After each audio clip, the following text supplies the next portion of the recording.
Welcome to Fiction Audiobooks. If you enjoy the content, like and subscribing would be greatly appreciated. If you have any recommendations for novels, comment below. Please join my Patreon at https://www.patreon.com/fictionaudiobook. Chapter 1, Starry Sky and Tarpit. Los Angeles, a sprawling metropolis that dwarfs many other cities in both population and size. The starry skies above shone back, filled with lights at the great city below.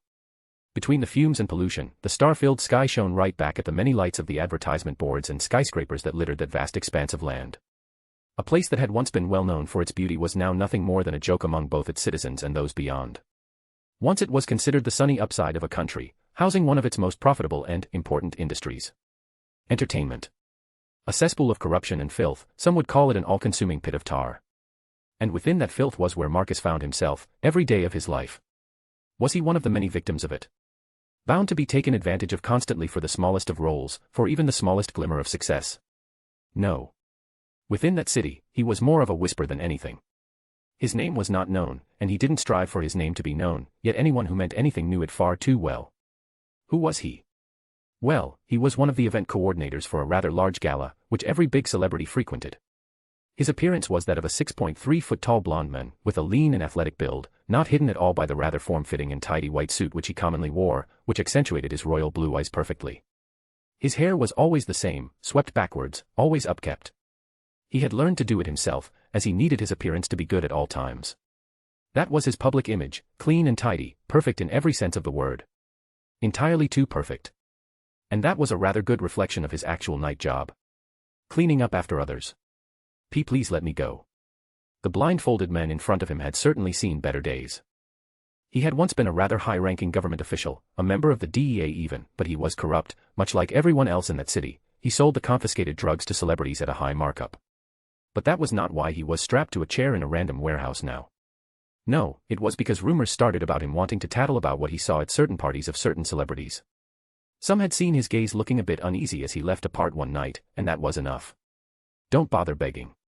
And the man sent to deal with him was none other than Marcus. The most well-known husher in the industry. After all, such a prolific place needed a way to keep its secrets. People like Marcus were that way. Torture, gathering blackmail, silencing victims, getting rid of annoyances. They did everything to cover up whatever the hell their employers did. And they got paid a lot for it. Marcus was a special case, though. Most hushers were half-assed mercenaries who reprofiled to that profession after learning how well it paid. Many were sloppy, hence why a lot of scandals still made their way to the public.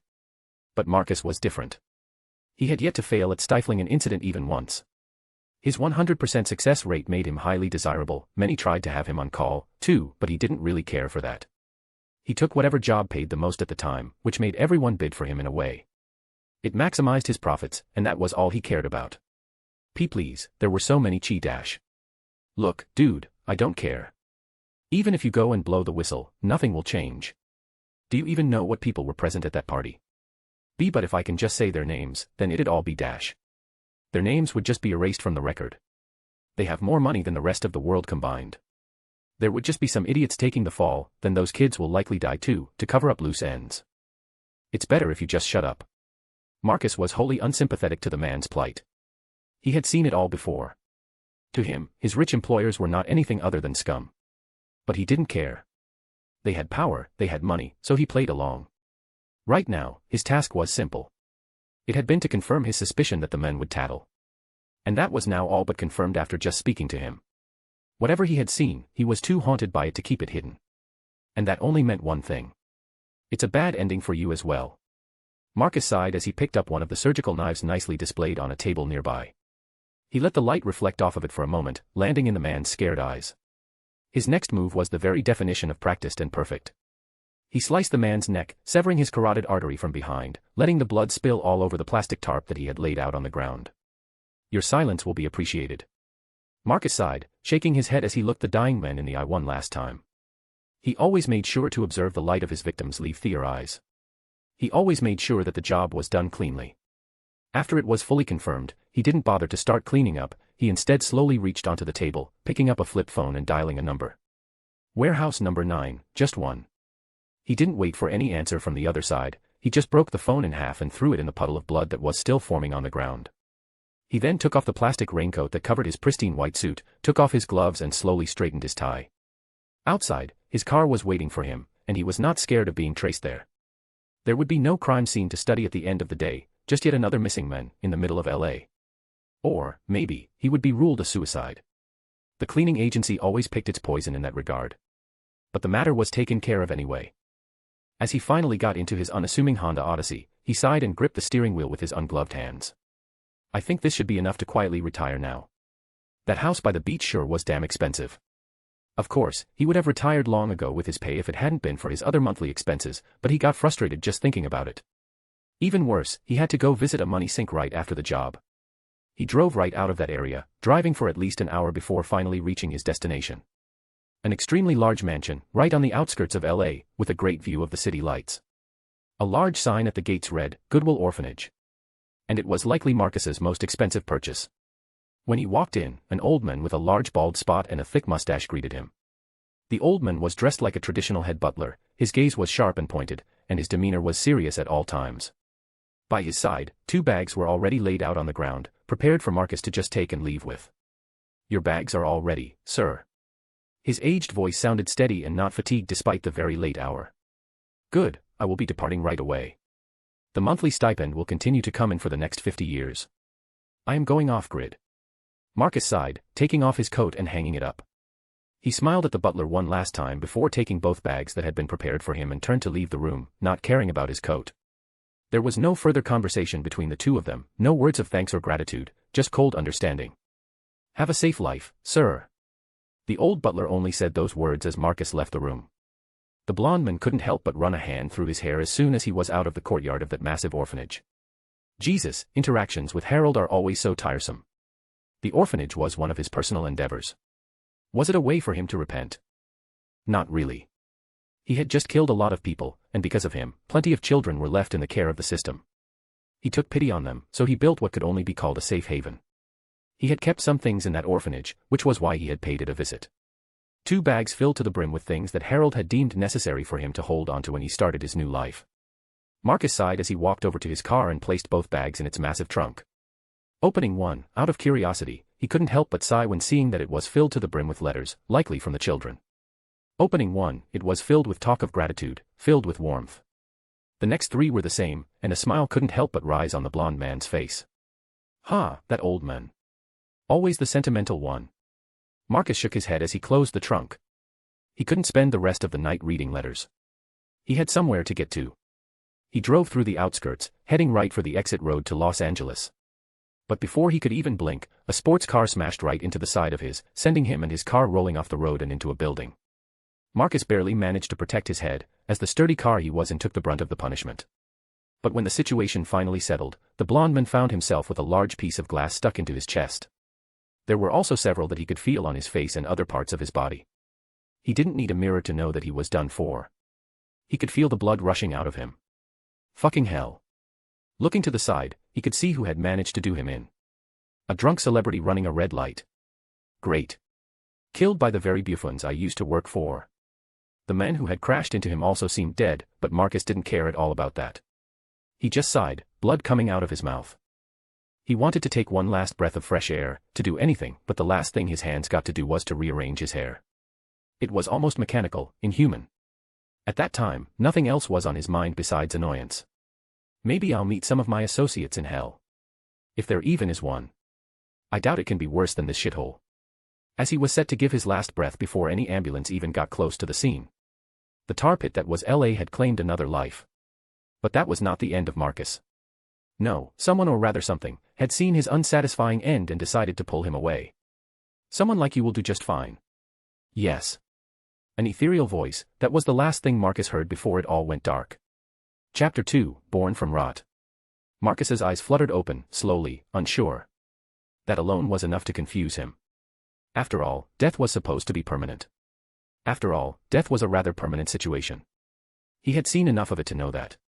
He knew enough about the human body to tell the glass had cut too deep. Fatal wounds. No saving that. Too many major arteries, the sudden movement of his car had also slightly shifted the glass, which had allowed his blood to spill out. There was no way he could have survived that, even if he had been teleported to a hospital. He'd be dead in minutes. So there is an afterlife then.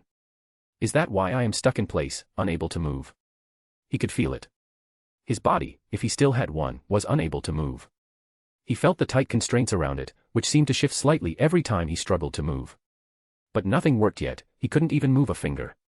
I mean, still better than living in some parts of Los Angeles if you ask me. The devil really gotta learn to do better. Humans have long surpassed him in how vile they are. But there was no sound of fire around him, there was no heat, and there was no coldness either. The deceased blonde man felt an odd, familiar warmth around him. It felt nice, it felt cozy, even though it was also suffocating. This is all well and good. But what exactly is this strange sensation? He felt in control. He could feel his muscles shifting, still forming. He felt that he had full control over each and every part. He could feel every inch of his body, but he couldn't feel any organs. Am I a baby? No. From the musculature I can feel, I should be in the body of an adult at the very least. There was also something else. It was odd, something he had never experienced before. It was as if he could feel something like blood flowing through his entire body. But it wasn't a liquid. Feels like electricity coursing through my veins constantly, yet it does not shock my muscles, it does not even heat me up. It felt as if his body was radiating energy, and more was gathering in one place, right underneath his skin. With a raised eyebrow, he began to focus inward a bit more. He could feel that energy taking a form, a strangely human shape. Is this my soul? Why does it feel so vile? It was just a feeling, he had no way of knowing it for sure, but at that point, since he had died and was now elsewhere, it was quite fair to assume that souls existed, and if so, then he could now feel his. The amount of negative emotions that his soul seemed to emanate also took him by surprise. And it wasn't just his soul, his surroundings in general, that strange electricity that coursed through him, it was all seemingly radiating hatred and negative emotions. It would normally feel repulsive to a regular person, but Marcus just felt that it was strangely familiar. He was used to being surrounded by negative emotions in his past life. At every corner of every week, there was another task waiting for him. There was always another life to cut short or yet more knowledge about whatever fucked up things happened in the privacy of some rich bastard's homes. He did everything from high-profile body disposal to chauffeuring around people who needed extra protection. He stood witness to many crimes, and stood watch while many atrocities were committed. He watched the helpless eyes of many victims throughout his career. The fear he felt from them at that time, the one he saw in their eyes, was similar to the one that was now surrounding him. Fear and hatred were born in humans for other humans. But what he felt before were mere inklings of that hatred. But what he felt now was a lot more alive. It felt as if that hatred was now manifested. And that manifestation was forming somewhere deep inside his soul, still evolving in a strangely macabre way. What the hell is going on? Marcus sighed as he relaxed his senses. He wanted to shake his head, to shake those thoughts away for a moment, but he couldn't move a muscle, despite feeling like he could control every inch of his body. He didn't know where he was or why he was there. For a moment, the thought that he had survived and was somehow kidnapped reached his mind. Was he being used for some fucked up experiments? It was hard to tell, especially since there were no voices to hear, no other sensations other than his muscles and bones wriggling and forming around his soul. It seems my body is slowly taking the shape of my soul, as hazy as it is. The concept of a body mimicking a soul was somewhat familiar to Marcus, but it was far too soon to come to any conclusions. But the time to finally move came rather soon. Or it felt soon. His mind seemed to wander in places for a while before he finally noticed he could move a finger. And when he moved a finger, the walls around him seemed to collapse, his arms immediately stretched and broke apart the membrane that had surrounded his body. It felt unnaturally easy. The hatred that surrounded him and coalesced into his soul was now acting as a strengthening force. And that fleshy membrane provided no resistance as he ripped it apart and jumped out of it, rolling forward and looking around in a panic. He had expected to see people around him, maybe his captors or something, anything, but he didn't expect his entire surroundings to be what looked like a sewer of flesh and blood.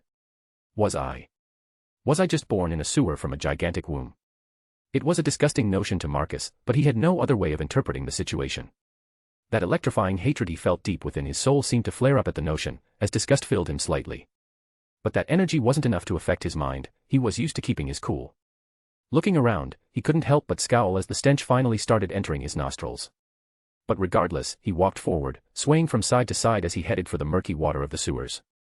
In that murky water, he could see his reflection, slightly different from before, though.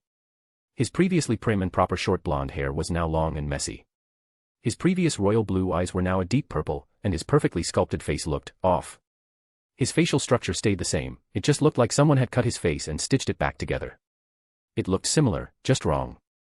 Still, finally taking in his appearance, Marcus's eyes couldn't help but widen, as a name finally appeared on his mind. Wait, am I? Mahito. Anime had never been a passion for Marcus, but he did have several hobbies outside of his job. After all, it sometimes took weeks for him to receive a task due to how intense the bidding wars for his services were. Gaming, anime, reading, writing, drawing, singing, he had indulged in just about everything on a superficial level. Jujutsu Kaisen was one of the anime/manga he had seen before. The prospect of a shounen story taking place in a world entirely run on hatred and negative energy was intriguing, to say the least.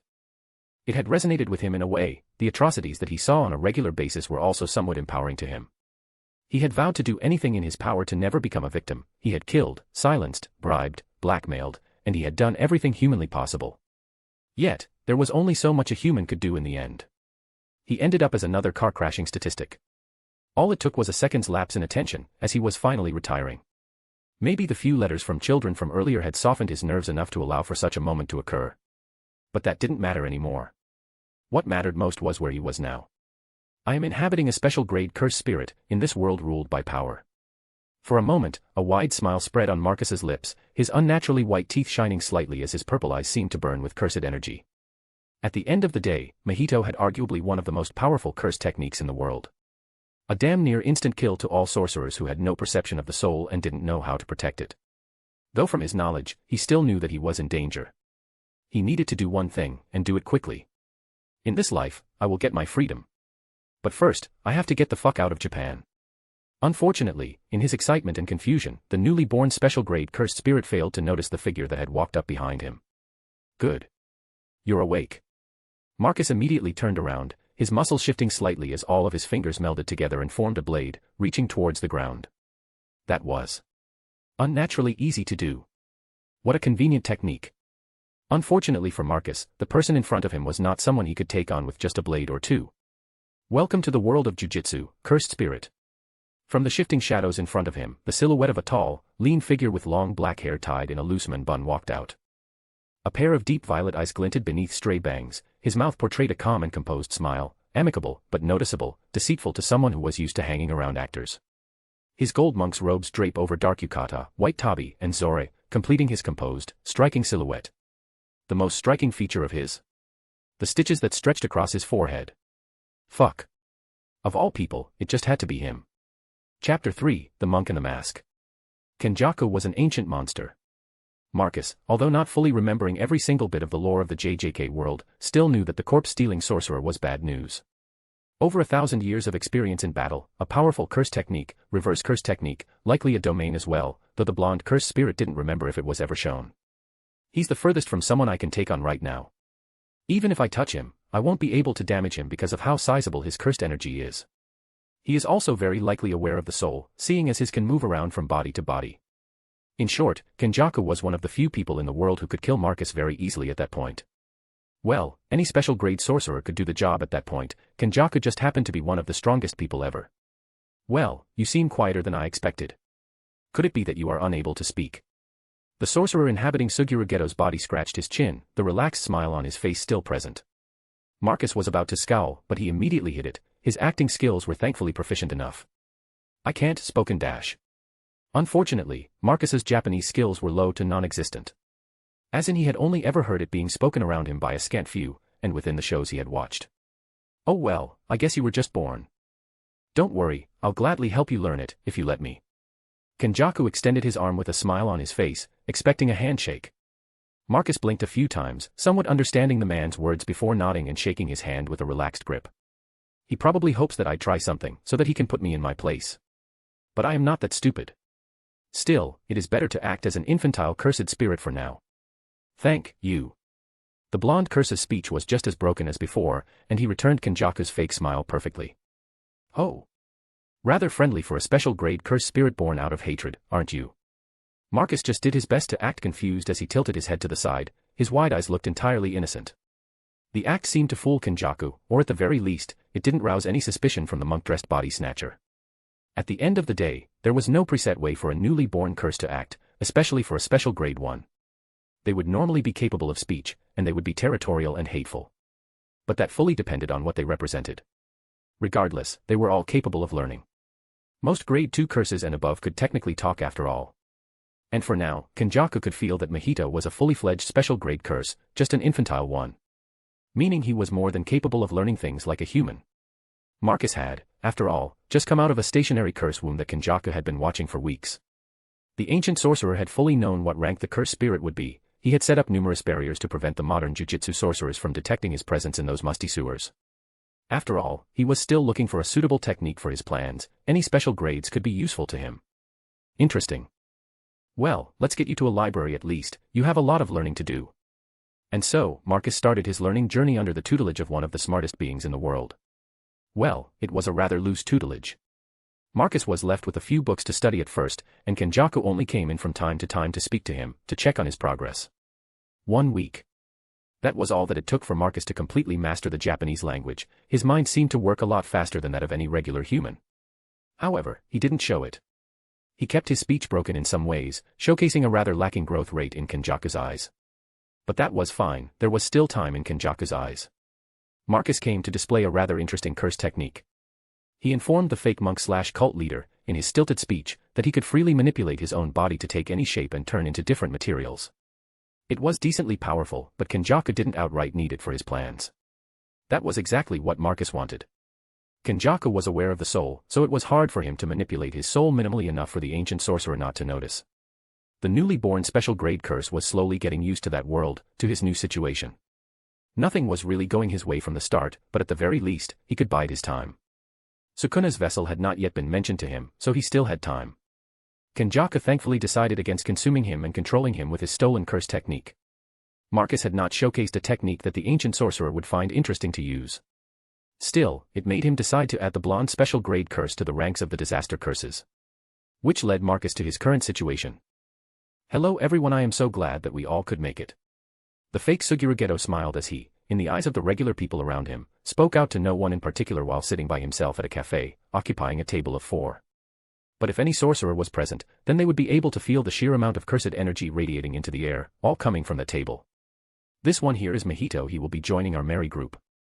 Kenjaku pointed towards the only cursed spirit standing by the table. Mahito, a tall, muscular and humanoid figure, lingered by the table.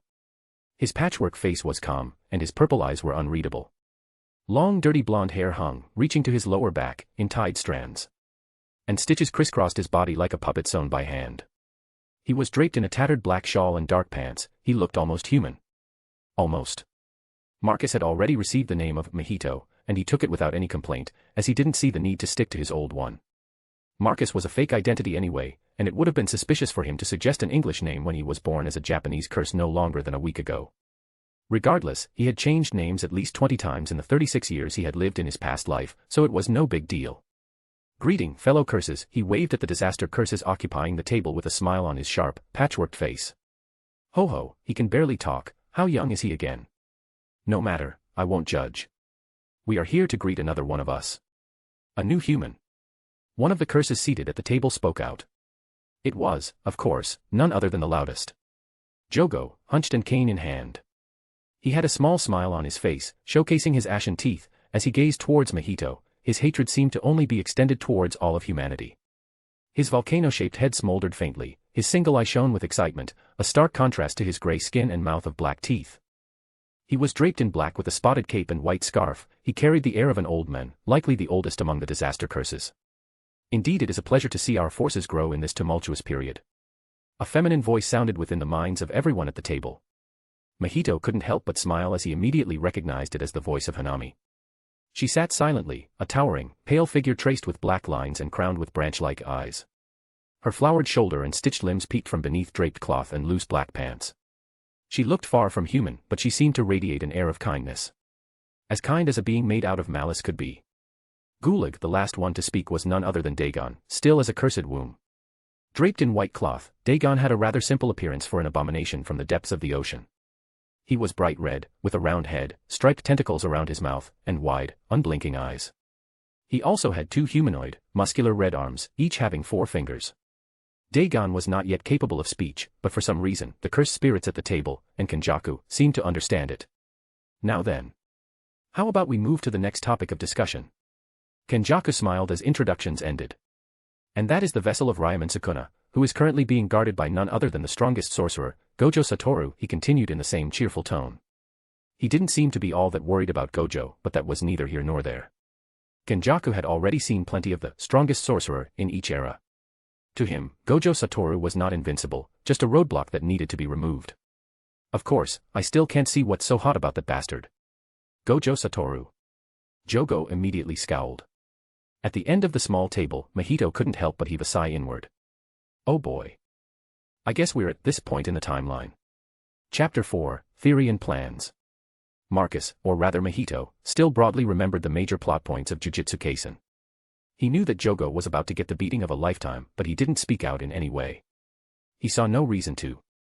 In the first place, I think Mahito would have appeared later on in the story. He should have been born in a month or two from this point. Some time frames were still shady in his mind.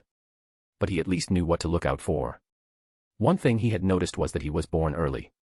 Kenjaku himself had remarked that at some point, his soul had fully matured seemingly overnight. It was unusual, but special grade curses were known for being unique. A precedent for a human soul taking over a cursed spirit in the womb didn't exist, so the thought didn't even cross Kenjaku's mind. And there was a good reason for that. My soul, right now, is not that of a human. It was something he observed as he walked through the streets for the first time. No one was able to see him, of course, but he could see them, he could see their souls. It would have felt lonely if not for the fact that he couldn't really feel the same type of kinship with them as he had in the past. It must have been the sheer amount of hatred that formed his very body. The fear that humans had for their own kind. As a cursed spirit, he was far too different from a human. And as a special grade, he was inexplicably stronger. Mahito felt as if he could manipulate their souls to his will at the simplest touch of his palm. And, despite his previously human past, Marcus was not bothered by the thought at all. He felt a desire to experiment with his technique on them, to properly check what worked and what didn't. That was surely how Mahito felt as well. As a newborn curse, he had no reason to resist such desires either. But Marcus was different. He felt that it was tasteless to take in and manipulate the souls of helpless humans. He felt odd, thinking of humans with the same fondness that he would have a pet in the past. But at the same time, he knew there were some humans whose lives would provide more value to society if they were stuffed in his pockets as small, fleshy totems. All his previous life, he had lived amongst parasites that used their powers similarly to the original Mahito. Rich men used their influence to manipulate and morph the minds of the people around them, making all of their actions acceptable and without recourse. He had been a cog in that machine as well, helping them keep their noses clean and out of the water. He had inside knowledge on a lot of dealings within that Hollywood sphere, and it was no wonder that he had never made it out of that god-forsaken city. Even his death, he suspected that it was the doing of one of his more influential former clients. No one but a scant few knew that he was retiring, but money could move mountains and ruin friendships at the snap of a finger. Really, some people just deserved to end up as transfigured humans. No point in dwelling on that. Marcus was no longer of that world, he was now in a completely new world. With a new identity and new worries. Kenjaku made some of the people he had worked for in the past look like circus clowns with how evil he seemed to be. But that evilness was not one born out of hatred, he was just selfish. He cared for none but himself and his entertainment. That was exactly what made him so difficult to deal with. Mahito knew one thing. He had to get stronger, get a better understanding of his cursed energy and technique. And so, the special grade curse wondered how to explore his abilities. Manipulating human souls was morally dubious in one aspect. But regular humans were also weak in general, they would break if modified recklessly. He already had a basic framework from what he remembered from the show, but he also had his own ideas on how to use his technique. As he pondered on those ideals, the special grade curses at the table continued to argue, mainly Jogo, claiming he could go and off Gojo Satoru right away, even saying he'd add the prison realm to his collection instead of using it on some mere human. It was funny to hear, especially when considering how weak Jogo was to Gojo. Very well then. You can give it a shot, Jogo. Just remember, you will die. Kenjaku, like always, didn't seem to care if Jogo was to die. Maybe he's looking to fully test how powerful Gojo is. Quite reckless of him, Mahito didn't voice out his thoughts, he kept an innocent look on his face as he looked back and forth between the ancient sorcerer and the volcanic cursed spirit. Jogo then did something that Mahito had forgotten would happen. The temperature around the entire table rose, and, in an instant, humans started catching fire all around the restaurant. The smell of burnt flesh was familiar, the screams of agony the same. It all felt so much more real than in the show. Thankfully, Mahito managed to control his emotions, not react in any way to the volcanic curse's departure aside from a friendly wave. Hanami, I'll rely on you to rescue him after he loses. Gojo isn't likely to kill him right away. Kenjaku slowly stood up as well, brushing the ashes of a server off of his shoulders before nodding to the Hanami, the forest special grade curse. Hanami didn't respond, she merely nodded and slowly left, Dagon following behind her. Kenjaku also didn't stick around, he smiled and headed for the exit. Mahito, it's better if you take some time to get more accustomed to cursed energy and your technique. Remember to stay out of sight. To Mahito's relief, Kenjaku didn't plan on taking him along for whatever ride he was heading on. Good. This gives me some time at least. And so, Mahito left the restaurant, glancing only once towards the carbonized remains of the humans that had worked or relaxed there. May your pitiful souls rest in peace. But I can't afford to show much weakness now. He didn't perform any action aside from sparing them a thought. He was concerned about Kenjaku still keeping an eye on him. As soon as he left the cafe, he sighed, as the people walking the streets seemed to seamlessly part, making way for him. No commotion or any sign that the screams of those suffering inside were heard, as it seemed that Kenjaku had erected a barrier ahead of time. It seemed to serve more than one effect, one was to soundproof the inside, the other was to prevent regular humans from wanting to go in. It was wondrous. Seeing the types of ways that jujitsu sorcery could affect the minds of others. Still, jujitsu sorcerers were going to find those bodies later, but that would likely only happen after Jogo made his move, trying to claim the title of the strongest from Gojo.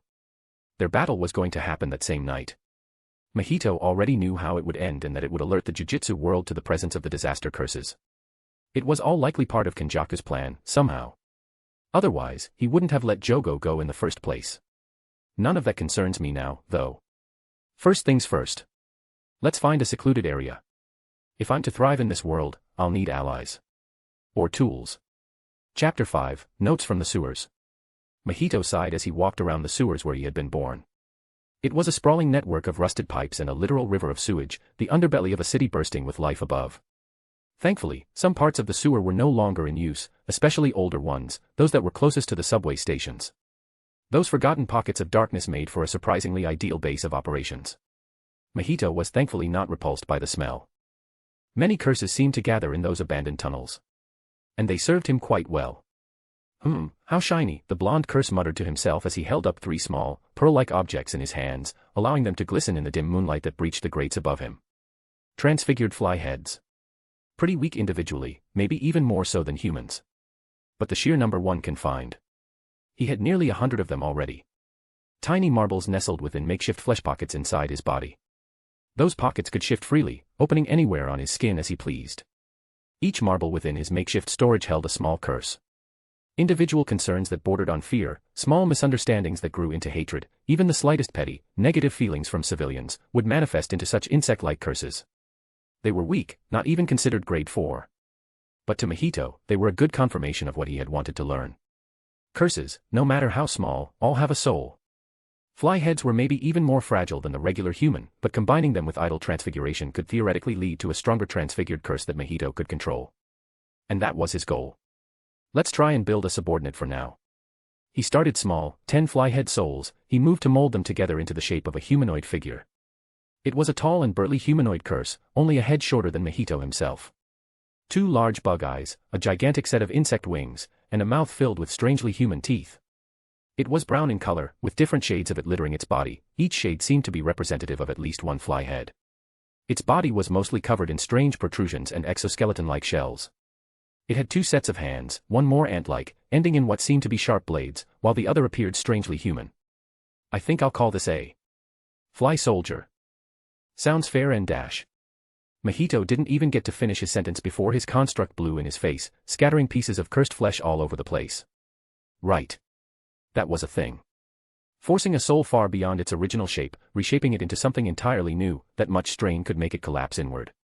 It was the same for combined souls, well, combining them made things even more unstable due to Mahito's inexperience. The souls seemed to be rejecting each other a tad too much to keep such a shape. I should at least try to shape them individually first. So, when he touched the next marble, he tried to make something simpler. A sword, more like a cutlass in shape, with the fleshy handle perfectly molded to his hand. It was simple, almost too natural, and swinging it felt nice too. The special grade curse left a long and deep scar on the wall in front of him with a single swing.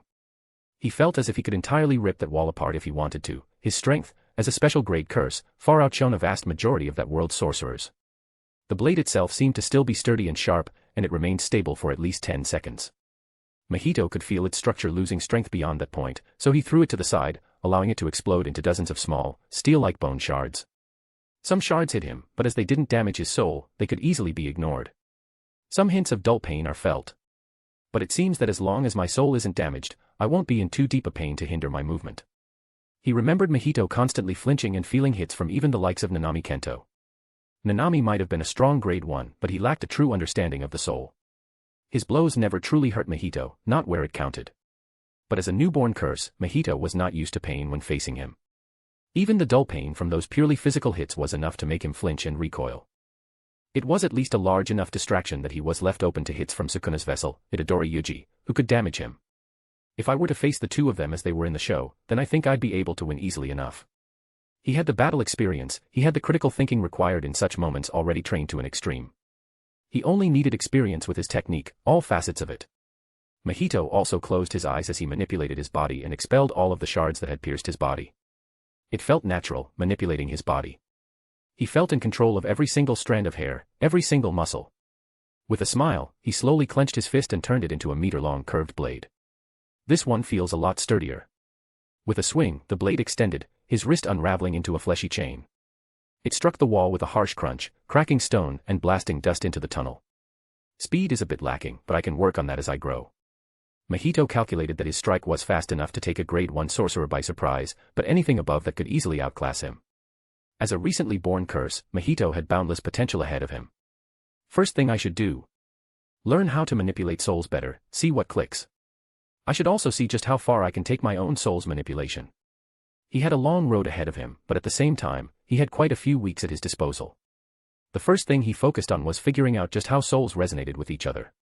He quickly discovered that he had been stupid to expect himself to create a fly soldier on his first try. The souls of the fly heads were weak, they had little to no resistance when being meshed together. He had just been far too hasty when pulling all of the souls together. He tried again. Slower this time. Fusing them one by one, letting the bonds form naturally, adjusting to the rhythm of each soul's resistance. He also wanted to later uncompress them into smaller forms, so that he could carry the combined souls around freely. It was technically possible if the souls resonated enough, or if he found some way to forcefully bind them. Shaping them was easy, it only took imagination. But doing it by force? Wasteful. Even if fly heads were plentiful, gathering them was still a chore. Mahito had spent an entire day wandering the sewers. He gathered only around 100. But that was enough for him to play around with for a while. Let's start working towards it. A small personal army that I can keep in my pockets. Chapter 6, Perfected Soldier. How what a waste. 1. Mahito was only able to conjure one stable fly soldier after a week of trial and error, collecting more and more fly heads, trying again and again. That one soldier he judged to be around the strength of a third-grade curse, at least in the amount of cursed energy it had. But as an abomination birthed from the conjoined souls of around a dozen insignificant fly heads, it was substantial, to say the least. That fly soldier looked just the same as the one he had originally conjured, but he looked more reliable. The eyes of the soldier seemed to contain the slightest hint of intelligence. It was only intelligent enough to follow orders and understand them, it could not communicate, nor could it form any thoughts or judgments. Still, considering the materials used, this is quite good. Fly heads were usually mindless, powerless. They were too weak to even use as training exercises for fledgling jujitsu sorcerers. They were mostly just used by sorcerers to spot other potential sorcerers, since only someone attuned to cursed energy to some extent would see them. They were not even considered 4th grade, they were nothing more than a nuisance. During his time in the sewers, he had also managed to acquire other materials, 2 3rd-grade curses, and 1 2nd-grade curse. Curses just wriggling around among the sewers were his main targets, and some were not fly heads. The more dangerous the curse, though, the more likely it was that jujitsu sorcerers were on their way to execute it. This added another factor to Mahito's hunt. Avoiding the sorcerers. Of the few stronger curses he found, though, only 1 or 2 survived his clumsy attempts at compression. The more cursed energy the target had, the harder it was to do. Which was why fly heads remained his easiest target. Aside from regular humans, of course. Technically, even regular humans had more cursed energy than fly heads, so the non-graded cursed spirits made for perfect practice as Mahito continued to perfect his technique. The fly soldier he had created was a merger between 13 different fly heads, their souls too weak even to resist the pull as Mahito mended them together. The fly soldier's body was filled with stitches similar to Mahito's own, but it was still around a head shorter than the original concept. Fly heads were initially small and insignificant things, stretching them too far risked breaking them apart too quickly. I think I found the perfect balance. It was wonderful, just how much a developed mind could do with such a powerful and versatile technique. What was even more amazing was when Mahito realized just how much control over his body he could exert. Sukuna was the perfect sorcerer because of his 2 mouths and 4 arms. Well, Mahito could replicate that form with a casual thought. It took less than a second to grow arms, a mouth, and some extra pairs of eyes. He could even see through those eyes and speak through the mouths perfectly. Hell, he could give each of his hands a mouth, he could grow a separate set of 4 arms on his back as well. Even if they were temporary, as his soul tended to revert to its original state after a while, he could maintain such a form effortlessly. There was quite literally no limit to the shapes that his soul could take. Was Mahito in the show like this as well? Marcus could vaguely remember that Mahito was an infant, slowly trying to discern just what the shape of his soul was. But to him, everything seemed rather clear. He could see his soul clearly, its shape. His physical body mimicked it perfectly. He looked like a mishmash between the Mahito that he had seen in the show and the body he had inhabited in his past life. Well, his past life's body likely mimicked his soul anyway. But the odd thing was that it felt a lot stronger than all the other special grade curses he had seen. The only soul stronger than his he had encountered was Kenjaku, but that was understandable. Kenjaku was a millennia-old monster, and he was still growing as a curse with his technique and understanding of cursed energy. Mahito's soul had seemingly been consumed by his own in a way. Either that or his soul just occupied the empty husk that was the still-forming special grade curse called Mahito. The best part about having kept his memories was that his imagination was also still just as good. Looking at the scarred wall in front of him, Mahito smiled as his palms pressed together. 2 holes appeared on his palms, leaking a red liquid. That red liquid mashed itself together as Mahito manipulated it, compressing it more and more, all the way until steam was coming out of his closed palms. Mahito's smile grew wider, to deranged proportions, as the steam hissed audibly, while the liquid was compressed more and more. Cursed blood manipulation. Piercing blood. In an instant, a dark red arrow spurted from his palms, immediately hitting the wall at an unbelievable speed, piercing through it effortlessly, and continuing further and further, piercing through all walls and likely a few curses that still lingered in those sewers. The special grade curse couldn't help but laugh as he had finally also succeeded in replicating a curse technique using his own. Of course, as a curse, he didn't really have blood in a natural sense. It was merely a manifestation of cursed energy, a liquefied version, if you will. But Mahito had absolute control over it regardless. Every aspect of his body was replicating his soul, and his soul was something he could manipulate freely. The blood from the arrow fell on the ground, splattering on it before Mahito retracted it all within his palms. He didn't really need to pull off any tricks like the flowing red scale or turn his blood into weapons. His entire body was a weapon, he didn't need to rely on that. But piercing blood could be a powerful attack if used correctly. Especially since his cursed energy was not exactly beneficial when mixed with the blood of a regular sorcerer. It was likely even more poisonous to humans than the blood of the cursed wombs. So he had that advantage over Choso. But what made him attempt such a strange undertaking anyway? Well, the special grade curse took inspiration from none other than Sukuna, the king of curses.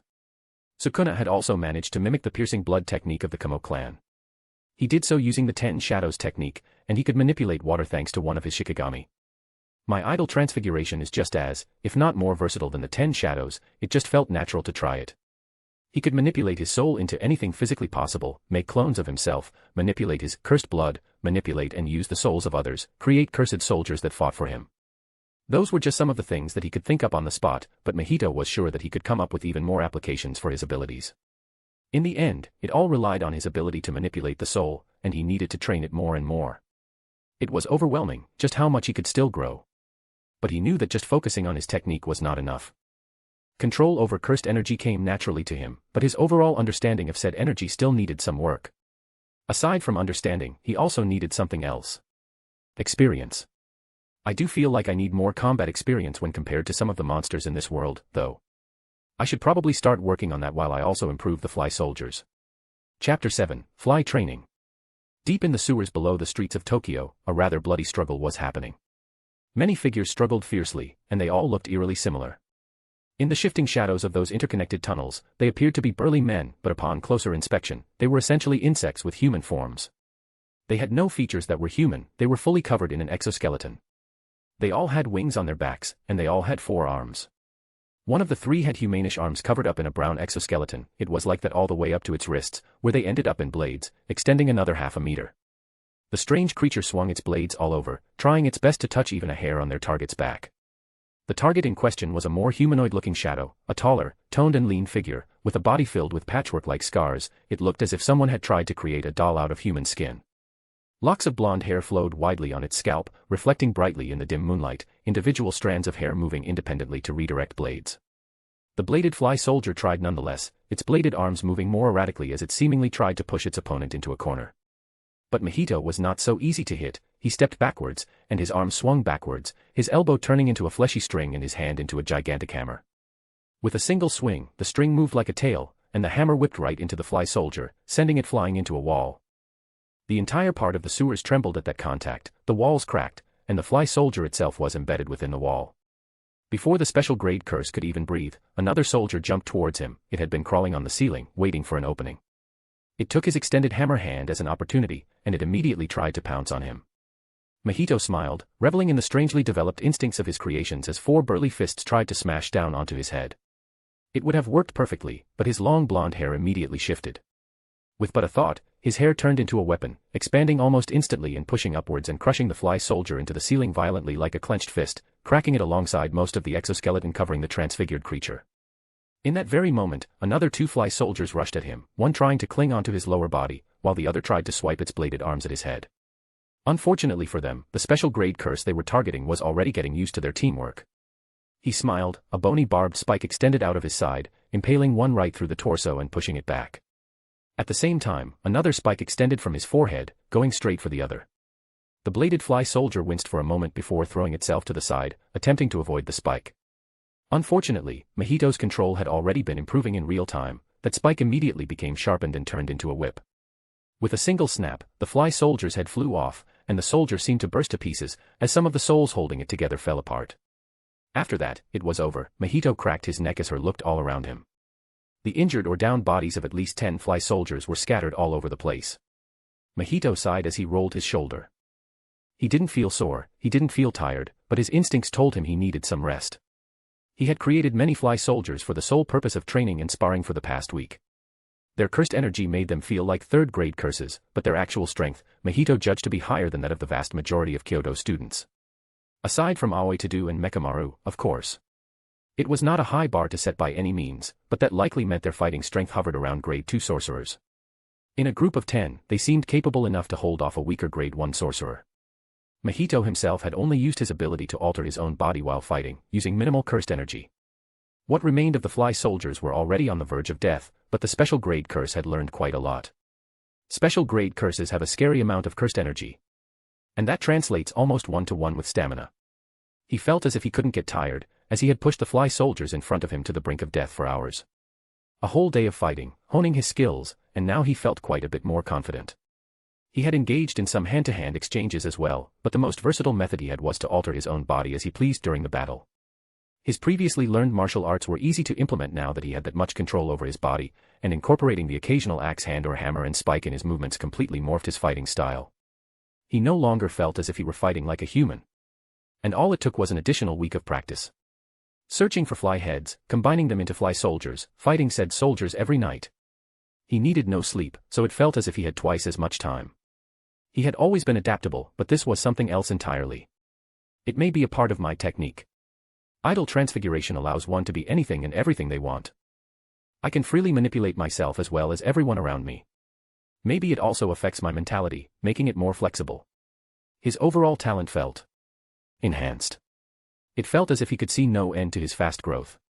He reckoned that he would already be able to easily take care of Itadori Yuji and Kento Nanami as they were during their first encounter with the original infant Mahito. But I shouldn't assume that things will proceed the same. Kenjaku's plan somewhat hinged on idle transfiguration. Things can proceed differently now that he doesn't have that in his hands. On one hand, Mahito doubted that Kenjaku lacked some sort of plan B or C. At the end of the day, having his entire plan rely on the birth of a curse with a suitable curse technique was strange. On the other hand, he had stolen Suguru Geto's body for a reason. The cursed spirit manipulation technique was just as versatile and powerful as the 10 shadows, maybe even more so. He likely has different ways of enacting his plans. Since Sukuna's vessel, Itadori Yuji, has already appeared, things are already on track. Regardless, Mahito felt confident. And why exactly? At this moment, I'm the personification of talent. All I need is time, and I shall surpass everyone else, Kenjaku included. Of course, Mahito didn't even think of surpassing Gojo and Sukuna at that point, but matching them. Well, he certainly had high chances of that. Even more so, he already remembered how domains worked, how they could be deployed, and the rules of that world. He had seen, although through a screen, the 0.1 second domain that Gojo had done, and that Mahito had replicated. He had many examples of how the top tiers of that world fought, and he was going to use them all to his advantage. The problem was that he had no idea how quickly things could progress, so he had to train even harder. So, he set his sights on his next quest. I need to land a Black Flash. Chapter 8, Black Flash and Interruptions. Mahito panted, staring at his fist. A purplish energy cloaked it, radiating pure malice. It looked eerie, unnerving. Even to him, it felt unclean. His cursed energy carried a weight to it, like oil-slick smoke. Dark, suffocating, thick with resentment. It clung to him. Burned cold in his fingertips. And yet, it was strong. Inhumanly so. His special grade body was already monstrous. Swifter, tougher, sharper than any human. But with cursed energy coursing through him, he moved like a predator unchained. Still. The fabled Black Flash continued to mock him. Always out of reach. Always almost. No matter how many times he punched or kicked, no matter how precisely he timed the moment of impact, nothing. Just regular destruction. He'd meditated until his limbs went numb. Shattered enough sewer walls to collapse entire tunnels. Still nothing. No spark. No crackle in space. No distortion. Just bruised fists and jagged breath. All around him, the remnants of his frustration. Broken walls, collapsed ceilings, cracked stone. Air so thick with dust it felt like breathing through ash. If I linger too long here, someone will notice. And that would be a problem. The jujitsu sorcerers had already begun to stir. Odd cursed energy patterns in the sewers. Collapsing infrastructure. Traces left behind by a very active special grade. Mahito was learning to cover his tracks. Suppress his presence, contain his energy, slither through the veins of the city like a ghost. And slither he did. Without hesitation, his body compressed, condensed, and twisted inward. Bones reshaped, flesh slid like liquid. In a blink, the humanoid form was gone. What remained was a pale white snake, skin stitched together like patchwork fabric. No eyes. No tongue. Just muscle and malice. At the top of his skull, a drill spun lazily, and with a screech of shifting stone, he burrowed into the earth below. Mobility. Stealth. Versatility. He was becoming a better weapon with every passing day. Still, the Black Flash eluded him. Mahito, the infant, managed to pull it off within months of being born, during a chaotic fight no less. What am I missing? The thought lingered. Experience. Timing. Understanding. Something about the Black Flash wasn't just technical. It required presence. Flow. A perfect marriage of intent and instinct. And Mahito, had been a planner all his life. Methodical. Controlled. Even in death, that hadn't changed. But the Black Flash, that required surrender. He wasn't quite ready to give that yet. I need to land it before I ever meet Sukuna's vessel. A lofty goal, especially considering where the world was headed. He had already been paid a visit by Kenjaku once. A casual drop-in during one of his late-night training sessions. Thankfully, the ancient sorcerer hadn't witnessed the more delicate aspects of Mahito's soul manipulation. Just enough to keep his interest lukewarm. Good. Too much curiosity from Kenjaku was a dangerous thing. Mahito's training came to a halt when he felt the air shift. That pressure again. It crept up his spine like a hand made of smoke. Old, suffocating, expectant. A faint hum filled the tunnel. Mahito's snake form paused mid-burrow. The drill stopped spinning. He twisted upward, flesh peeling back and reforming, twisting into humanoid shape in seconds. He emerged from the wall just in time to see the shimmer of a veil dissolve.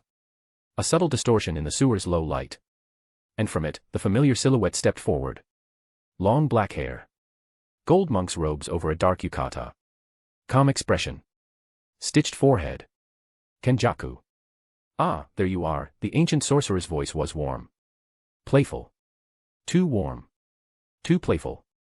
He always sounded like a teacher about to assign homework that might kill you. Mahito didn't respond. He simply tilted his head, feigning ignorance. His eyes widened slightly. His mouth parted in a silent "oh." The act of an infantile curse caught mid-meditation. Kenjaku smiled. You've been busy. The residuals of your training are hard to miss, you know. Mahito bowed his head. Try, strong. You're certainly trying, Kenjaku chuckled. But now I have a little errand for you. Something far more important than punching walls. The ancient sorcerer stepped closer, hands behind his back, his smile never leaving his face. A new player has entered the board. A vessel. For Sukuna. Mahito's fingers twitched slightly at the name. But his face stayed blank. Sukuna, he asked, dragging the syllables slowly. Kenjaku's eyes twinkled. Yes. Ryaman Sukuna. The king of curses. He's, well, incomplete at the moment. But he's stirring. And his current host is something of a curiosity. The old monster pulled something from his long sleeve, a photograph, slightly crumpled. He tossed it forward. Mahito caught it midair. A teenage boy stared back at him. Wide eyes. Messy hair. Slightly confused smile. Innocent, in that irritatingly hopeful way. Yuji Itadori. Mahito narrowed his eyes for a moment. This was it. The start of the real game. I want you to observe him, Kenjaku said casually. Engage if you like, but don't overplay your hand. Just, see what kind of soul he has. Report back. Mahito looked up, meeting those deep violet eyes. He nodded once. See soul. Learn. Good boy, Kenjaku grinned. And just like that, he turned and began to walk away, his presence fading like fog in the wind. Mahito stood still, fingers still clutching the photo.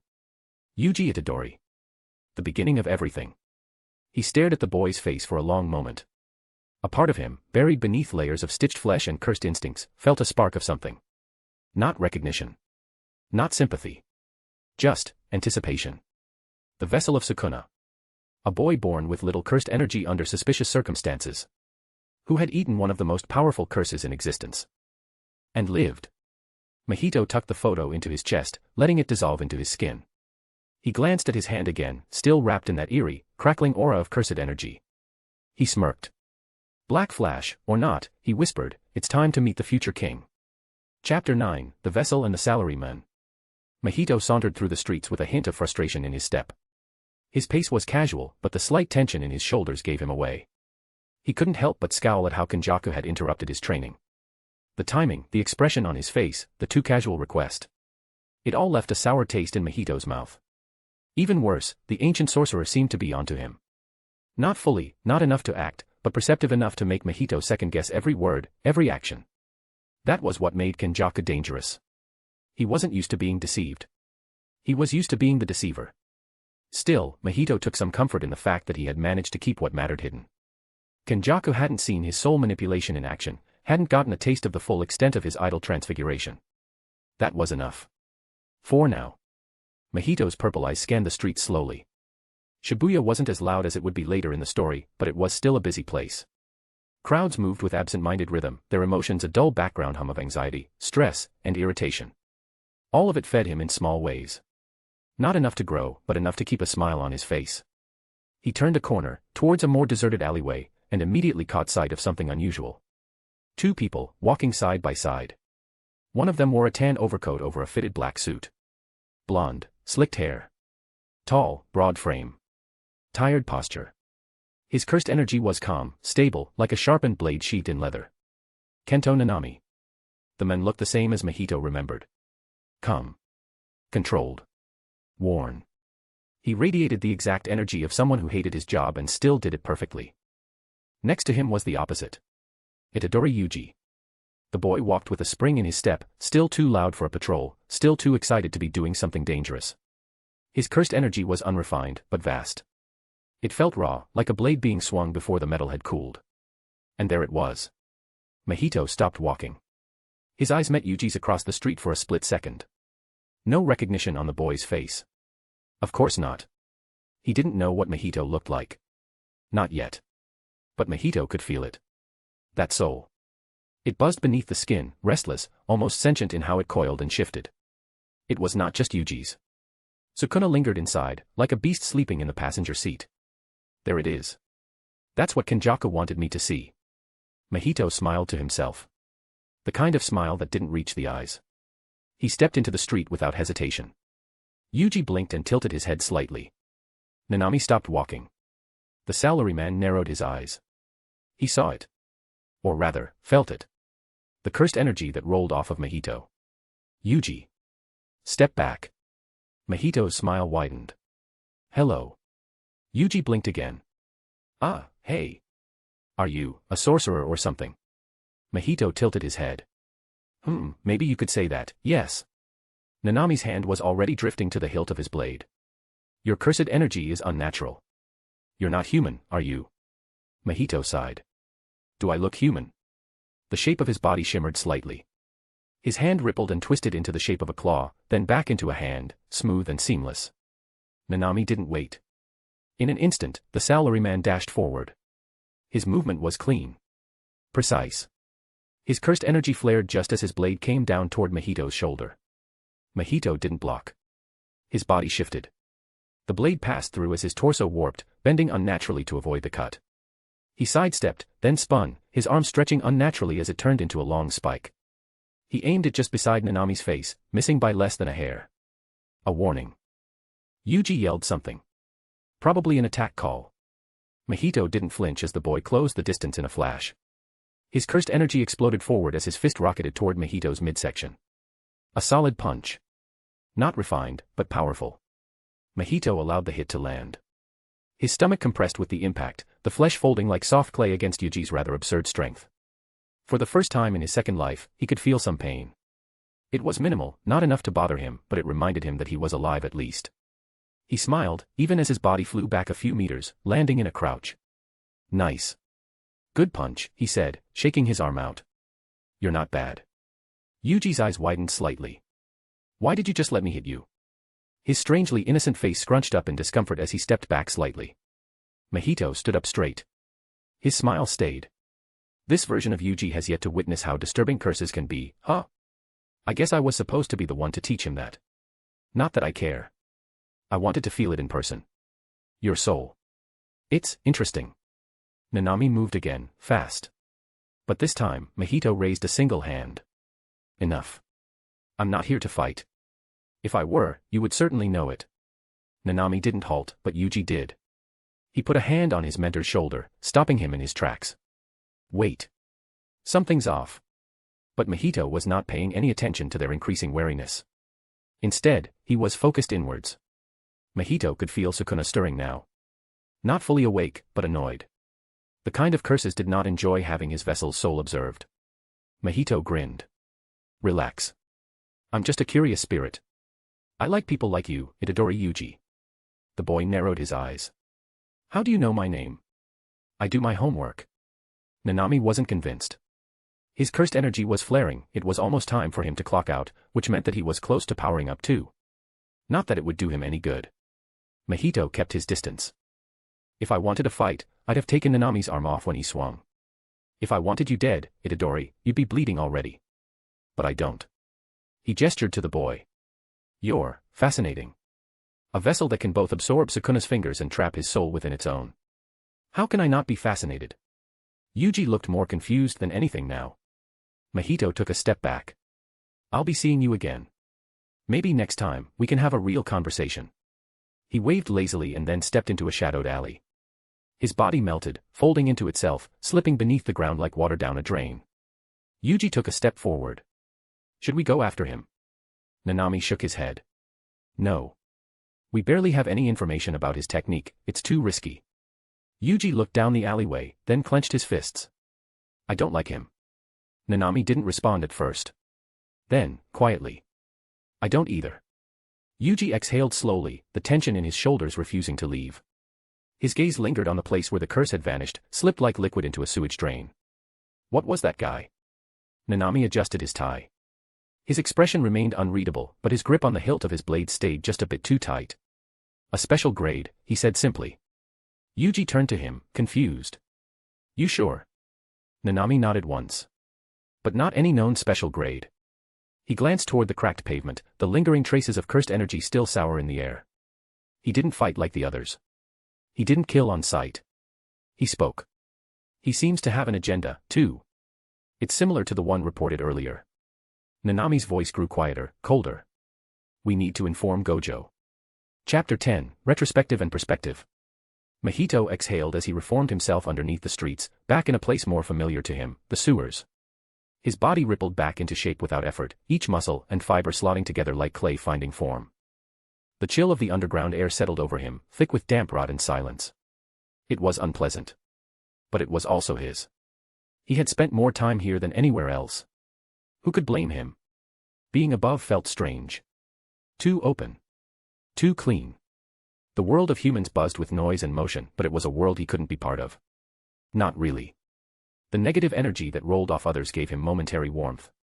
A hit of something familiar. Resentment. Bitterness. Fear. It made his skin hum. But no one looked at him.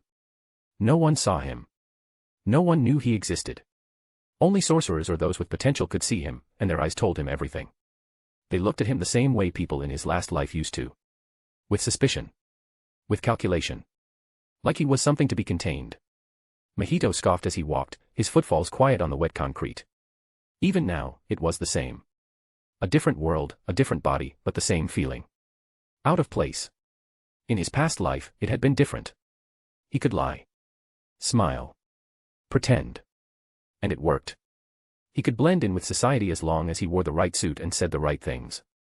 But here, in this world of curses and sorcerers, there was no pretending. His body screamed what he was. A monster. A thing born of fear. And maybe that was fitting. He was never meant to be part of their world anyway. Mahito sighed as he leaned against the curved wall of the sewer, his fingers idly tracing the damp stone beside him. That could have gone better. He had met Itadori Yuji. The vessel. The boy with two souls. And somehow, he had failed to leave a proper impression. He hadn't expected to be welcomed. But he had hoped for something different. Some kind of reaction from the boy. Instead, all he got was caution. Even that dull annoyance from Sukuna didn't mean much. The king of curses wasn't easily impressed. Still, it was useful. The first interaction always was. The seed was planted. Mahito closed his eyes. He didn't need acceptance. Just curiosity. Curiosity could grow into doubt. Doubt could be twisted. That's all he needed. Next time, it'll be different. Far above the sewers, beneath the fading light of early evening, two figures stood on a rooftop overlooking the city. The sky had taken on that strange grayish-orange hue unique to Tokyo dusk, where the light clung to the haze for a few final moments before being swallowed by neon and shadows. The quiet hum of traffic below blended with the rustle of wind through electric cables. The air was calm, but the tension wasn't. Nanami stood near the edge, arms crossed, posture rigid. His expression stayed even, but the weight behind his silence told more than any words could. Gojo stood a few steps back, hands in his pockets, blindfold drawn across his eyes, a faint smirk on his lips that didn't quite reach the rest of his face. So, Gojo said, voice casual. You're saying there's another one? Yes. Special grade. Without a doubt. That amount of cursed energy is unmistakable, it wasn't making any efforts to hide it. Gojo tilted his head. Like the others? No. Not like the one with the volcano-shaped head from your reports. Gojo hummed, lips twitching. He didn't attack. Only defended. Reshaped his own body. Absorbed damage. Avoided blows. Gojo paused for a second, head tilting slightly. Did he seem aware of Sukuna's vessel? Nanami nodded once. He knew Yuji's name. Spoke to him directly. Observed him. Like he was testing something. Gojo's expression didn't change, but the space around him seemed to grow quieter. And what's your read? He's not like the others. He wasn't sent in to cause destruction. He's feeling things out. I don't trust anything he said about not meaning harm. Gojo gave a faint chuckle. That makes two of us. Nanami adjusted his glasses, the light briefly catching on the lens. We still don't know what his technique is, or even his name. But his cursed energy felt familiar in the worst way. Gojo turned his head back toward the skyline, eyes hidden beneath cloth and a light-hearted expression. So that makes three now, he said, voice quieter than usual. All undocumented. All special grades. And all circling the Sukuna's vessel in one way or another. Nanami nodded. It's not a coincidence. You still want Yuji on patrol. He needs experience. And if this one's watching him, better we know than don't. Gojo cracked his neck, a small, idle motion, but one that betrayed something lingering underneath. The wind shifted slightly, tugging at the hem of his long black coat. He didn't react. His posture remained loose, relaxed. But Nanami could see it. The tightness in his jaw. The slight adjustment in how his foot angled on the rooftop. Small things. Easy to miss. I thought you were supposed to be away on a mission around this time. Nanami said, eyes narrowed. That's true. The higher-ups were quite adamant about this one. Gojo stretched a bit as he spoke, urgency completely lacking in his tone. Nanami glanced toward him. Then why are you still in the city? Gojo smiled. The kind of smile that meant trouble for someone. You're not the only one who got a bad feeling, Nanaman. Nanami said nothing. Gojo's presence was always requested in many places, yet he hadn't left the region. It wasn't like this was the first time he was disregarding orders, but this one felt different. Something about this feels off, too much action with special grades popping up out of nowhere. Gojo continued. This one's also not causing trouble like the others, or seeking me out foolishly. He's patient. He was normally the most carefree person in the world, yet even he could show worry. Not for himself, of course, but for Yuji's safety. He had already taken it upon himself to shelter the boy, and he took the task seriously. The strongest sorcerer wanted Yuji to grow, but not to face impossible odds from the get-go. Patience is dangerous, Nanami said, tone low. Exactly. Gojo smiled widely, still carefree despite the situation. For a few seconds, the rooftop was silent again. Then Gojo turned his head slightly, just enough for Nanami to hear. That curse will come back. Friendly or not, it's bound to show up again. Then we'll be ready. Gojo grinned. That slow, easy grin that always came right before something important happened. I look forward to meeting him. Chapter 11, The Blooming Forest. Mahito didn't notice the shift at first. One moment, he was walking the sewers. The same familiar scent of rot and rust. The stale breath of something forgotten by the city above. He had just been heading to his usual hideout, somewhere deeper within the sewers, but not that far away. He was just slowly moving. Letting the silence wash over him. Then it changed. No warning. No ripple. Just a step, and sunlight. The air warmed around him, soft wind brushing across his skin like fingers. Beneath his feet, the grit of dirty concrete was gone, replaced by the give of sand. His toes sank in slightly, the grains hot, fine, and dry. He stopped walking. Slowly, he looked up. The tunnel had disappeared. He now stood on the edge of a perfect tropical island, right on the beach sands. Sunlight poured down from a sky too blue to be real. Palm trees swayed gently at the edges of the shoreline. Waves rolled in slow, glassy arcs, washing against the sand with a sound too calm to be natural. It wasn't real. It was designed. Mahito's eyes narrowed. A domain. Dagon's domain at that. But it wasn't just that, he would have noticed it ahead of time if it had been. The domain's barrier was also engulfed in something else, another sort of force field that hid it. Mahito recognized the work immediately. Clean seams. No spiritual turbulence.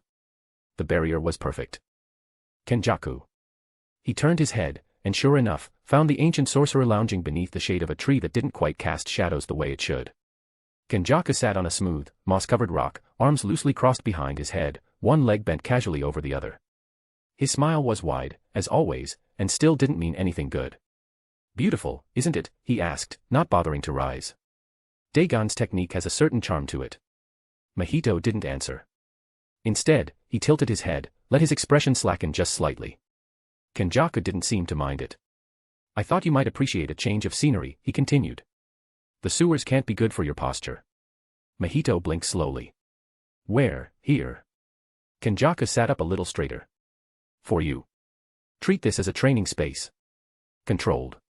Private. I want to test something. Mahito rocked on his heels. You, testin' me. Kenjaku gave a light chuckle. I've been thinking about your technique.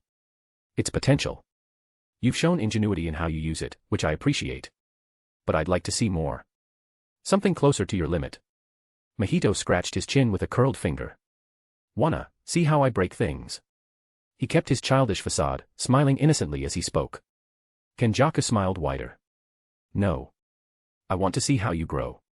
From the water's edge, two other figures began to emerge.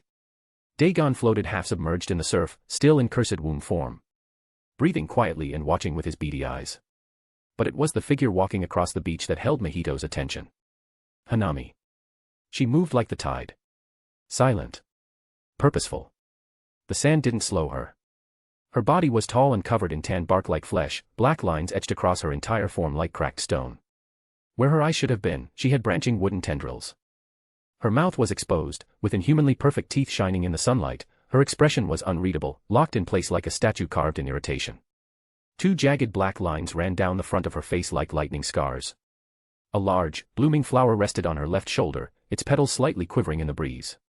Her left arm, covered by a white cloth, ended in black bark with bone-white fingers, while her right hand was bare, with black fingers on tan bark. She wore loose, black pants tied at the waist with a white sash. Her posture was relaxed, but her cursed energy was buried deep. Rooted. Steady. I volunteered her, since Jogo is still out of commission. Kenjaku said casually. Hanami didn't speak. Think of it as a spar. No killing. No domains. No audience, aside from us, of course. Mahito glanced at the short table resting beside the tree. Jogo's head was neatly placed upon it, still severed. He was recovering, gathering cursed energy to heal himself fully in one go. For now, the volcanic curse was quiet, one eye half open, watching. Dagon gurgled softly. Kenjaku raised an eyebrow. I also wanted to ask you something, he added. About your last encounter. Mahito didn't speak. With Sukuna's vessel. There was a pause. Then Mahito shrugged. Sukuna, no care. No, fun. Yuji. Mahito's mouth twitched. Weak. Maybe, potential. Kenjaku's eyes lit faintly. I look forward to seeing what you steer him towards. Mahito said nothing. Kenjaku raised a hand lazily. Go on then.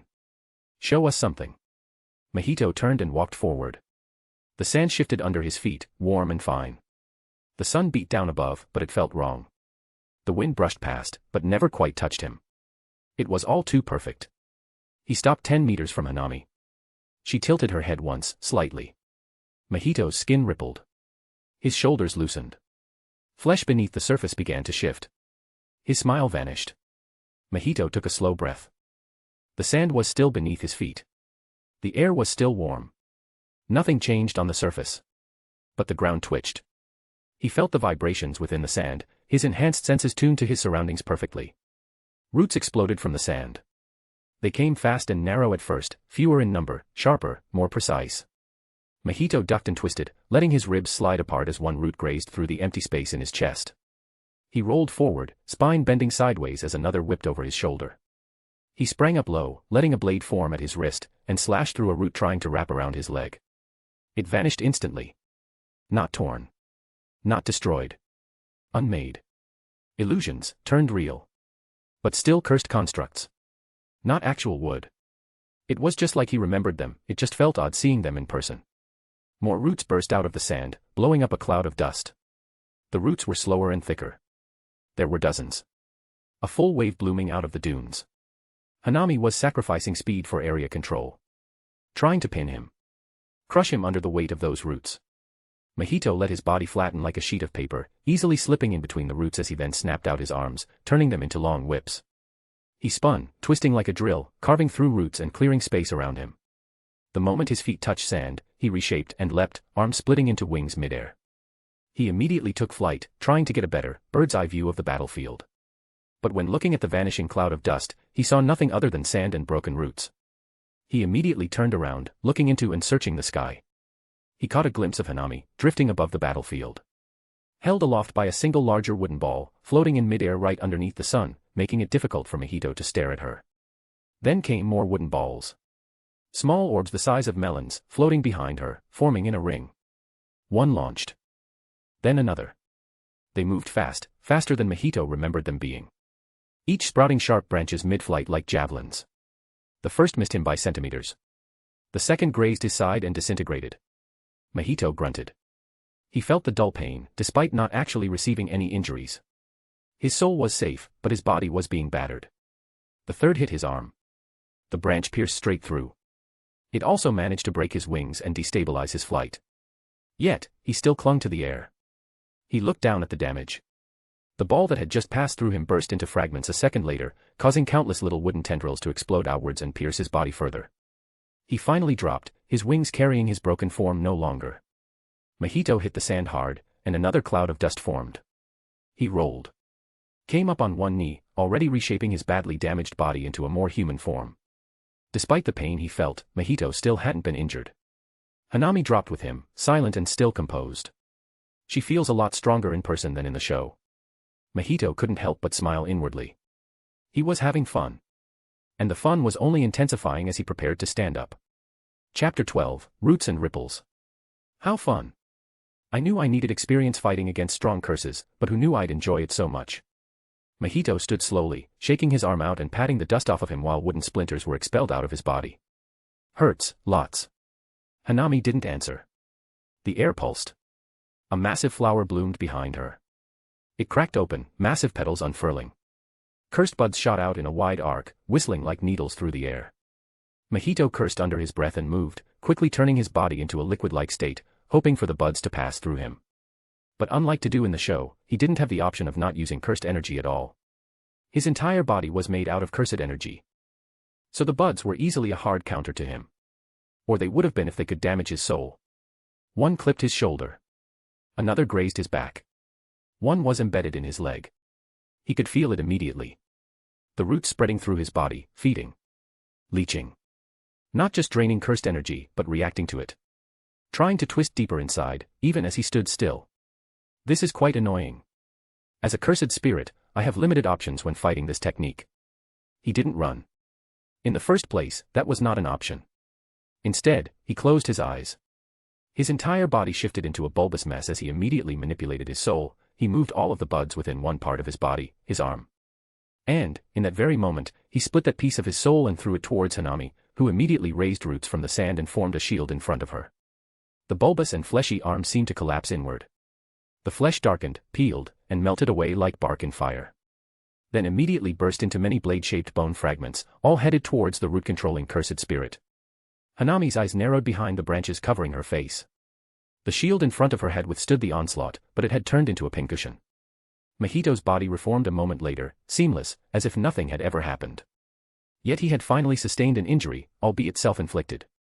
Thankfully, the loss of an arm meant nothing to a special-grade curse. It recovered as quickly as it went. Kenjaku made a sound from under the tree. A hint of a smirk lingered on his face. Amused. Mahito stood again. Breathing slower now. He flexed his fingers. Then the flowers bloomed. A wide circle of soft, delicate petals spiraled out from Hanami's feet, covering the sand like a blanket. Mahito smelled it before he felt it. The scent was sweet. Comforting. The effect was worse. His limbs slackened. His vision blurred at the edges. His heartbeat slowed. The desire to fight vanished. Forcefully. Just like that. But to take away the hatred and desire for battle from a cursed spirit was more than just a parlor trick. It was like taking away a facet of one's soul. Mahito stumbled forward, eyes half-lidded. This one's trickier than it looks. He forced his heel into the sand. Twisted it. Drove pain back into his system. It wasn't quick enough. Hanami raised one hand, wooden balls forming again behind her. Mahito let himself fall sideways. A branch pierced the space where his heart had been a second earlier. Not that he needed to dodge it, but it was better to continue obscuring the extent of his abilities for now. He laughed. Slurred and soft, his voice came out in a rather infantile way. Clever, flower, lady. He lay still for a moment. Then his skin peeled off. The entire outer layer of his torso shed like a husk, sliding into the sand. A new layer grew in, less refined, more stitches layered across his skin. But he was now awake and in control. He surged forward again, dragging a whip arm across the beach, sweeping buds out of the air and ripping apart roots that had grown to try and pierce him. But his target was clear. He wanted to reach her. To harm her directly. Hanami met him mid-charge, but she was surprisingly sluggish. Slower than Mahito had expected at such close range. Roots tried to block and skewer him, but he had already gotten used to them. His left arm split into 5 blades, each one jagged and twitching, revolving. He swiped once. All of the roots were splintered and ruined as if destroyed by a chainsaw on a whip. The second swipe connected. It hit her shoulder. In an instant, Hanami grunted loudly, brought to one knee as the revolving blade still moved to cut deeper and deeper into her. One of her arms moved up, trying to catch a hold of that blade, to stop it.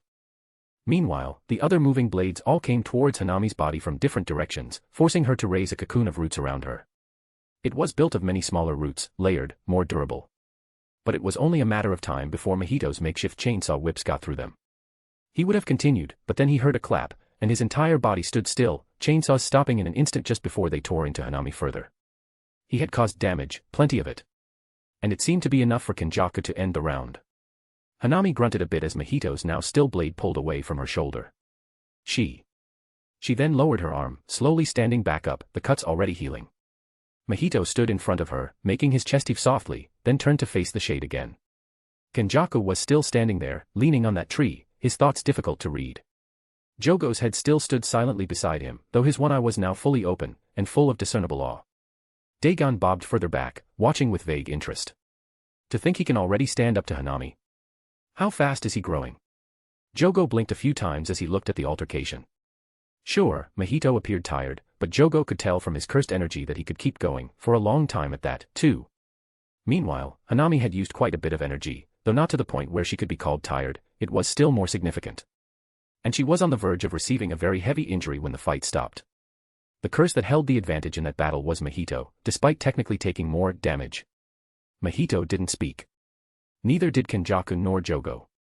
For a few seconds, the only sound was the gentle loop of the fake ocean behind them. Then Kenjaku stood. I saw what I needed. Mahito turned his head slightly, one eye narrowed. He didn't speak. He just smiled. Soft. Almost childish. Not enough to show satisfaction. Just enough to say. You saw what I wanted you to see. Chapter 13, Planned Potential. As the battle ended, the waves receded, and the shores calmed down. Kenjaku remained beneath the tree long after the fake ocean had stilled. Dagon floated quietly in the background, barely rippling the surface of the domain. Hanami stood at a distance, arms folded, her shoulder already healed. She was, at the end of the day, the most durable among the disaster curses. Jogo's head remained unmoving, his eyes studying Mahito with great interest and glee. It's only natural that one of us, new humans, has this much talent. Kenjaku watched Mahito as the younger curse walked away without a word. Still wearing that childlike smile. Still humming to himself like a creature that had never once questioned its place in the world. But Kenjaku knew better. The infantile curse was growing faster than anticipated. His body was evolving with every encounter, and worse, his soul was keeping pace. Most curses develop their form first. Mahito, however, was layered. Curious. Reflexive. And dangerously self-aware for something, whilst pretending not to be. Kenjaku lowered his chin, letting his gaze drift toward the messed-up beach that Mahito had left in his wake. He had reshaped himself mid-flight. Split a part of his soul, weaponized it, then regenerated without delay or hesitation. That wasn't something one could do with just improvisation. Mahito's technique wasn't just the manipulation of his body. It was something deeper. Something born in the soul. Kenjaku had seen something like it before. Long ago. Before the techniques used in the current era sprouted. It was raw. Unrefined. Dangerous in its purity. A curse that shapes the soul. He whispered it into the quiet, ignoring the reactions of the other curses around him. He had already suspected that Mahito was hiding things from him, but this spar had just managed to confirm that thing for him. Mahito wasn't just modifying his physical body, he was modifying his soul, and his body naturally moved to match the form of the soul. If that were true, then Mahito wasn't just useful. He was pivotal. The future Kenjaku envisioned, a new era of cursed sorcery. But can he manipulate souls other than his? If not, then his ability may just be a similar one. Even so, why hide it from me? But the young curse was hard to read. Too perceptive. Too adaptable. Too clever for his own good. A wild card. Kenjaku smiled again, this time to himself. Let's see. Whether you're a piece on the board, or another player entirely. The ocean shimmered one last time before they escaped Mahito's perception as he stepped out. To him, it felt as if the shores had dissolved entirely. The sewers welcomed him with a familiar stench he hadn't missed. Mahito's footsteps echoed softly on the wet stone. The air was familiar. Heavy. Full of the kind of stagnant energy that only the unloved parts of a city could hold. His body felt lighter than before. Not because he had won. But because he had survived without revealing everything. He hadn't used his most refined tricks. Hadn't manipulated the soul of his enemy or even hinted that he was able to. Kenjaku finding out that Mahito could manipulate his soul was very much within expected parameters. After all, it was easier to fool the ancient sorcerer if he thought that he had Mahito figured out. Mahito was well aware of the ancient sorcerer's suspicions, the body snatcher had made it quite obvious after all. He showed just enough to be impressive. Even so, fooling Kenjaku isn't easy, can't let a small win cloud my judgment going further. Mahito paused in a narrow corridor, light from a broken grate casting silver bars down the walls. He reached for a loose piece of flesh on his arm, plucked a splinter still lodged in his skin, and flicked it into the water. His base wasn't far. A tunnel, a junction, and a half-formed chamber he had been carving slowly over time. It was crude but comfortable. Private. Quiet. Mahito turned a corner. And stopped. There was someone else in the tunnel, a stench he didn't recognize amidst the filth. Two figures, actually. The first was already mid-swing. A glint of steel cut the dim sewer light as a massive battle axe arced toward his head. It came fast. Silent. From above. A vertical cleave with enough force to shatter bone, maybe even completely destroy a lesser curse. But Mahito was still riding the high of technically winning against Hanami. The special grade's body bent backwards in an instant, spine folding like paper at a 90-degree angle. The blade missed his face by a hair's breadth, carving a deep gash into the concrete beneath him with a wet crack. He smiled as the blade passed right over his face. He felt relaxed in that moment, calm, concentrated. The figure that attacked him was a tall woman with silver blue hair tied into a sleek braid. Her curves were sharp beneath a fitted bodysuit, her stance poised and careful.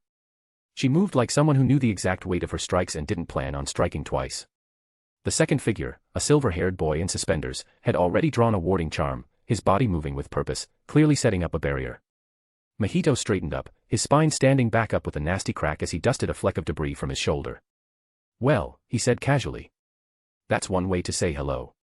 The woman with the axe stood still now, unmoving. Her braid hung over her shoulder, boots rooted to the stone like she hadn't just tried to decapitate him. Her face was unreadable, but her stance was relaxed. She didn't press the attack.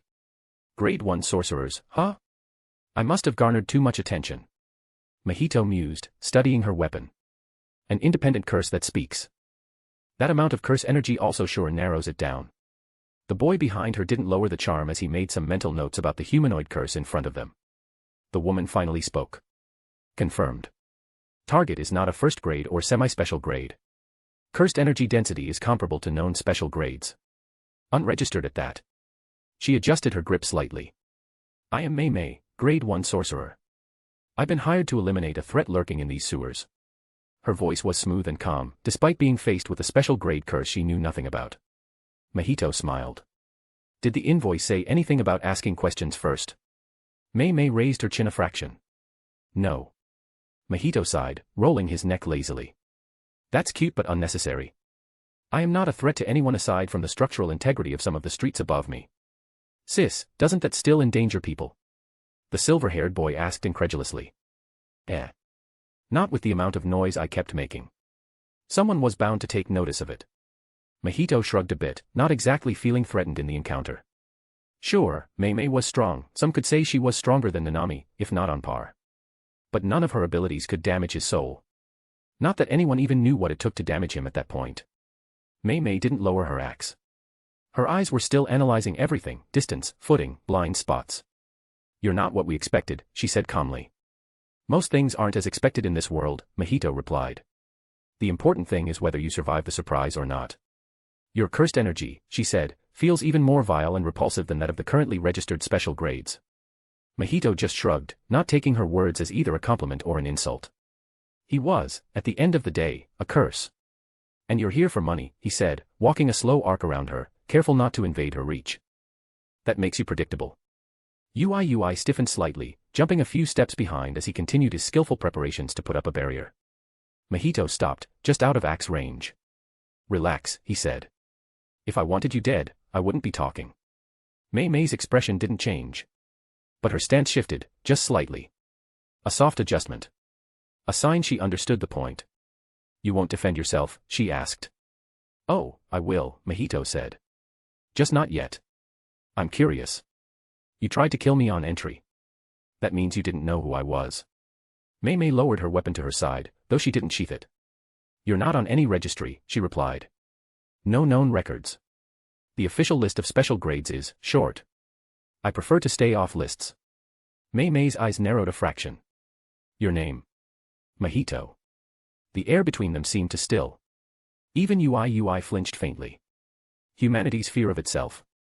The young special grade smiled a bit as he spoke of his nature, the fear that formed him. Dark purplish cursed energy rolled off of him subconsciously as he mentioned it. Mei murmured. Fitting. Must be why it feels so dirty. Mahito offered no reaction. He just watched her. She watched him back. Then, without saying anything further, she lowered her axe to her side. Her grip didn't loosen, but she no longer looked like she intended to swing again. Since this is a conversation, she said. I remember there being other intelligent special grades. Talking ones. Banding together. Gojo mentioned some. Would you happen to have some information on that? Her eyes shimmered faintly as she studied him. She no longer viewed Mahito just as a threat. In him, she saw something else. Something profitable. Information on unregistered special grades. Can the elders even put a high enough price on it? Chapter 14, Trusting Currency. Mei Mei's axe remained at her side. Not lowered. Not raised. Balanced. She had stopped viewing Mahito as prey, at least for the moment. The curse tilted his head slightly, watching her with a thoughtful expression. I do have information, he said at last. His tone was smooth. Polished. A touch playful. But not for free. That made her smile, faintly. Of course. He'd learned her language in seconds. Well, he already knew who she was and had already worked as a sort of mercenary before. Money was a language that all mercenaries spoke. She should be able to fix any funding issues I may have in the future. And why, she asked, would I pay for something that could be made up on the spot? Of course, there was always the issue of credibility. One that couldn't ever be easily surpassed. Mahito gave a low chuckle. It echoed off the stone walls, soft and smooth like water sliding over glass. Because money is easier to trust than people and even curses, he replied. And with enough payment, I'd have no reason to lie. He took a step closer, keeping himself just at the edge of reach. Still composed. Still unreadable. You'll be able to verify plenty of what I say about that unregistered volcanic curse with Gojo too. You don't have to make the payment in full right away either. Mahito knew better than anyone else that trust could be earned with time.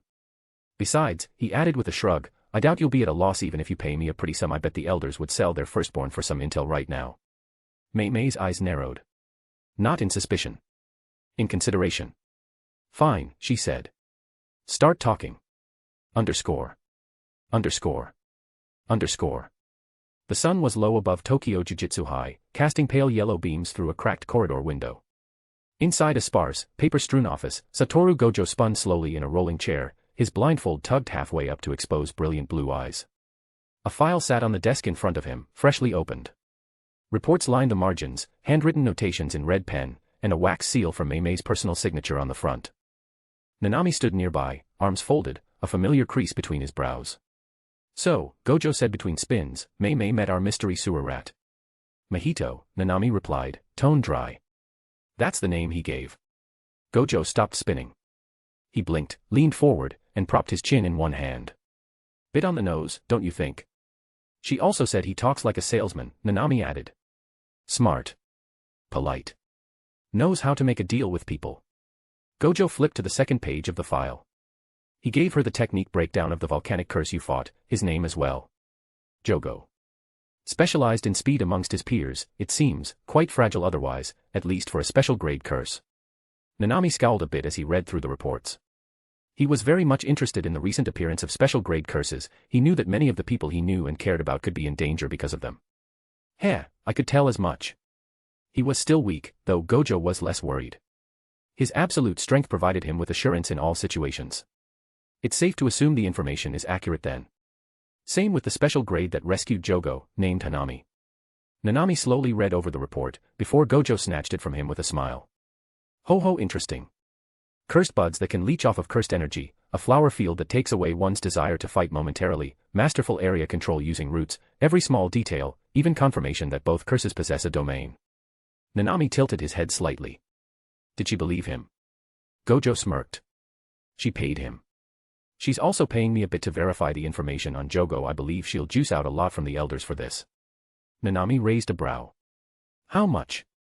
Enough to buy a city. At least special grades moving about and scheming is something they would be desperate to know and keep in check.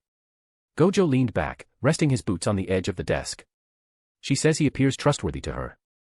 I cross-referenced it with my own first-hand experience, seems pretty legit. Techniques were described with the kind of clarity you can only get if you were there. Then the bigger question is why, Nanami said. Why sell us this information? Because, Gojo said, grinning beneath his blindfold, he's trying to look trustworthy. Ulterior motives, huh? The salaryman readjusted his round glasses with a sigh. Of course he does. He's not a blessing. He's a curse. Gojo tapped the file. He's clever. You can feel it in the report. He even managed to gain Mei Mei's trust, something which can only be bought with lots of money usually. It isn't just that he wants to talk. He enjoys talking, he's good at it. Nanami nodded slowly. Then he's not like Jogo or Hanami. Not part of their organization in spirit. No, Gojo said. Doesn't seem like it. He tossed the file onto the desk and stretched his arms overhead. And here's the kicker, Gojo said with a light laugh. He hinted at something strange. Said the curses are being led by a jujitsu sorcerer, one that is, oddly enough, dressed like a monk. Nanami frowned. That. It can't be him, right? I saw him die with my own 2 eyes. But at least we know it for sure. Someone else is pulling the strings, and they have big ambitions. Gojo rose from his chair and paced toward the window. His spiky white hair caught the light, gleaming against the dark collar of his high-collared jacket. He folded his arms behind his head and stared at the horizon out the window. You know what I hate most about people who lie? Nanami didn't answer. Gojo grinned. When they also tell the truth. Nanami stepped forward. Do you want me to track him? Find out more about this mystery monk. Gojo shook his head. No. Not yet. Let Mei Mei handle the next few steps. She's already made contact. No need to rush things. Nanami glanced back at the report. He's trying to insert himself into the system. It won't be long before the elders try to use him. Gojo laughed. Let them try. Maybe this special grade will distract them enough, and they'll annoy me less. Nanami allowed himself the smallest smile. What about the students? Should we warn Yuji? Gojo turned back, smile still lingering. Mahito's already seen him. Didn't strike. Didn't pursue. Which means he likely doesn't want to fight or capture him. He would have done that back then if he truly wanted to. That still means his intentions are unknown. That in itself can be dangerous. Gojo tapped his temple lightly. But we'll keep watching. I want to meet him myself. Nanami raised an eyebrow. You want to meet a curse? Not instantly exorcise it. Gojo walked past, grabbing the report with one hand and slipping it into his jacket. He talks like a person. He pushed open the office door, stepping into the hall. I want to see how human he is. He paused at the threshold and glanced back over his shoulder, that familiar confident grin sliding across his face. And who knows, he said. Maybe I'll get myself a new ally. Chapter 15, Terms of Investment and Test. Mei Mei had dealt with all kinds of curses. Loud ones. Stupid ones. Vile, hungry ones. But this one, this Mahito, was something else entirely. He didn't just speak fluently. He knew how to negotiate. How to dress lies in curiosity. How to pretend to be small when he clearly wasn't. She walked through the dim tunnels with Ui in tow, her axe slung casually over one shoulder. Her boots didn't splash. She moved like someone who'd already memorized the terrain. Ui glanced back occasionally, making sure no remnants of cursed energy lingered. He's dangerous, he said simply. Very. Especially to the Jujitsu Society as a whole, Mei Mei replied, adjusting her braid. But danger wasn't the real problem. There had always been dangerous curses. What set Mahito apart was that he wanted to be something more. Not a destroyer. Not a devourer. Something adjacent to humans. Or maybe something that humans would have to learn to live beside. The elders would never accept something like him. But eventually, they wouldn't have a choice. That kind of ambition was hard to put a price on. And Mei Mei had the pleasure of making contact with Mahito first, and now had the opportunity to profit even more. She had first-hand access to movements among the unregistered special grades, letting her adjust her investments ahead of time. She could also sell that intel further, at a rather high markup as well. She had no doubt the information he gave was real, especially with the way that the curse had haggled the price. As a curse, he can't purchase anything himself. That's part of our deal, my associates and I manage the funds and handle his acquisitions. The special grade had already set himself up to have an ongoing cooperation with her, which was commendable. That's why he only asked for 25% of the profit from the intel sold to the elders. She had haggled him down from 50%, with the agreement that she would assist with managing his money. He might be a curse, but he knows how to invest, and knows not to overplay his hand. He was interesting enough to warrant future cooperation in Mei Mei's eyes. He had the potential to bring her quite a bit of profit. That made him useful. And being useful was the only currency Mei Mei ever cared about. For now, he provides information. Maybe later, he'll even accept missions. Regardless, things were bound to get interesting for Mei Mei. I get the feeling that business will be booming for the next few years. Time passed quietly after that. 1 week. Then 2. Then an entire month. Jujutsu High didn't stir as much as expected. The elders, predictably, wanted to confirm things before panicking. Which meant Gojo was still free to watch from the sidelines, occasionally smirking at mission reports he pretended not to take seriously. Mahito stayed underground. No more surprise meetings. No more polite smiles. Only silence and training. He had grown fond of the lower levels of the sewers, the ones with collapsed tunnels and no active runoff. The air was heavier there. Thicker with old air and thick in cursed energy due to all of the curses he had gathered there. It wasn't just his own efforts now. He had agreed with Mei Mei and her associates, they were to steer as many fly heads as they could find towards the lower sewers where he now dwelled. It was something easy to do, even for the lowest grade sorcerers, which Mei Mei hired using chump change. Since it didn't require Mei Mei's intervention, the matter only cost about 2.5% of his initial contract in the share of information. It was a small price to pay to him, now he could focus solely on his idol transfiguration, improving it and building his strength. A perfect space and environment to experiment. Abundant in resources. The fly heads were weak. Bottom feeders. Nearly invisible to most sorcerers in terms of threat level. But they were abundant. And Mahito had begun stitching them together once again. Not like a scientist. Like an artist. His newest creations were grotesque little things, clumps of twisted fly-head souls melted into patchwork flesh, limbs arranged not for function but for adaptability. Some had too many wings. Others none at all. But they moved. They learned. They were the fly soldiers, Mark II. He no longer bothered to give them a human appearance, discovering that the strain on them was a lot smaller if he just kept their appearance similar to the shapes of the grouped-up fly heads. But he was able to increase their size considerably, making them comparable to a regular human. Meanwhile, their speed had doubled when compared to the Mark I that he had created in the past. Though stronger individually than his previous creation, Mahito was also able to make a whole lot more of them. Each one carried the cursed energy of a second grade, but their coordination and speed made them more dangerous than the classification implied, maybe even rivaling Nanami or Mei Mei in burst movement. They were, unfortunately, nowhere near as durable as a grade 1 sorcerer and had no curse technique, they just had strength and limbs created purely for combat. To make up for that, Mahito had given them crude self-destruction triggers. If overwhelmed, they would collapse in on themselves and scatter shards of cursed bones, a final bite from a dying Fong. Mahito sat cross-legged in a crooked chamber lit only by the faint glow of residual cursed energy. 20 fly soldiers populated the entire room in front of him, pulsing softly, their bodies held together by solid stitches of cursed energy.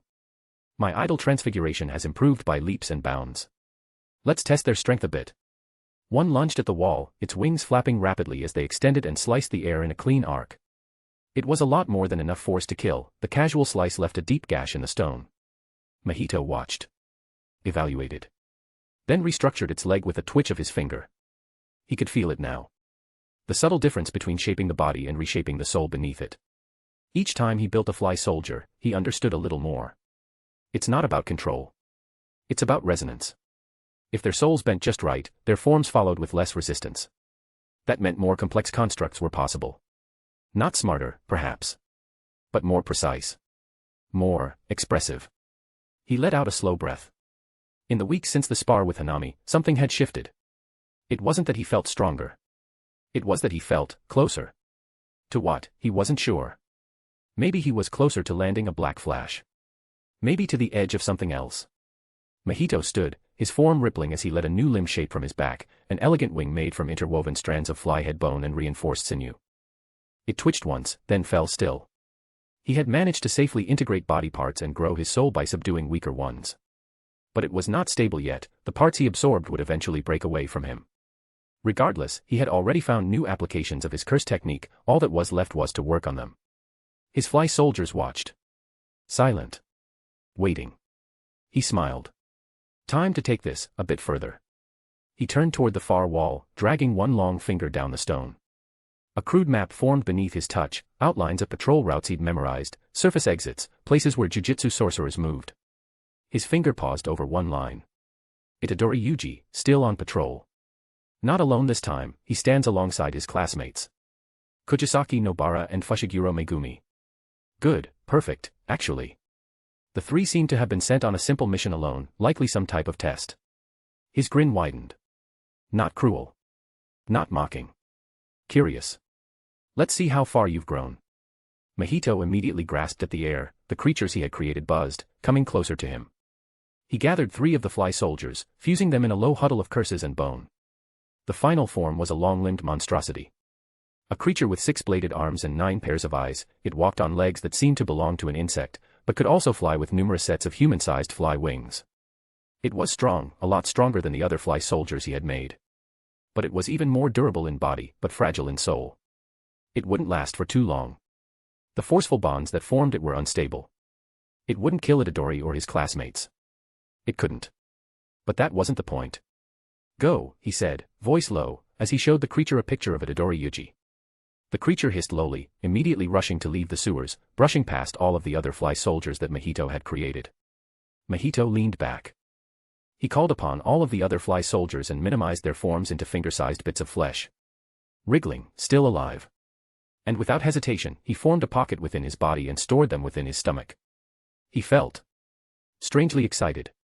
He wanted to see it, just how much he had grown. If Itadori crushed his creation without strain, that would give him confirmation that he was growing nicely.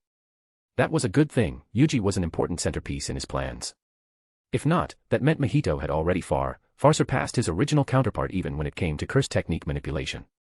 Either way, it would be useful. And if Sukuna somehow stirred and was brought up, well, that would be even better. A chance to witness the king of curses or the strongest sorcerer of this era in person. That's all I can ask for right now. Chapter 16, Curses and Interests. The forest on the outskirts of Saitama should have been quiet.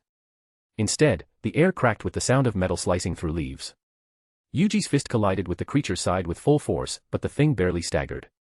"Okay, definitely not your average curse," he muttered, gritting his teeth as he backpedaled.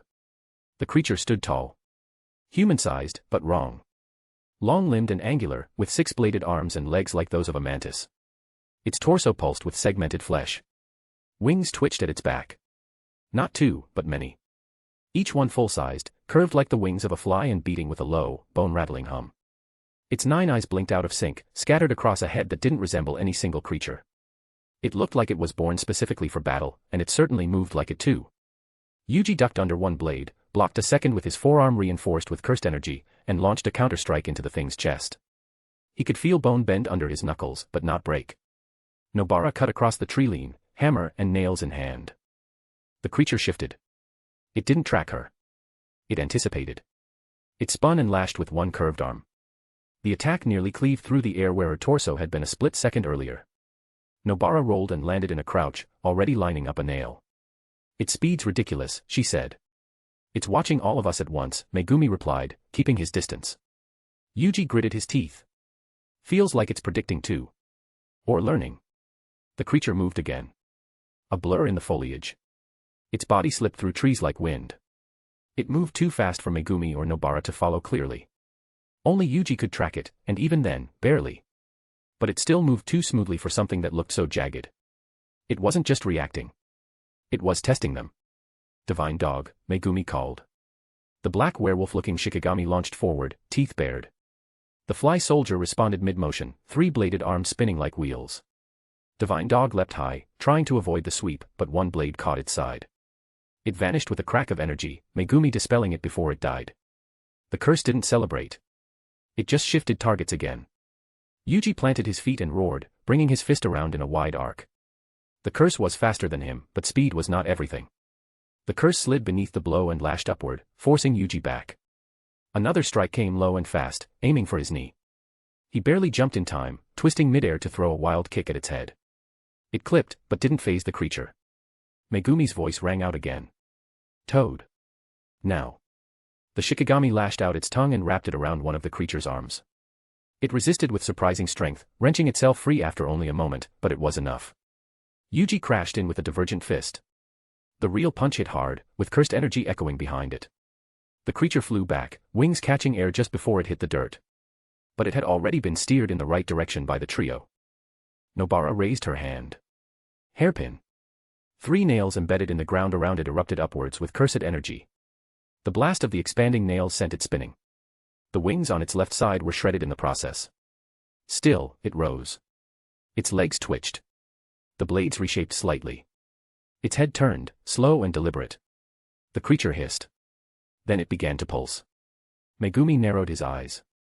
"Get back." Yuji blinked. "Wait, what's it dash?" "Now." They leapt back. The creature's body contracted. Limbs pulled inward. Wings folded tight. Then its chest split. A sound like a bone spike snapping echoed as a dozen needle-like shards burst from its back and scattered in every direction. Self-destruct? Nobara asked, shielding herself. Almost, Megumi muttered. Some sort of desperate last attack. Burned through a lot of cursed energy, it seems. The air cleared slowly. And the creature still moved. Just barely. The makeshift curse's body twitched violently, its cracked limbs reorienting. Then it lunged. Straight at Yuji, the one who it had been pointed towards from the beginning. Faster than before, with wings flaring and every bladed limb snapping forward in a deadly, desperate final strike. Yuji braced. But it never reached him. A single silver line tore across the air. The creature stopped mid-leap. Then its upper half slid away from its lower, cleanly cleaved, as cursed blood sprayed into the grass behind it. The two halves fell. Behind them stood a tall figure in dark, shapeless clothing. His pale skin seemed to glow faintly in the shade. Mahito. He lowered his outstretched hand, where a long blade of transfigured flesh folded itself neatly back into his palm. Like it had never been there at all. He smiled. Now that was close. The self-destruct failsafe must have been affected by the forceful merger of 3 fly soldiers. Interesting results. Yuji stumbled back, caught between shock and instinct. You. There was certainly recognition in his voice, his expression immediately became complex. Mahito turned, as if surprised to be noticed. Ah, Itadori Yuji. You and your friends all right. Megumi's shadow stretched behind him. Nobara lifted her hammer but didn't step forward. Mahito raised both hands in a calm, almost casual gesture. No need to get jumpy. I'm not here to fight. You just cut that thing down, Megumi said cautiously. Why? Mahito tilted his head slightly, like the question amused him. Is it strange to want to help? Nobara narrowed her eyes. Yes. They had both seemingly been informed about Mahito's existence, either by Itadori himself or by Gojo, warning them of a possible future meeting and to stay alert. Though no jujitsu sorcerer is worth his salt needed a reminder to stay alert when in the presence of a special grade curse. Especially when they had zero knowledge of its cursed technique. Mahito gave a soft chuckle. Well, I saw something nasty flying in this direction and figured I'd tag along. Never hurts to lend a hand, does it? Yuji's fists trembled. He didn't relax, but he didn't charge, either. I don't trust you. Good, Mahito said simply. You shouldn't. He walked slowly toward the bisected creature that was currently still in the process of burning up and disappearing. It was taking longer due to the number of souls that were being exorcised, yet another interesting facet that Mahito took a mental note of. Ugly thing, wasn't it? Fast too. You're a cursed spirit, Nobara said flatly. Why help us? Mahito smiled wider. Why not? Not everything has to be a bloodbath. Good and evil are interchangeable in life. Megumi's fingers twitched. I don't know what you are trying to gain, but things won't go your way. His skeptical gaze washed over Mahito, who just shrugged. Hey now, I am not trying to hide my intentions here, Mahito said, a gentle smile appearing on his face. Everyone's always looking to gain something. I just prefer when things are mutually beneficial. He looked at Yuji again. This time, more intently. I've been curious about you, Itadori, obviously. I wish to learn more about you. Yuji's jaw tightened. You're not getting near Sukuna. Relax. I didn't come for him. Mahito's tone shifted slightly. Not cold, but almost gentle. I came because I wanted to see how you were faring in this world. Jujitsu sorcery isn't a pleasant job to undertake, though I'm sure you've already encountered the bloody, darker parts of it. Enough with the blabber. No one's buying it. Megumi said, his fists clenched as he seemed to be almost prepared to summon something from his shadow. Mahito glanced at him, then at Nobara, then back to Yuji. I'm not your enemy. That's all. He stepped away from the corpse. If I were, you'd already know. Then, as if remembering something, he paused. You're stronger than the last time I saw you. Yuji blinked. What? Just an observation. Mahito smiled again. Calm. Measured. Nothing chaotic in it. I'll be seeing you, Yuji. Hopefully not in the middle of another mess like this one. And just like that, he turned and walked into the tree-line.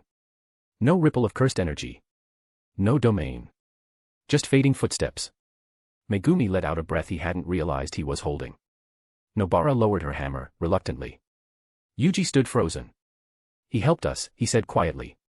That doesn't make him a friend, Megumi replied. Nope, Nobara added. I ain't buying any of the bullshit he spouted either.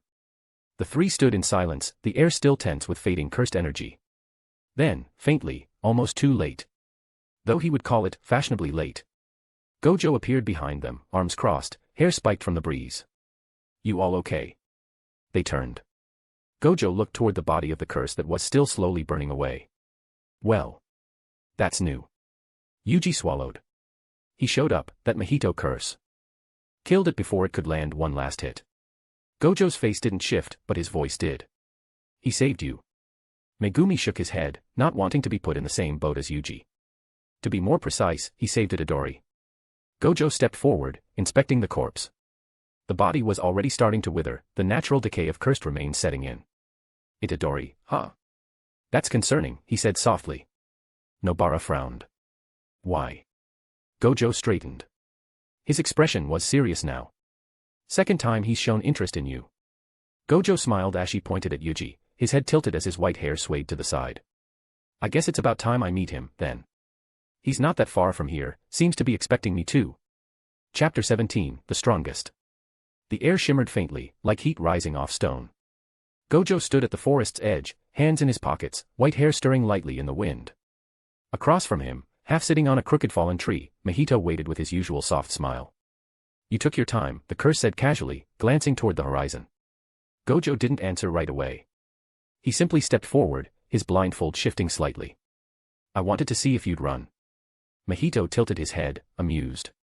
Why would I run from someone I wanted to meet? Gojo stopped 10 paces away. Not close enough for a handshake. Not far enough to feel like conversation wasn't possible. You don't strike me as suicidal. I'm not, Mahito said, smile still present. But I'm also not interested in making an enemy out of you. Gojo raised an eyebrow beneath the blindfold.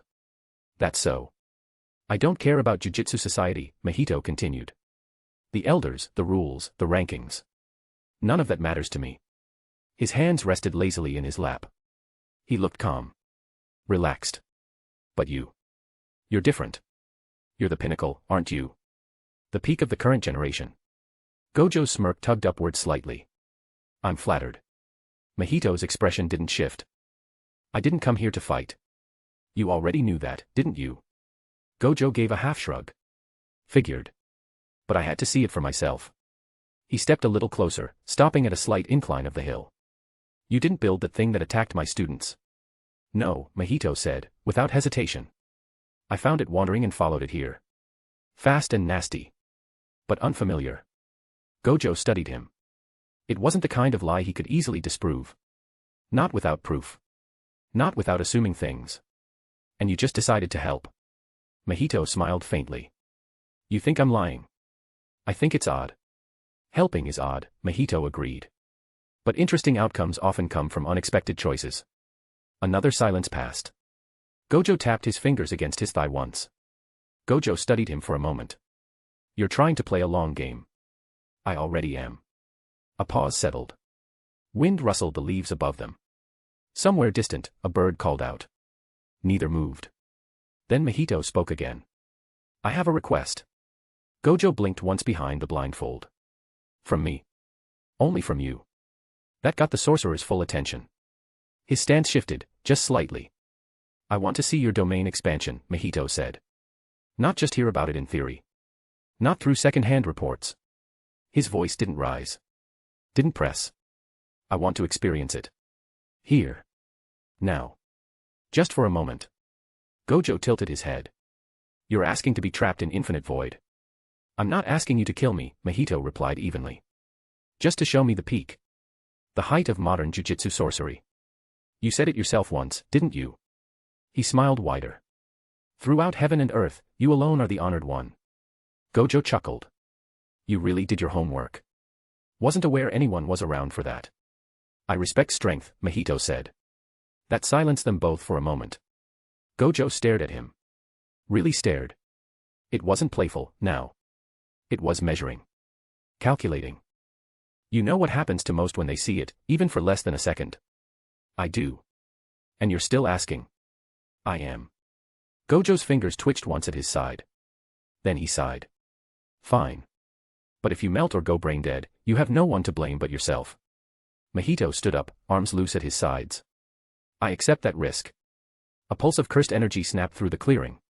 Gojo's form shifted. Calmness became clarity. Laziness became focus. He raised one hand slowly.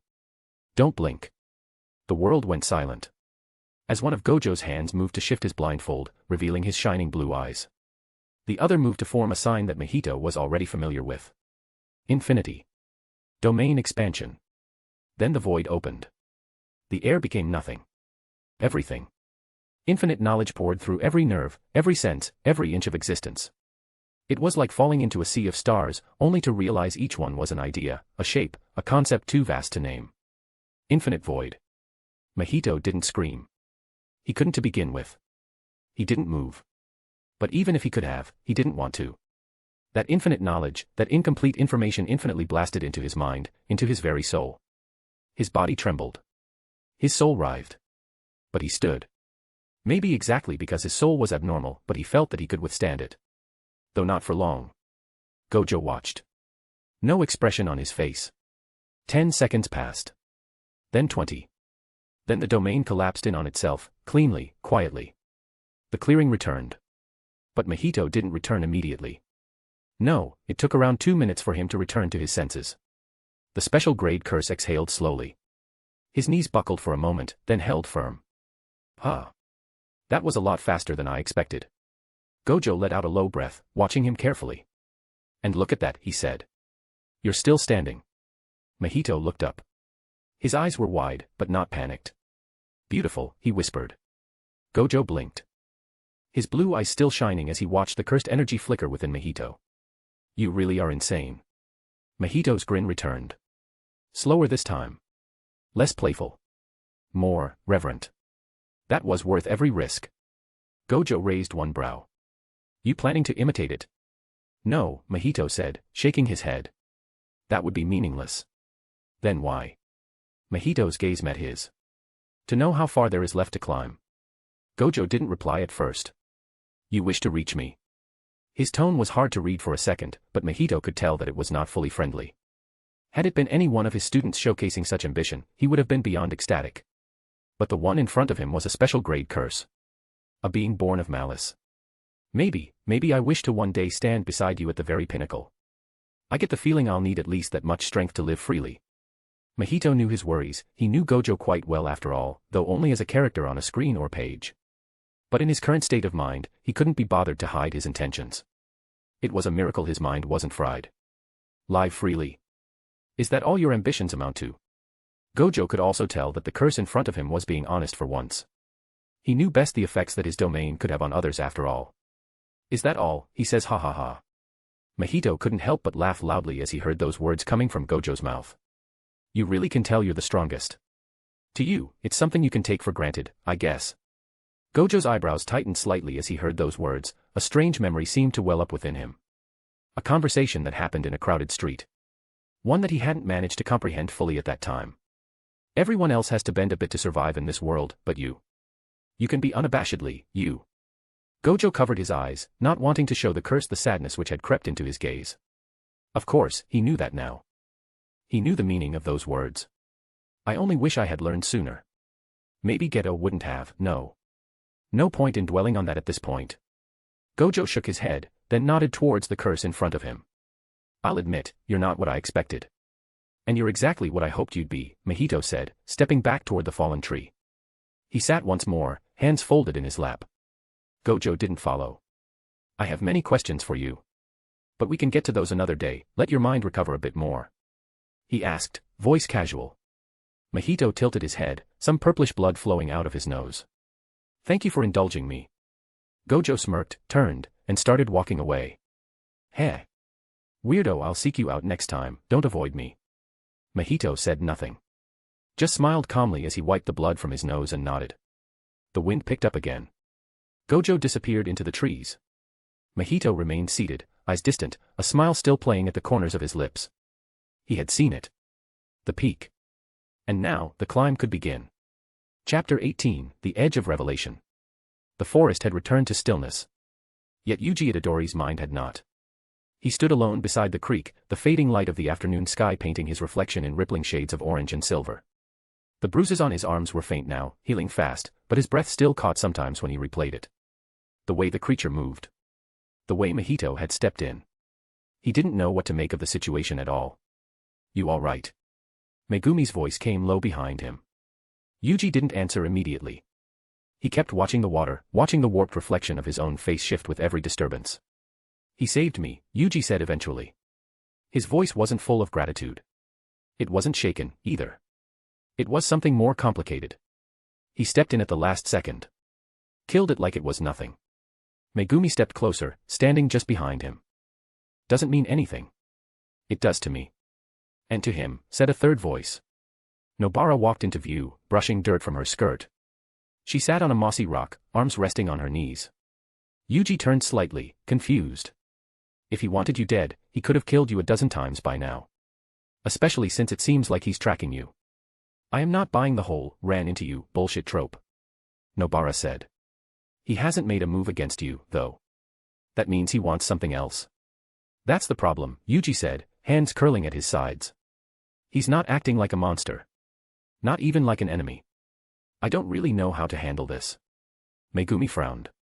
Not killing or attacking you doesn't make him an ally, Itadori. It is confusing as hell though, Nobara added. He looked shady. He probably wants something big. Yuji looked down at his fist, still scuffed from the battle. Then we should find out what. Underscore. Underscore. Underscore. The Elder's Chamber was carved from stone older than any city still standing. Shadows clung to the corners, drawn to the silence that lingered between its high walls.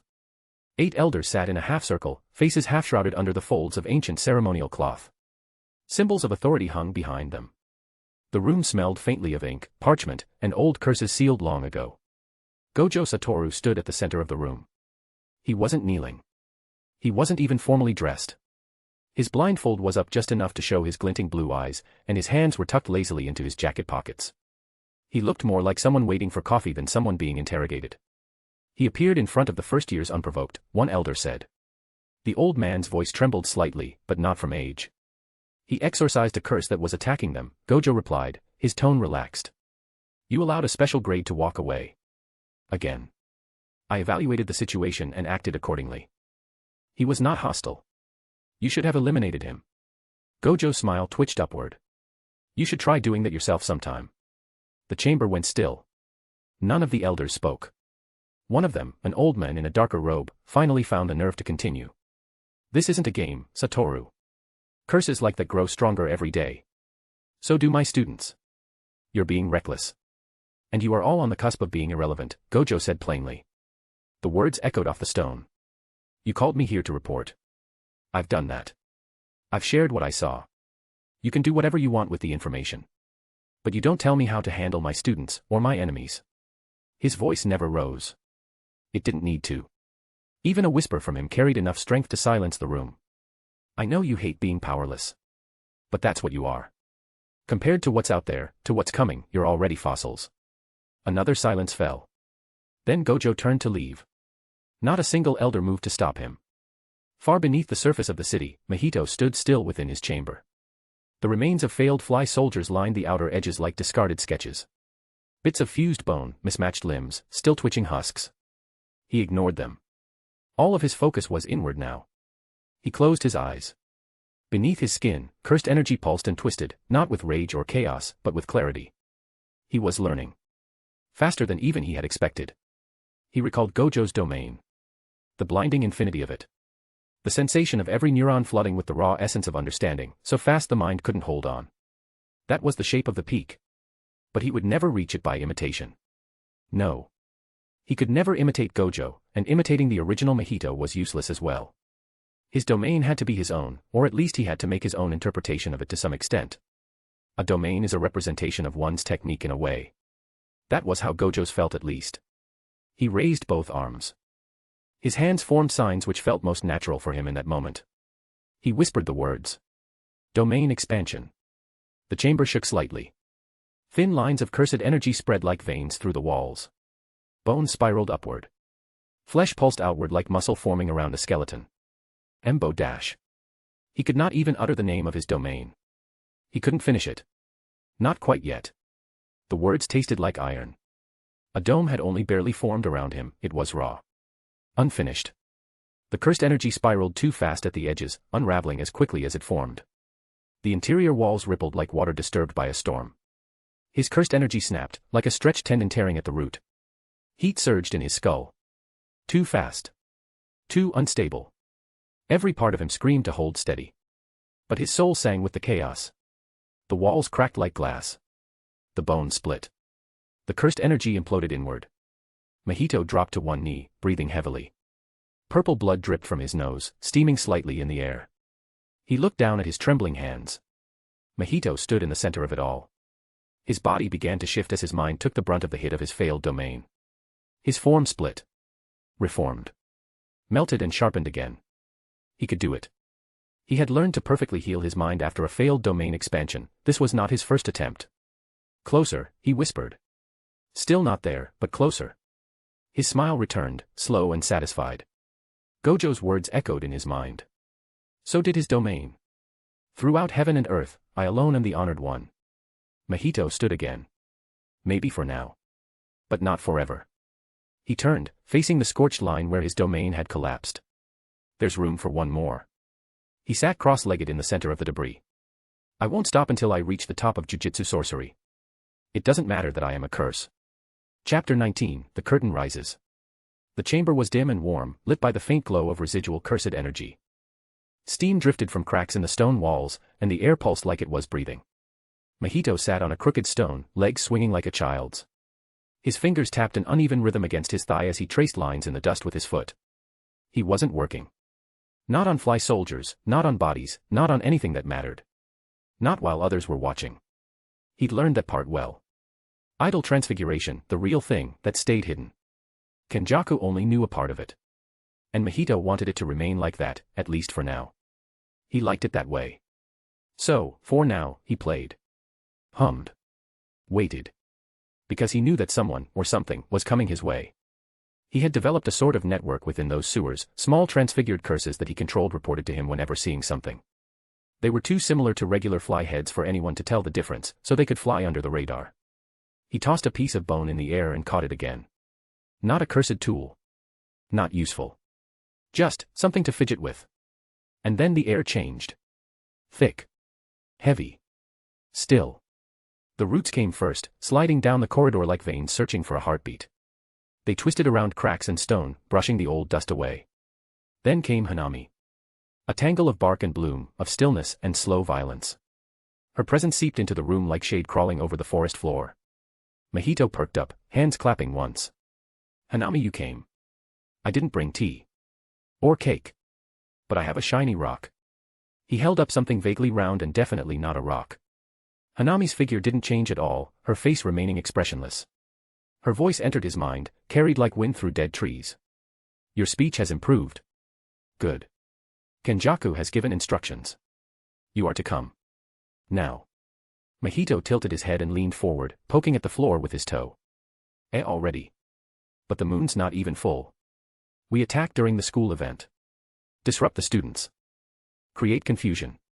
Draw attention. Mahito blinked slowly, then grinned, sharp and soft all at once. Oh, the one with all the uniforms and shouting and friendship punching. That one, I read a few manga like that. Hanami didn't respond directly. But her roots began to recede. She turned. Mahito followed with a skip in his step, arms swinging wide.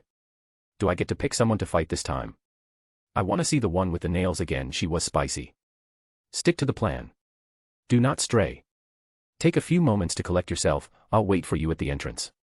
Stick very well, I will go and get some things, return to you in a bit. Hanami nodded, turning away and leaving the sewers, clearly not liking the surrounding areas too much. The stench was one thing, but being so far away from nature was annoying to the special grade curse. Mahito's expression changed entirely when Hanami left sight. It gained a profound coldness, losing all other emotions. All but one. Excitement. So it's already time, huh? Better prepare mentally for this. High above the city, behind soundproof glass and reinforced charm barriers, Mei poured herself a drink. The amber liquid swirled lazily as she watched it catch the light. The crow at her window shifted once, tilting its head. Then the phone on her desk lit up, just once, soft and violet. She tapped it. Mahito. Mei-chan. His tone was smooth this time. Almost polite. A practiced calm wrapped in lazy charm. "You're calling early," she said, swirling her drink. "The elders haven't made the latest payment yet. Don't worry, you'll get your cut." MMH. "No, just thought I'd give you a whisper in advance. Things are moving, you know. Something big is happening soon on your end too, right?" Her brow arched slightly. "School event. MHM, I'm the guest of honor this year. Me and Flowerface are showing up for a little garden party." May didn't change expressions. "And you're offering intel ahead of time."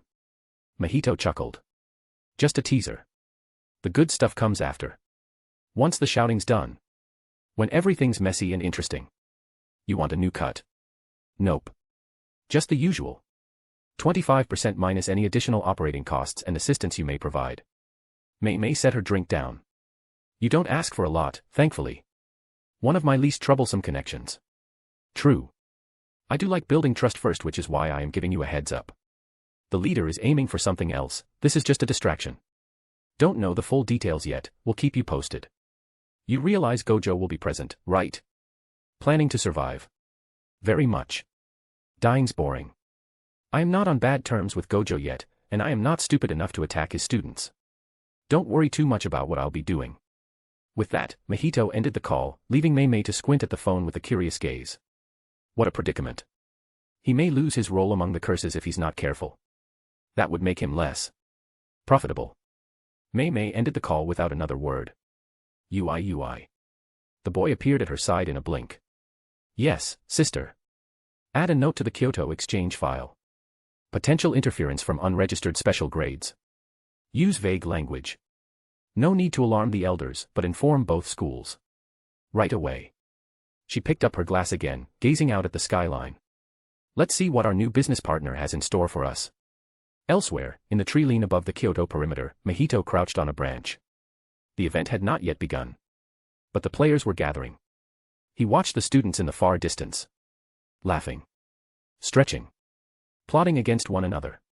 One side was preparing for battle like it was a school game, while another seemed to be preparing for something more. Yuji was there. So was the girl with the nails, Kujisaki. The 10 Shadows wielder, Megumi. Their seniors were also present, faces Mahito already knew. Panda, Maki, Inamaki. He was far enough to watch, but not close enough to be sensed. He hadn't entered the barrier of Jujutsu High, as he needed to wait for a signal. The anti-Gojo barrier needed to be put up too, which would take a few seconds. Mahito tilted his head and smiled. He hadn't decided if he would fight this time. Or talk. Sometimes talking was better. He pressed a finger to the bark of the tree and let cursed energy flow into it, just enough to leave a scar on the wood. He didn't need to win anything here. Just move the game forward. After all, the curtain was rising. And Mahito. He always liked to make his entrance just a little late. Chapter 20, Shattered Stage. The Kyoto exchange grounds were no longer festive. They were a battlefield. The sky was thick with dust and blooming, cursed energy. Broken barriers flickered in and out of visibility above the arena. Trees were uprooted, the ground torn, and buildings reduced to cracked silhouettes in the haze. Where students had once stood in formation, only chaos remained. Underscore. Haruta Shigemo swung his sword in a lazy circle, grinning wide beneath blood-stained cheeks. His body danced between curse traps and incoming projectiles like he was untouchable.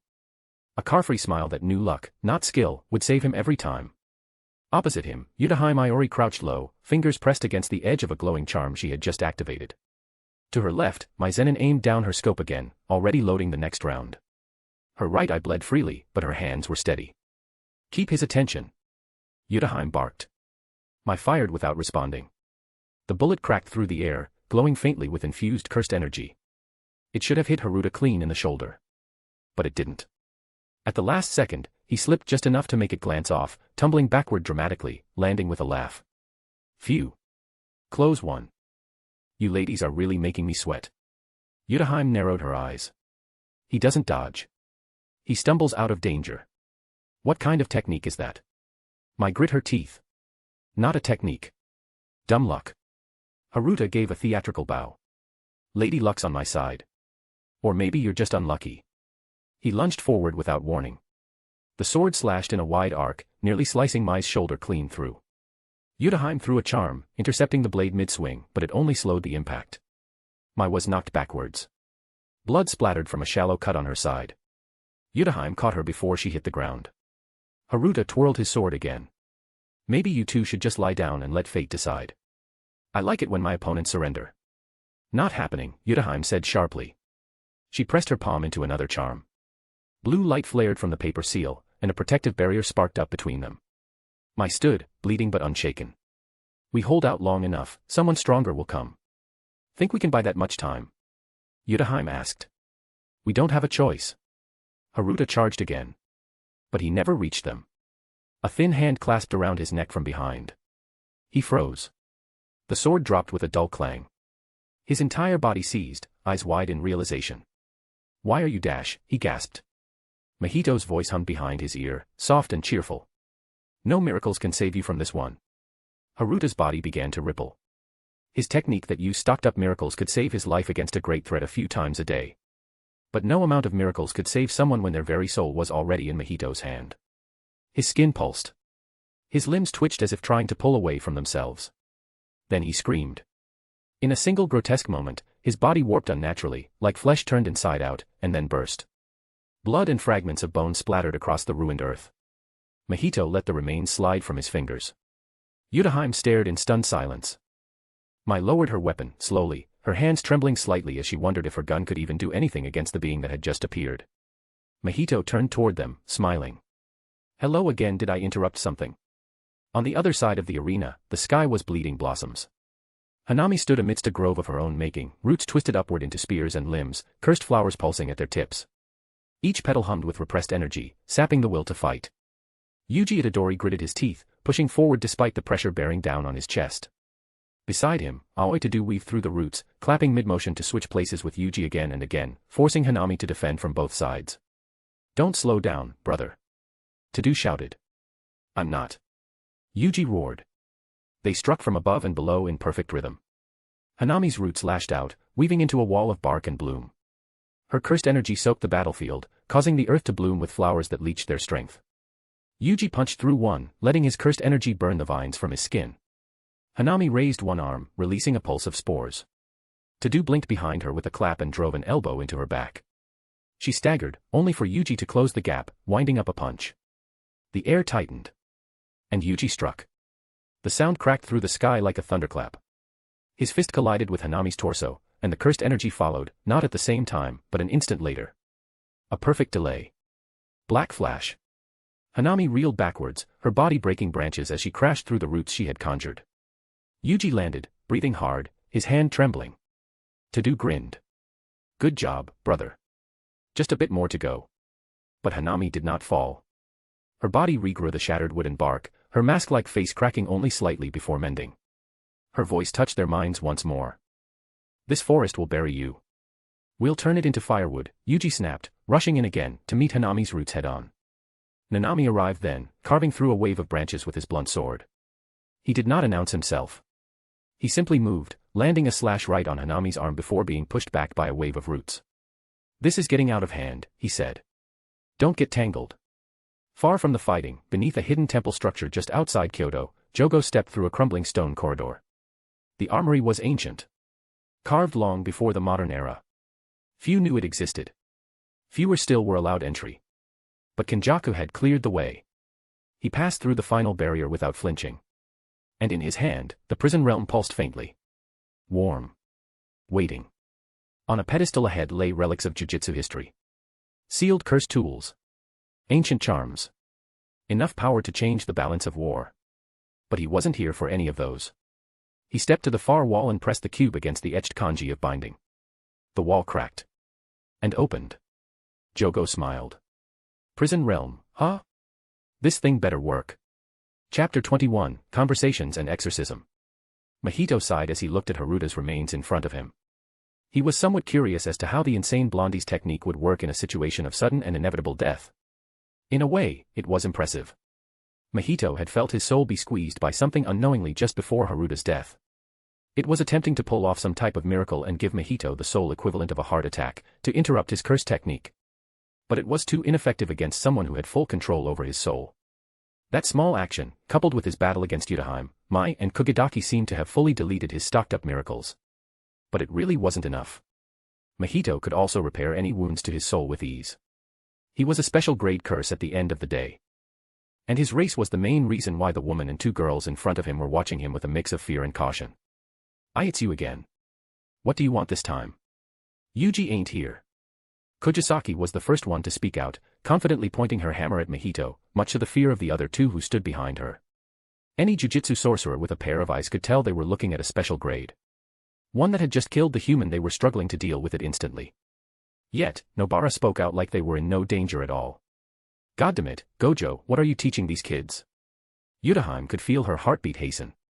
You do realize that Yuji isn't the only thing in my world, right? Mahito raised an eyebrow, his head tilting to the side as his dirty blonde hair shifted slightly. Kojisaki seemed to stop for a second to ponder that information, before swinging her hammer in the air and pointing it back at him with a less than resolute look on her face. Well.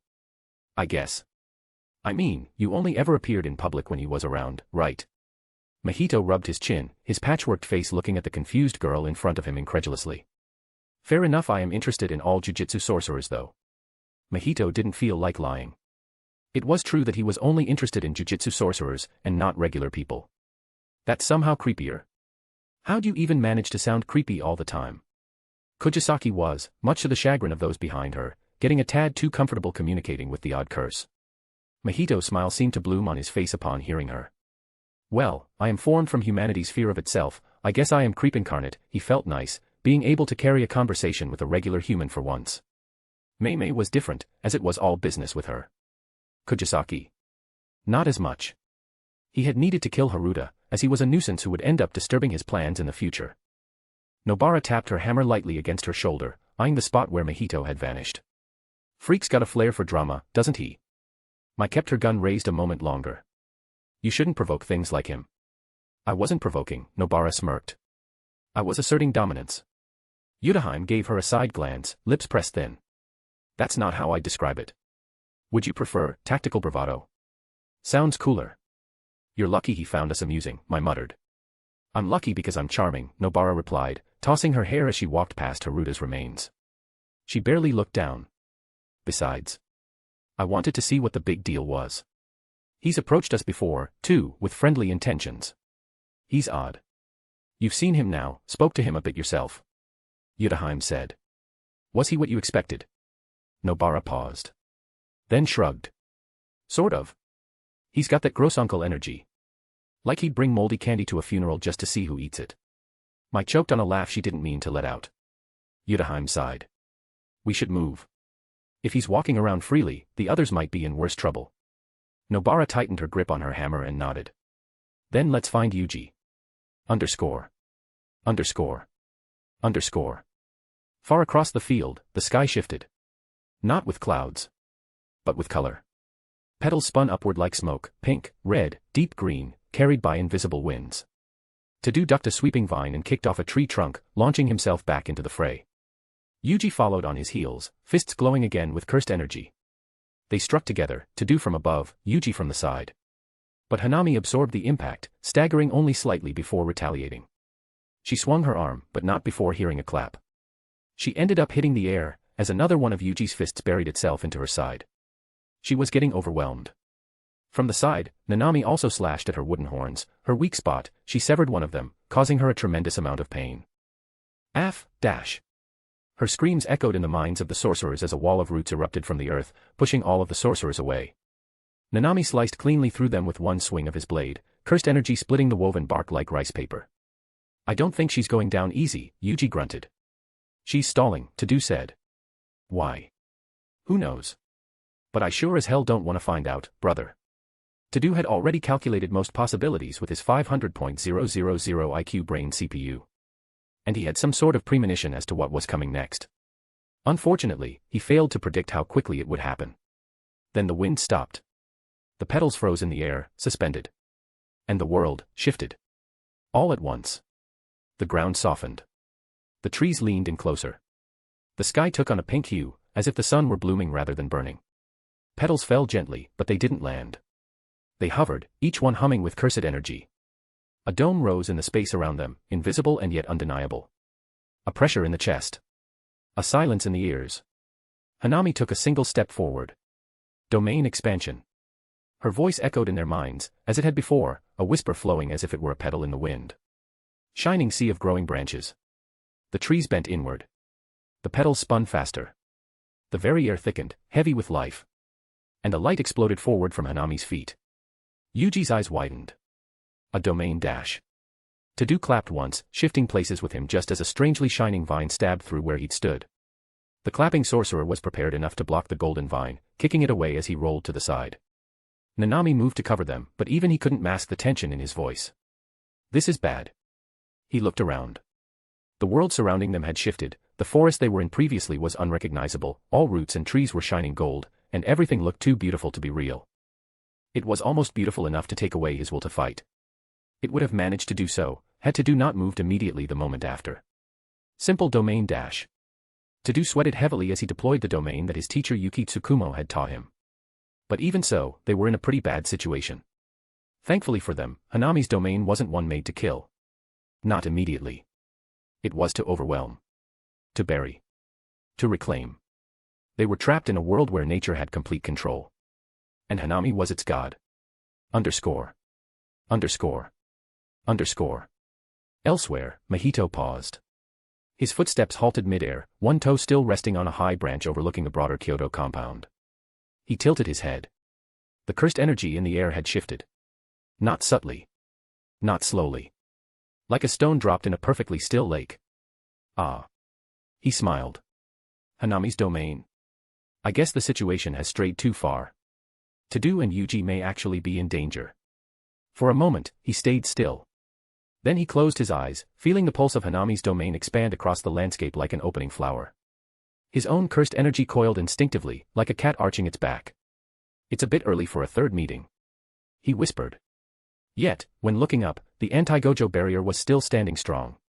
But I guess it's my cue.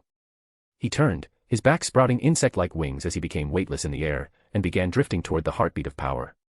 Faster than the wind. Lighter than mist.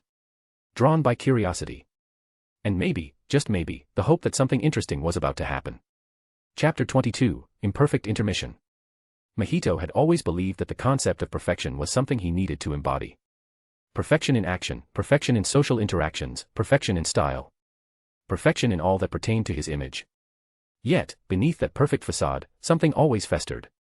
A sensation that never left. Unclean. No matter how much he scrubbed or how many times he cleaned. Every time he looked in the mirror, blood covered his face, his hands, his smile. Even when displaying a perfect smile, he felt dirty. From a young age, he had wanted to make it in the world. To become rich, by any means necessary, and to help those like him. He had clawed his way up, scraping for wealth, influence, for a sense of freedom. And he had gotten it. Built it from nothing. Brick by brick. And corpse by corpse. The smile he wore in life had been polished to a gleam. The suits tailored. Language refined. A man of the people, he had called himself. A man of elegance. But underneath it all. Dirty. Even at the end, all he smelled was blood.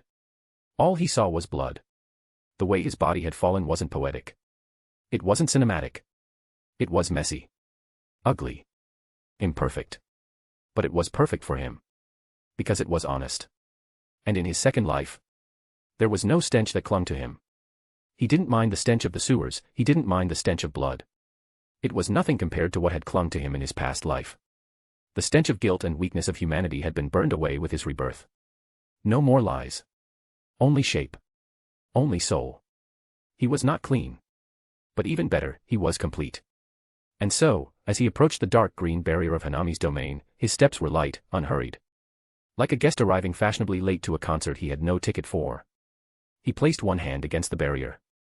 It rippled faintly, resisting for a moment. Then parted. It was not made to hold people outside after all. And so, Mahito stepped inside. And the world changed again. The soil beneath his feet was soft, spongy, almost breathing. Shining trees rose in a wide circle around a clearing choked in golden vines, their trunks twisted like rope pulled too tight. Shimmering petals fell like rain, each one laced with cursed energy sharp enough to shave skin from bone. The air buzzed with insect noise. Not real insects. Cursed imitations, ambient noise at best. The hum of their wings was just slightly off. Like a frequency not meant for human ears. Like the forest itself was growling. Mahito smiled, letting it all wash over him. It was beautiful. Raw. Unfiltered. This was Hanami's soul. Her truth. The oldest kind of curse. Nature betrayed by humanity. Wrath slow-cooked over centuries. He admired it. Even respected it. But it wasn't his. At the far end of the clearing, he saw them. Yuji Itadori stood first, his chest heaving, blood smeared along his temple. Dirt clung to his uniform, his body trembling from fatigue, not fear. Yet his eyes never lost focus. Beside him, Tadu towered like a wall. Shirtless as usual, his muscular body tense beyond measure. He stood protectively between Hanami and the others, sweat trailing down his brow as his cursed energy flared around him. He was still maintaining his simple domain, preventing Hanami's sure-hit effect from affecting them all. Nanami crouched low behind a fallen branch, his blade gripped in one hand. Even now, he was calculating. Looking for angles. For patterns. Ever the professional. And towering above them all, Hanami had rooted herself to the ground. Her arms were no longer arms. They had become thorn branches, coiled in preparation, and one shoulder still showcased a strange, glowing red flower. It radiated a highly dangerous energy. Her mouth was no longer visible. Her face framed by twisted wood. She no longer needed to speak. But Mahito heard her anyway. You should not be here. This is my domain. My burden. My mission. He raised one hand, waving absently. I'm done with missions. Yuji, Tadu, and Nanami looked toward him sharply from where they stood, still catching their breath from the prior onslaught. Nanami narrowed his eyes. What is he dash? Tadu muttered, he's interfering. My 500.000 IQ brain CPU failed to predict this. Mahito ignored them. He kept his gaze on Hanami. You're still playing the role given to you, huh? Loyal little foot soldier. Carrying out the will of someone else. This is not your concern. Hanami's voice rang in the minds of everyone present, sounding outright indignant. But it is. It helped me realize something. Mahito said. He looked up at the petals drifting overhead, letting one touch his fingertip before it burned away against his cursed energy. I played along for a while. Acted cute. Played dumb. Let Kenjaku talk about plans, missions, and whatever long game he thinks he's playing. He turned back to Hanami and smiled, wide, clear, unburdened. But I'm not interested anymore. You betrayed us. Hanami's indignation turned to anger, and Mahito couldn't help but laugh a bit when hearing her scream in his mind. I was never loyal in the first place. Hanami's body tensed, and the domain responded, thorns curling, branches twitching in anticipation. You are jeopardizing everything. Mahito stepped closer. I don't care. I will destroy you. Try it, flower face. The golden vines shot forward. Mahito moved in a single motion, bending his soul, shifting his shape. The cursed energy warped around him like water around a stone. Vines that touched him crumpled and fell in splinters, distorted from the inside out. Everything in that forest was alive, everything within it held a soul. So, his idle transfiguration could combat it. Tadu's jaw tightened. Yuji grunted and took a small step forward, only for Nanami to extend one arm and stop him. Let them fight, Nanami said, voice low. If we're lucky, they'll kill each other or stall each other until Gojo arrives. One thing was for sure, neither one of the special grade curses present was paying attention to the trio anymore. You think you can win? Hanami said. Funny how someone as weak-minded as you can speak in such a way, Mahito replied. He raised his arms outward, stretching slowly, almost theatrically. You and I, we were never equals. We were never allies. Remember this. His smile widened. His gaze shifting slightly towards Yuji. Maybe he can learn a bit from my enlightenment. The reason you died today. It's because you are content with just being a pawn on someone else's board. Hanami attacked again, this time a dozen shining roots spearing forward with the force of javelins. Mahito's cursed energy exploded outward in a rippling wave, his body shifting as he took the brunt of the assault, yet none of the roots that stuck into his body could damage him. He completely ignored them, even as they dug further into his body. He spread his fingers wide, as dozens upon dozens of arms sprouted from his back, each of them made distinct hand signs. Within his mouth, smaller hands reached and formed more hand signs, each inch of his body seemed to move with purpose. In the back, an eye appeared on Yuji's cheek. Sukuna's attention was seemingly finally caught. And with a voice that seemed to echo 10 times over. Domain expansion. The forest buckled. The trees bent inward like they were bowing. The air cracked. Cursed Genesis. And with that, his domain expanded, bone and sinew tearing through vines and soil alike, splitting Hanami's paradise with cruel white corridors and jagged ivory archways. Hanami's cursed energy rose to counter him, and for a moment the two domains clashed, green and gold against bone-white brilliance. But one was superior to the other. And it only took 1 second before Mahito's domain was completely set, and overwhelmed Hanami's. And Mahito smiled into it, calm and whole.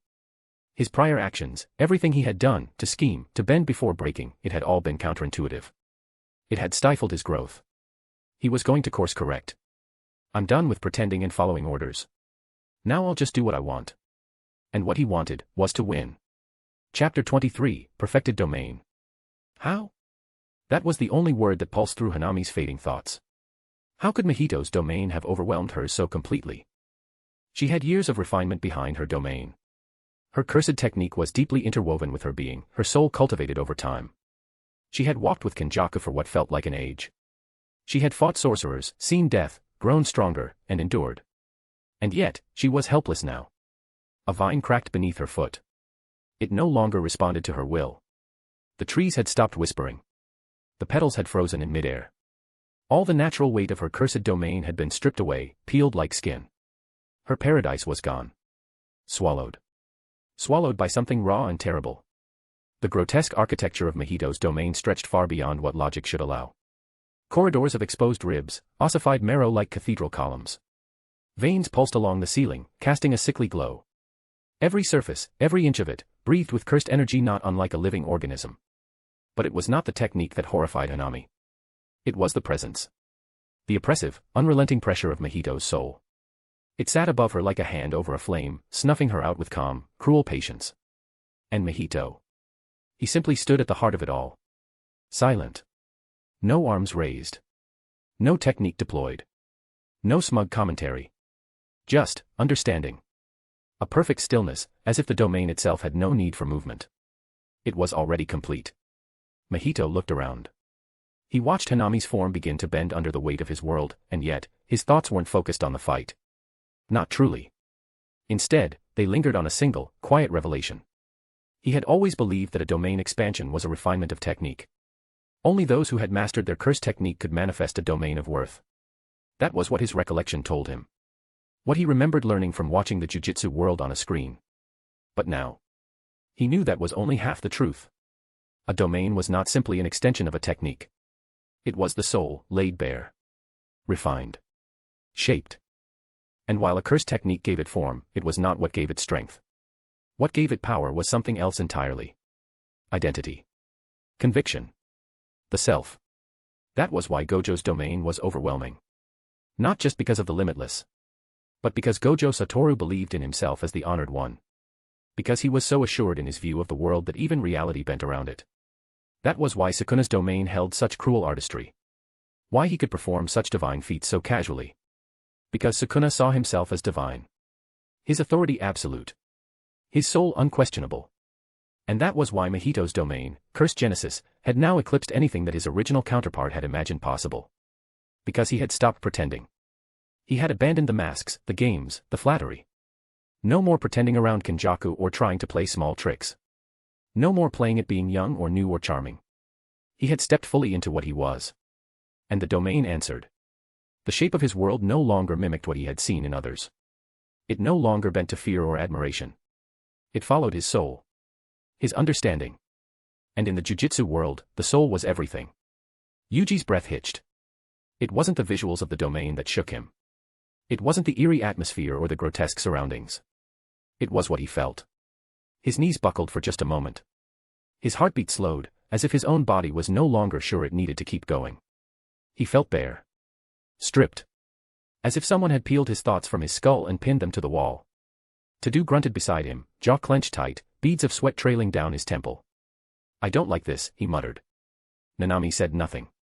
His grip on the hilt of his blade was white-knuckled. He could barely keep his stance. The domain wasn't hurting them. Not physically. But they all knew. They were within Mahito's world now.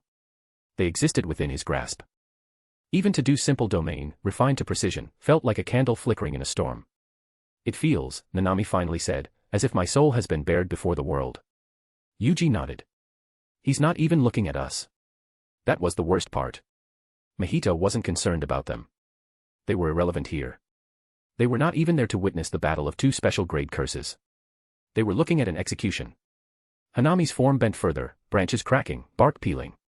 She tried to gather cursed energy, to call it from the roots, from the air, from the vestiges of her once beautiful paradise. But nothing answered. Her domain had not been shattered. It had been overwritten. Unmade. Mahito stepped forward once, still calm. His voice came low, thoughtful. You never thought about it, did you? Why some people are stronger than others, even when their techniques are the same?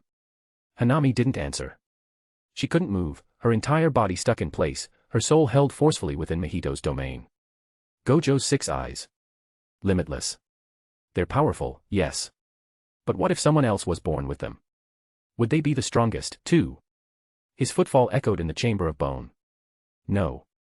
Because it's not the eyes that make him strong. It's him. You think my domain is stronger because I understand my technique better than you do. That's not it. It's because I understand myself better. The walls pulsed. The ceiling groaned. And in that moment, Hanami's limbs fell limp. Her roots cracked. Her soul flickered. Mahito raised one hand. Not to strike. Not to attack. Just to feel. His fingers danced slightly in the air, then curled. Hanami's body jerked once. Her soul was caught, it had been from the start. There was no escape. Within his domain, her soul was no longer hers to hold. You chose to die for a plan that wasn't yours. A promise for a world that shouldn't interest you. You were a prisoner of someone else's dream. Mahito's head tilted slightly. You should have gone with your gut, grown and crept your roots into humanity indiscriminately, consumed more and more, until you reached the heights of Gojo Satoru himself. A last dash. He exhaled once, as if letting something go. Then closed his hand. Hanami's form dissolved into nothing. No explosion. No screaming. No triumphant declaration of death. Just silence, as her soul unwound at Mahito's command and faded like morning fog. She had no final words. No plea or curse to put on the world. Only the quiet recognition that she had been wrong, and it was too late to change it. The moment lingered. Yuji, to do, and Nanami stood still. Mahito didn't move either. He didn't even blink. He felt it. Something watching. Something awake. He turned, not toward the others, but toward the center of his domain. His smile didn't falter. The pressure rose. Not from the domain, but from within Yuji's very soul, where another one, more ancient, was still imprisoned. Mahito saw it now. He saw him. Not with his eyes. But with his soul. A figure sat on a throne of jagged human bones, with authority unseen but undeniable, pulsed at the very edge of Mahito's awareness. Mahito took a step forward without any fear or trepidation, a calm smile nestled on his face. Sukuna. Not in the flesh, but in the spirit. A mere vision of the King of Curses, only present because Yuji's soul was bared in his domain. Mahito was not the same as his original counterpart, he could resist the pull and completely ignore Sukuna's presence. He was, after all, merely a fragment of the King of Curses. 2 or 3 fingers at best. But Mahito saw the situation as an opportunity. Well. It's as good a time as any to speak with the King himself. Chapter 24, A Throne of Bones. The Throne of Bones loomed at the core of Yuji's soul, which was nothing less than a perfect prison. The throne was not built. Not constructed. But grown. A monument to violence and order, made entirely from contorted remains. Spines curled like ivory arms to frame the base, while ribcages stretched outward to form steps. Skulls were fused together into a crest, each one facing outward with empty sockets. And upon the throne sat Sukuna, the King of Curses. He rested with one elbow balanced on his knee, a single finger curled against his jaw. His expression was unreadable. Not cruel, not bemused, not even annoyed. Just, watching. Like a king observing the arrival of a foreign dignitary. Mahito's steps were slow, steady. He didn't bow. He didn't smirk. He didn't speak. He simply walked forward until he stood at the base of the throne, just close enough for their cursed energy to brush. The pressure between them was thick with potential. Not hostility. Not submission. Just the kind of tension that arises when two predators recognize that they are not alone.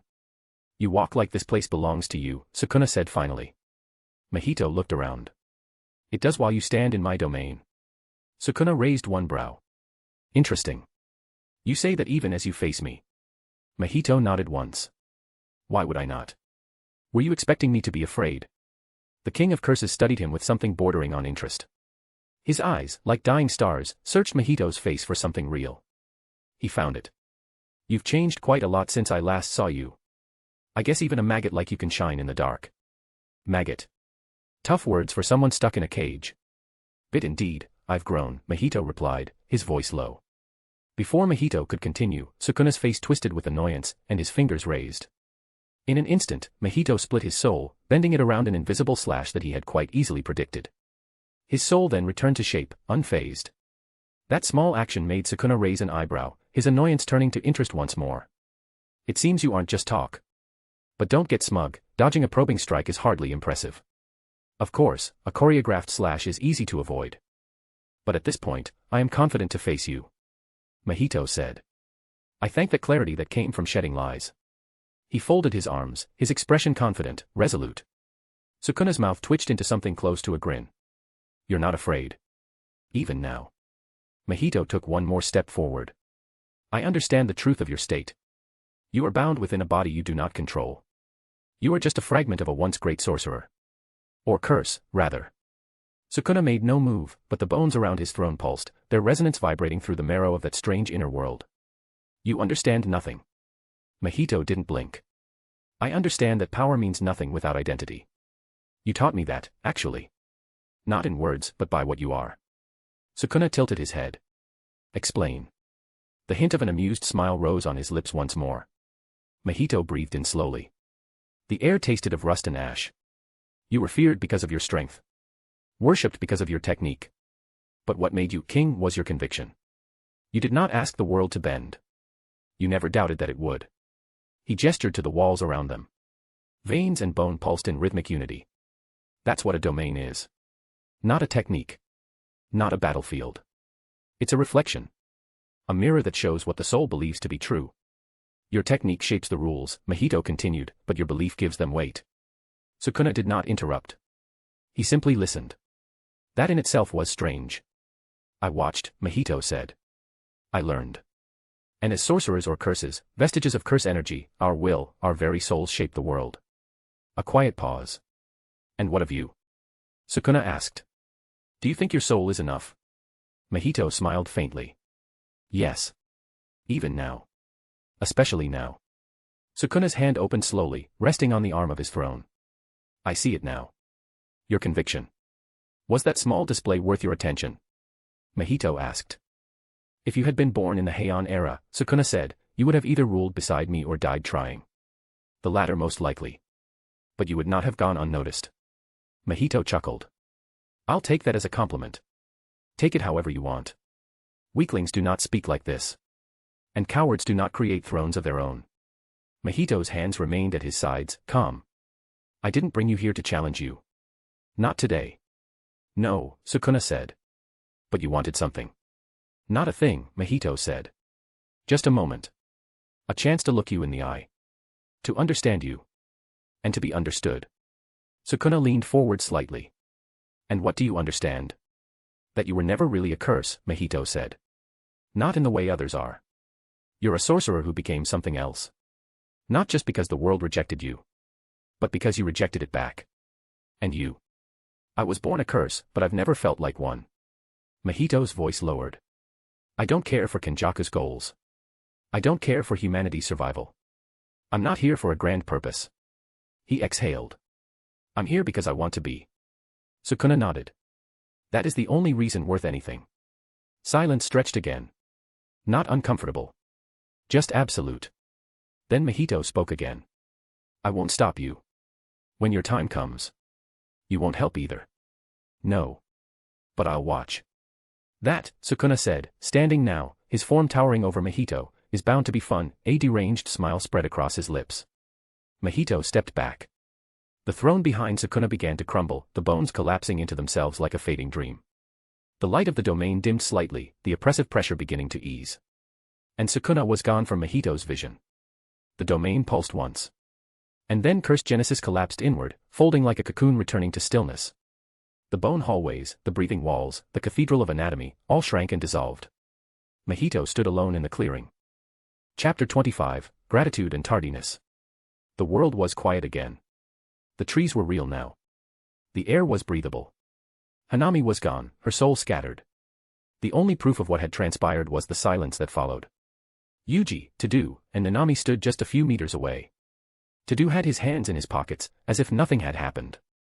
Nanami's brow was furrowed, eyes fixed on Mahito. Yuji stood still, fists clenched, breathing carefully. Mahito turned to them at last. Mahito stood still as the last traces of his domain evaporated from the air. The lingering pressure vanished all at once, like breath held for too long finally released. The world returned to its muted greens and browns, the broken forest reborn into silence. The three sorcerers stared at him. Yuji took a cautious step forward, confusion etched across his face. What was that? Why did you kill your comrade? He asked, voice low. His fists were still clenched, but they weren't raised. He wasn't sure if he should prepare for another fight or lower his guard. Mahito's presence didn't feel hostile, at least not right now, but the way Hanami had died so suddenly, without struggle or spectacle, left a certain weight in the air. To-do exhaled and stretched his arms over his head, his usual bravado tempered into something more grounded. No reason to ask the obvious, brother. He said simply. He's betrayed them, that's what that was. He looked toward Mahito and gave him a small nod. Whether or not we could have survived without you is questionable. So a thank you is in order. Mahito didn't respond with words. He just smiled, genuine, unforced. Nanami's gaze was sharp. He remained still, standing slightly behind the other two, sword still drawn. Betraying your one is one thing. But you didn't harm us either, he said. It wasn't a compliment. It was a fact he was trying to wrap his head around. You easily could have. Even To-do's simple domain wasn't holding firm by the end. Mahito glanced at him, the smile thinning. I didn't see the need. Yuji tilted his head. So, are you on our side now? Or is this temporary? I'm on my side, Mahito replied evenly. But our goals aligned. Yuji's brows furrowed, and he opened his mouth to say something else, but To-do raised a hand again, this time with less authority and more ease. Yuji, he said. He's not an enemy right now. And whatever just happened. An unidentified special grade curse is gone. That's a fact. Yuji looked down, the tension in his shoulders slumping slightly. I know, he muttered. I don't get it. 1 second, we were fighting for our lives. The next, she just died. No scream. No nothing. She was just gone. Something akin to an instant kill effect. Similar to Gojo, huh? Nanami said, eyes still on Mahito. Difference is, there was no trace of the curse left. To-do's head turned. His curious nature as a sorcerer was put on full display. What did you do to her? Mahito shrugged once. I showed her the truth. No one quite knew what to make of that. Yuji frowned, confused and not entirely satisfied. Nanami said nothing, though his fingers slowly released the grip on his blade. To-do walked forward and held out a hand. I don't need the details then, your word to that curse. Thank you for trying to teach us, he said, not bowing, but nodding solemnly at the humanoid curse, before extending a hand. You could tell, huh? You didn't make much of an effort to hide your intentions. Nanami sighed, adjusting his slightly cracked glasses as he looked back at Yuji. Mahito looked at the offered hand for a long moment. Then reached out and clasped To-do's hand, only once, firm and polite. To-do didn't hold it long, just enough to show sincerity before letting go and stepping back. Yuji's voice was softer now. Even if you're not on our side. I guess I still owe you too. Mahito waved it off. You owe me nothing. What I did wasn't charity. Nanami stepped forward now, closing the distance with slow, deliberate steps. His eyes remained steady on Mahito, his gaze unreadable. I don't trust you, he said plainly. And I won't pretend this changes that. Mahito didn't look offended. That's good, wouldn't want it any other way. Nanami's brow twitched. If I find out you played us dash. You won't, Mahito interrupted, his tone light but final. I've moved past the point of needing masks. I'm not hiding anymore. Nanami didn't respond. He simply turned, walking past Yuji and To-do, scanning the horizon. We should move. Not a good place to linger. To-do followed, adjusting the hem of his tattered pants. I say we get ramen after this, he said. Yuji glanced at Mahito again. He looked like he wanted to say more, but thought better of it. He gave a slight nod, then jogged after the others. Mahito watched them go in silence. No part of him reached out to follow. No instinct told him to interfere. He had gotten what he came for. Hanami was gone. The ties to Kenjaku were severed. And for the first time in this cursed life, he had been acknowledged, not by humans, but by someone who truly understood what it meant to be king. Mahito turned toward the forest, the air still damp with the scent of his domain. He breathed in deep. The fact that it lingered in such a way in the real world made him even more confident. After all, it showed that he still had Eagerness to grow, and many at that. There was still work to do, plenty of it at that. The threat of Kenjaku was anything but gone. But Mahito was done playing around and pretending. To grow stronger, he was going to stay true to himself. Time to actually start freely amassing an army. It has got to be at least big and strong enough to make the elders of the Jujutsu world tremble in their boots. And just as he was about to walk off, the anti-Gojo barrier that had been set up by Kenjaku burst like a bubble. The honored one is fashionably late, it seems. Chapter 26, A Piece Off the Board. The sun hung low, casting golden light across the horizon, its dying rays painting long shadows across the treetops below. From high above, Gojo Satoru observed the world in silence. He floated effortlessly in the open air, arms folded across his chest, blindfold unmoved, cursed energy layered tightly around his body like a second skin.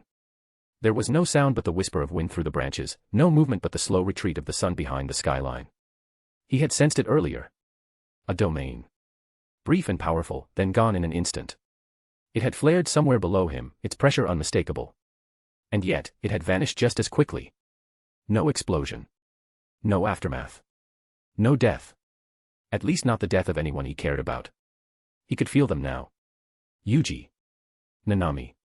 Tadu. All of them were alive. Not just barely breathing, but upright, walking, steady. They had some injuries, sure, but it was far from what one would expect when facing a special grade curse. Gojo was thankful that no one was hurt badly, but it was still quite strange. Encountering a special grade curse was the same as facing a disaster for a regular sorcerer. It was always bound to be difficult unless another equally powerful special grade intervened. But now, there was only stillness. A quiet conclusion to what should have been chaos. Gojo exhaled softly and tilted his head, the wind tugging faintly at the fabric of his uniform. Perhaps he had underestimated the mad curse that had asked to be trapped within his domain. Gojo could feel that it was Mahito who had saved Yuji, Tadu, and Nanami. He could feel the moment that the humanoid special grade curse had expanded his domain. He had also felt Hanami's domain. He was seconds from breaking the barrier when Mahito arrived and intervened. The honored one wasn't about to let such a good deed go unrewarded either. With a clap, he instantly appeared in the middle of the forest, his pearly blue eyes staring straight at Mahito's purple ones. "Ho Satoru. You're paying Lil Olmi a visit." Gojo blinked a few times underneath his blindfold. He could instantly tell. The Mahito that stood before him was different. Grown. "Heh. I guess it's time I take you more seriously. Underscore. Underscore. Underscore." Far beneath the surface, where the light of day could not reach, Kenjaku sat within the heart of a hidden shrine. The air was thick with humidity, the walls heavy with the scent of damp earth and old rituals. Roots twisted through the stone-like veins, and paper talismans hung from the ceiling in slow, rhythmic motion. The silence was broken only by the subtle hum of cursed energy that pulsed like a quiet heartbeat through the room. Jogo paced near the edge, his footsteps sending small echoes through the chamber. Smoke drifted in thin streams from the peak of his molten head, his agitation barely contained. Across from him, Dagon sat still, curled inward, his large red body slumped with something like exhaustion or grief. His tentacles moved only faintly, brushing against the ground in slow, uncertain patterns. Kenjaku remained seated, one hand turning a weathered talisman slowly between his fingers. He betrayed us. How else could Hanami have died before the barrier was ever breached? Jogo muttered, his voice low, teeth grinding against each word. Kenjaku did not look up. "It is a possibility, we had no eyes inside the barrier, all the people that had entered it are dead. Or they're missing," he said. "Mahito is the only one that is not dead." I could feel Hanami withering. Mahito's cursed energy only spiked, never died out. I waited at the meeting spot for a while, but no one came there. Kenjaku turned the talisman once more. The symbols etched into its surface shimmered faintly, reacting to his touch. It is possible that he was also feeding information to the sorcerers. There were more sorcerers than expected present. Jogo turned sharply. "You weren't monitoring his actions." "I was, but not closely enough, it seems." Kenjaku replied, finally lifting his gaze. To think a newborn curse can act in such a shrewd way. This generation really is as interesting as the Heinen era. Kenjaku was not displeased, he only found the situation more and more interesting. Jogo, however. Well, he was seemingly going mad. He trembled, clenching his fists, as the air around him warmed perceptibly. Heat waves shimmered around his shoulders, but he did not speak further. Kenjaku's tone remained steady, but there was a current of warning beneath it. "I saw him come out of the womb with my own eyes. That means he learned quickly. Too quickly. And now he was beyond our influence from the start. Dagon let out a low gurgle, his gaze distant. He acted all innocent and peaceful. Jogo said bitterly, eyes narrowing. To think he fooled all of us. Just goes to show how you can't ever truly trust someone. Be it a curse or a human. Kenjaku stood, letting the talisman fall back into its place among the others. His footsteps echoed faintly as he moved across the shrine, pausing before a sealed archway at the far end. The stone surface was etched with complex seals and layered symbols. Runic kanji pulsed softly beneath layers of cursed wax and black ink. Jogo scowled. Then we stop him. Hunt him down. Burn him from the inside out. The temperature in that dim underground chamber spiked, Dagon wriggling uncomfortably. Kenjaku placed one hand on the seal. Power flared beneath his fingers. No, we can't seek him out carelessly either. Jogo stepped forward. Why? He betrayed us. Just give me the go-ahead, and I will turn him to ashes. Because there is still more to learn. At this point, he may have the technique I had been looking for. The silence that followed was heavy. Kenjaku's voice did not rise, but it cut through the air like a knife. If he does have the ability to alter someone else's soul, as well as a fully realized domain expansion, you would die, Jogo. If you went after him now without a plan, he could be able to kill you. We can't gamble you as well, not when Gojo hasn't been sealed yet. The cursed spirit's fists tightened. I also have my domain expansion, even more refined than his. Hanami also had a domain expansion, just as refined as yours. She was overwhelmed after you felt her use it, right? Jogo fell completely silent when hearing that. It was true, he felt Hanami's cursed energy spike first, then Mahito's. The volcanic cursed spirit trembled in anger, before huffing and turning around, leaving the area with rage on his mind. Ha! So unreliable. Kenjaku shook his head, but he still smiled in a relaxed manner. After all, he had plenty of allies. He turned back to the archway and pressed his palm firmly against it. The seals reacted at once. Lines of energy snaked across the surface, racing through the engraved symbols. One by one, the locks gave way. A low groan echoed through the chamber as ancient mechanisms shifted. Behind the stone wall, something stirred. Large black jars, sealed in layers of cloth and script, trembled faintly. Cracks spiderwebbed across their surfaces. The symbols that bound them began to fray. Kenjaku's eyes gleamed in the dim light. We have lost a piece. But we still hold many more. The three of the jars began to shake. Dust fell from the ceiling. Dagon flinched but did not move. The lids of the vessels began to rise, slow and heavy. Darkness spilt out like smoke, thick and pungent. And within that darkness, something moved. Kenjaku stepped back, his expression calm. Maybe not all of them are useful. But these three. Hee hee. Chapter 27, Imprisoned Sparks. The sound of her heels echoed faintly off the stone walls as Mei descended deeper into the underground facility. The hallway was cool and dim, lined with enchantments and reinforced charms embedded into the architecture. It didn't look like a prison, not in the conventional sense. It was cleaner, quieter, and far more secure. Only someone like Gojo Satoru could have arranged something like this without needing to consult the elders first.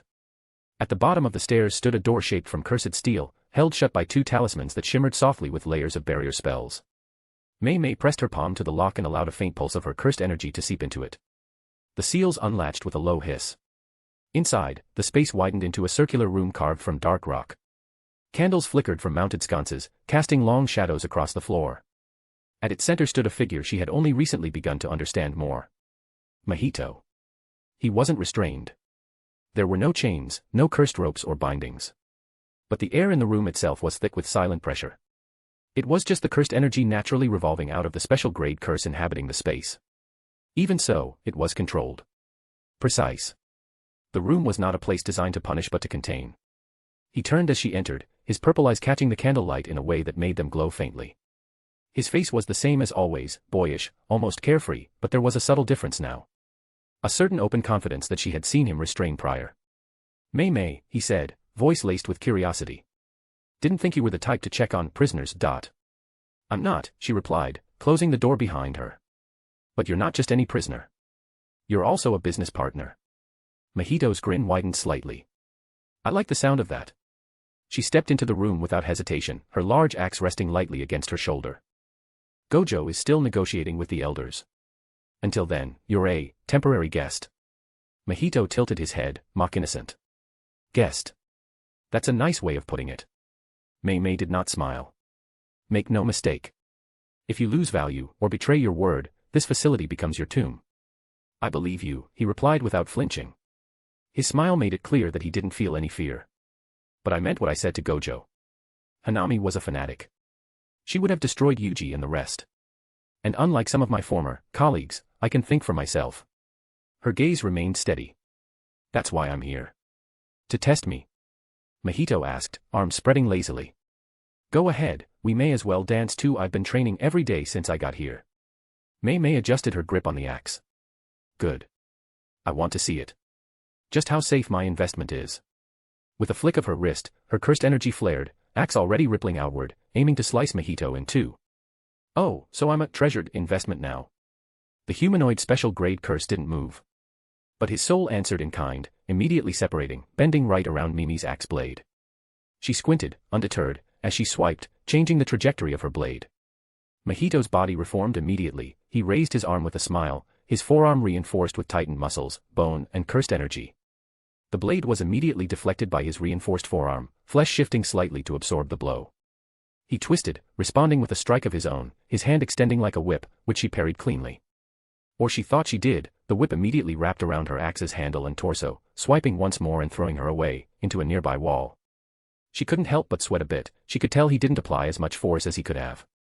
He had always felt dangerous to her, but now that she was witnessing him in battle, she felt even more so. Among modern sorcerers, I wonder how many can even stand up to him at this point. She immediately dashed back in, wanting to find out more. Mahito smiled, his eyes only on her as a crow under her control rushed in from outside the cell and barrier.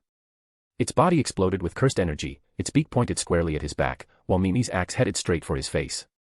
Interesting way of fighting. I guess when it comes to martial arts, she does surpass the version of me from my past life. But she was not fighting a human right now. She was not fighting Marcus. She was facing Mahito. In an instant, his body bent like paper, head bending outwards to the side, while his torso bent at an odd angle to avoid the rushing crow. Mimi scowled when seeing him dodge, but his next action was even harder to anticipate. His legs immediately shot forward at an odd angle, almost turning into snakes as they coiled around her body and joints, rendering her immovable. In that very moment, she felt vulnerable, especially as she was in the way of her own technique. She had already used her binding vow. The crow could not be stopped. Or so she thought. And just before the beak could pierce her torso and injure her gravely, Mahito's arm, untransformed, reached out for it and grasped. It was a smooth motion. Mahito had managed to telegraph the bird's movements easily enough despite its speed. And the body of the crow burst like a soap bubble. Pretty dangerous ability. I was expecting you to be able to stop it, my bad. The exchange lasted only moments before they separated again, breath steady. So that's your curse technique? Manipulation of the soul. You really were taking it easy with me, huh? Mei said. Wouldn't want to ruin that pretty face, he replied. Consider it my way of investing in the future. She gave him a cold look. Who'd expect a curse to also be a sweet talker? If I didn't know you're on our side already, I would have thought you were trying to gain something. That made him laugh.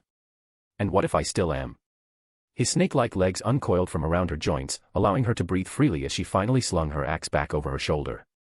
Not that I would, as my tastes are a bit on the younger side, but do you even have the means, curse? We were pretty close just now. I didn't feel much. She had no issue teasing him back as she shot down his playfulness. But that didn't discourage Mahito, as he knew exactly what her tastes were. Oh, trust me, everything about my body is adjustable, he said with a knowing smile, his posture changing ever so slightly. Not in a grotesque or overtly lewd way, but enough to suggest he had studied her more than she liked. Mimi raised an eyebrow, being completely taken aback. She had no clue why the curse in front of her decided to take a younger form. She usually kept such preferences private, after all. But the confidence he displayed, as well as the knowing look in his eyes, made her uncomfortable. But she had always been business-oriented. She quickly composed herself, coughing a bit before signaling that playtime was over. Anyway. Why did you kill Hanami? Her information is worth even less now, she asked finally. His smile faded, just a little. Because she was going to kill them. Yuji. To do. That Nanami guy. Also, you already sold the information about her. If the elders refuse to give the last parts of the payment because Hanami is no longer a threat, it would look bad on them. The elders are sneaky old bastards. But you're right, they care more about face than anything else. Also, don't pretend that you cared about them. I cared enough to know they didn't deserve to die like that. I just did what I wanted in the moment, no need to put that much thought into it. Mei let that answer settle. Her gaze narrowed slightly as her white bangs settled over her face. He is starting to sound more and more like Gojo. You think the elders will approve of my deal with Gojo? Mahito asked, sitting on the floor across from her, legs crossed. Let me fight as a weapon for humanity. They'll need convincing. But Gojo knows how to get exactly what he wants. Mahito looked at her thoughtfully. And you? Do you think I'm worth keeping alive? That depends, Mei said. If your loyalty is as flexible as your flesh, then no. But if you're as smart as you seem, then maybe. He leaned back on his hands. Well, I'm smart enough to know when someone is judging my worth. And I don't mind being judged so openly, not if it's you. Her expression barely changed, but for a flicker of amusement in her eyes. Careful. I don't mix business with play. Then I'll just have to be very useful, Mahito said, flashing a grin. Silence stretched for a moment, but it was not uncomfortable. The candlelight danced between them, throwing long shadows against the walls. Somewhere in the far-off corners of the facility, the air vent hummed low and steady. You'll likely be tested soon, Mei said at last. By the elders. If you fail, there won't be a second chance. I don't plan on failing. Good, she said, standing. I'll be back when I have news. She turned toward the door, but paused just before opening it. Mahito. If anything about my tastes ever gets out of this room, I will kill you myself. He raised his hands in mock surrender. Noted. She left without another word, but as the door closed behind her, Mahito chuckled softly to himself. Interesting woman, he murmured. The flame from one of the candles near him flickered, casting his face half in shadow. And he returned to his training, alone once more. Chapter 28, Introductions and Trials. Yuki Tsukumo kicked the side stand of her motorcycle into place, the engine purring low beneath her as the evening light cast long golden streaks across the training grounds. The air was still, heavy with late summer heat. She stretched out her arms and cracked her neck, the leather of her biker jacket creaking with the movement. Today, she wore it over a black fishnet top, zipped halfway open to reveal the high collar of her indigo martial artist's vest beneath. A pair of combat-ready jeans hugged her waist, tucked neatly into brown-heeled boots that thudded lightly against the gravel as she dismounted. Mahito stood in front of her, arms crossed, a flicker of amusement hidden in his incredulous gaze. How did the elders get her to be the one to test me? Well, he could make a guess. Nanami might have figured out his technique as well, either that or Mimi told Gojo about his soul manipulation, and it was something that would greatly interest Yuki. So you're Tsukumo Yuki, he said at last. I've heard things. Yuki pulled off her helmet and shook her long blonde hair free. Two long tufts framed her face, brushing against her cheeks. Her wide brown eyes, lined by long lashes, narrowed slightly as she met his gaze. And you're the stray dog Gojo decided to adopt, she replied. That's what the elders think anyway. Mahito's smirk curved slightly. Ha. Very funny. She stepped closer, her boots crunching the gravel, as a strange, flying Shikigami appeared from behind her, looking like a jagged spine with wings. First question. What kind of woman is your type? Mahito couldn't help but smile, glad that someone didn't care what he was for once. Not that Mimi was much different, but he was less of a curse or human to her, and more of a business opportunity at times. He knew how to give an answer from the heart to such an honest, soul-searching question. I am a man who appreciates the finer things in life. If a woman's got good hips and long legs, then I will always be interested. Yuki couldn't help but smile when hearing his response. Ho, such an honest answer. I already like you more than I like all of the elders combined. Did you also ask for their preferences? Mahito's, for once, was filled with genuine curiosity. After all, Tsukumo Yuki was not someone he was too familiar with. He only knew certain tics about her, knew that she rarely responded to calls from the elders or did any missions. Oh, I didn't. They're too old for their answers to be interesting to me. There's also no point in expecting an honest answer from them. Yuki shrugged before looking behind her to see her bike parked nearby. We're heading out. There's a possible special grade running wild near the outskirts of Tachijai. Something with a lightning-based technique. Dangerous, erratic, and completely unsealed. There are also a few missing people reported in the area. It's safe to assume the incidents are related. A perfect test case, she winked at Mahito before turning around, swaying her hips a bit before taking her helmets.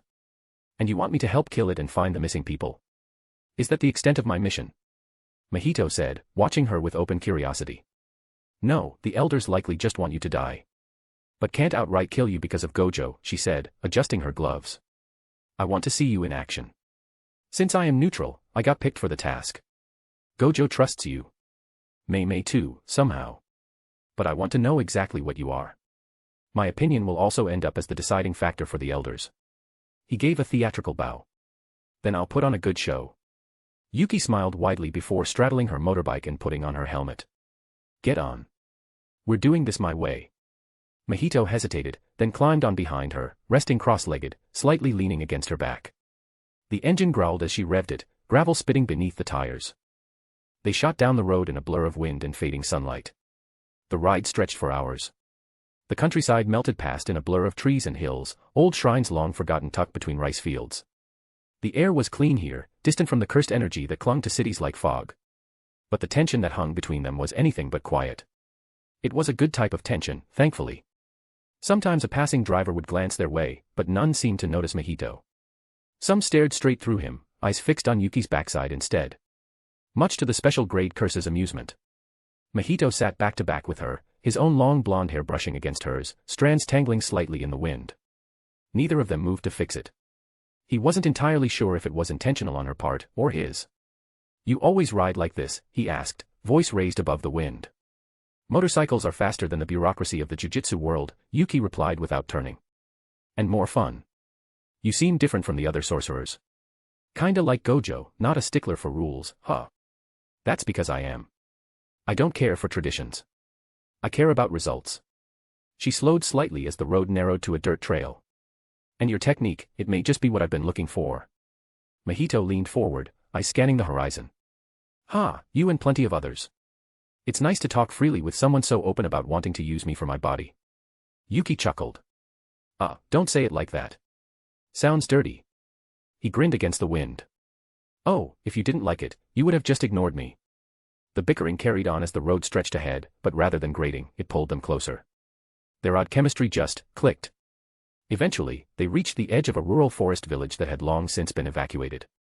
Crops still grew wild in the fields, untended. The wooden houses creaked in the wind, old paper windows rattling like bones. Power lines dipped low overhead, hissing softly. She stopped the bike. From here, we go on foot. They dismounted together. As Yuki adjusted the cuffs of her jacket, Mahito tilted his head toward the air. It's close, he said. The cursed energy here is a lot thicker than the rest of the nearby countryside. Almost like it's all flowing here. She flicked open a small tracking device, modified to sense residual cursed energy. The green light pulsed quickly, the rhythm almost like a heartbeat. It's nesting near the pylons, she said, eyes narrowing. Trying to feed off electricity. Maybe. Or maybe it just likes the noise. They moved together through the overgrown trail, their steps silent on the mossy path. Mahito kept pace easily, unbothered by the thick brush or the electric charge crackling faintly through the air. The cursed energy there was dense, a lot more so than in some parts of the city. It had always been said that the countryside was the calmest region, as there were fewer people around to manifest fear. The curses themselves were weaker due to it. But like Mahito had felt, the fear and resentment of many flowed within the area they were treading. As they reached the crest of a hill, the land opened up into a wide clearing. At the center stood a small substation, twisted and broken. The metal framework had melted in some places. Black scorch marks spidered across the ground like veins. The very color of the air around them changed, and Mahito quickly realized that they had entered the innate domain of that cursed spirit. And then they saw it. It stood tall, taller than most humans, humanoid in shape but wrong in every way. Its body was veined with lightning, limbs far too long and lanky for it to be mistaken for a human. Lines of electric blue streaked under its unnaturally pale, cracked skin. Its eyes were empty sockets, glowing faintly. Its mouth hung open, and with each breath, a low hum filled the air, like the tension before a storm. Cables and wires slithered along its arms, trailing behind it like tails. Mahito stopped walking. So that's what we're hunting. Yuki narrowed her eyes. More like watching, in my case. You're not going to help. I'm here to evaluate. If you die, I'll step in. Maybe I'll even let you stare at my ass if you win. She paused, smirking slightly. Only if your technique is what I'm looking for. He gave her a sidelong glance, lips quirking. You really know how to motivate someone. I wield both the carrot and the stick. She stepped aside, just enough to give him room. Show me what your technique can really do. The cursed spirit's head snapped toward them. Lightning cracked across the sky, sudden and violent. Its chest opened slightly, revealing a core of roiling blue light. The humming grew louder, shaking the ground beneath them. Mahito rolled his shoulders, a sharp grin cutting across his face. Then let's dance. Yuki watched him step forward, her eyes narrowing with something sharper than calculation. Curiosity, maybe. Or something warmer, something dangerously close to interest. She had seen many curses, many sorcerers. But something about this one was different. And for the first time, she wondered. If Mahito survived this, what exactly could he become? Chapter 29, Monsters Like Him. Yuki watched from the edge of the clearing, arms folded as Mahito stepped forward into the cursed spirit's domain. It was easy to forget, looking at him from behind, that he wasn't human. The way he walked, casual and relaxed, was almost too confident. The way he spoke was with flippant humor, full of sarcasm and lazy charm. Even the way his hair caught in the wind, messy and golden, made him seem more like a bored delinquent than a being born of fear and hatred. That was the problem. He felt too human. She didn't like that. Yuki had spent years refining her theory, her purpose. She'd wandered the world chasing a solution to the curse plague. Her goal had always been simple: eliminate the root. Prevent the negative energy of humans from giving birth to these monsters in the first place. She wanted a world without curses. But Mahito complicated that. He laughed too easily. He flirted, teased, and prodded. He was curious. Even kind, in moments, or maybe it was just mimicry. And now he sat on Gojo's side, half free, half prisoner, casually straddling the line between ally and threat. It made her uneasy. Because if a curse like him could act so convincingly human, what did that mean for the rest of her belief system?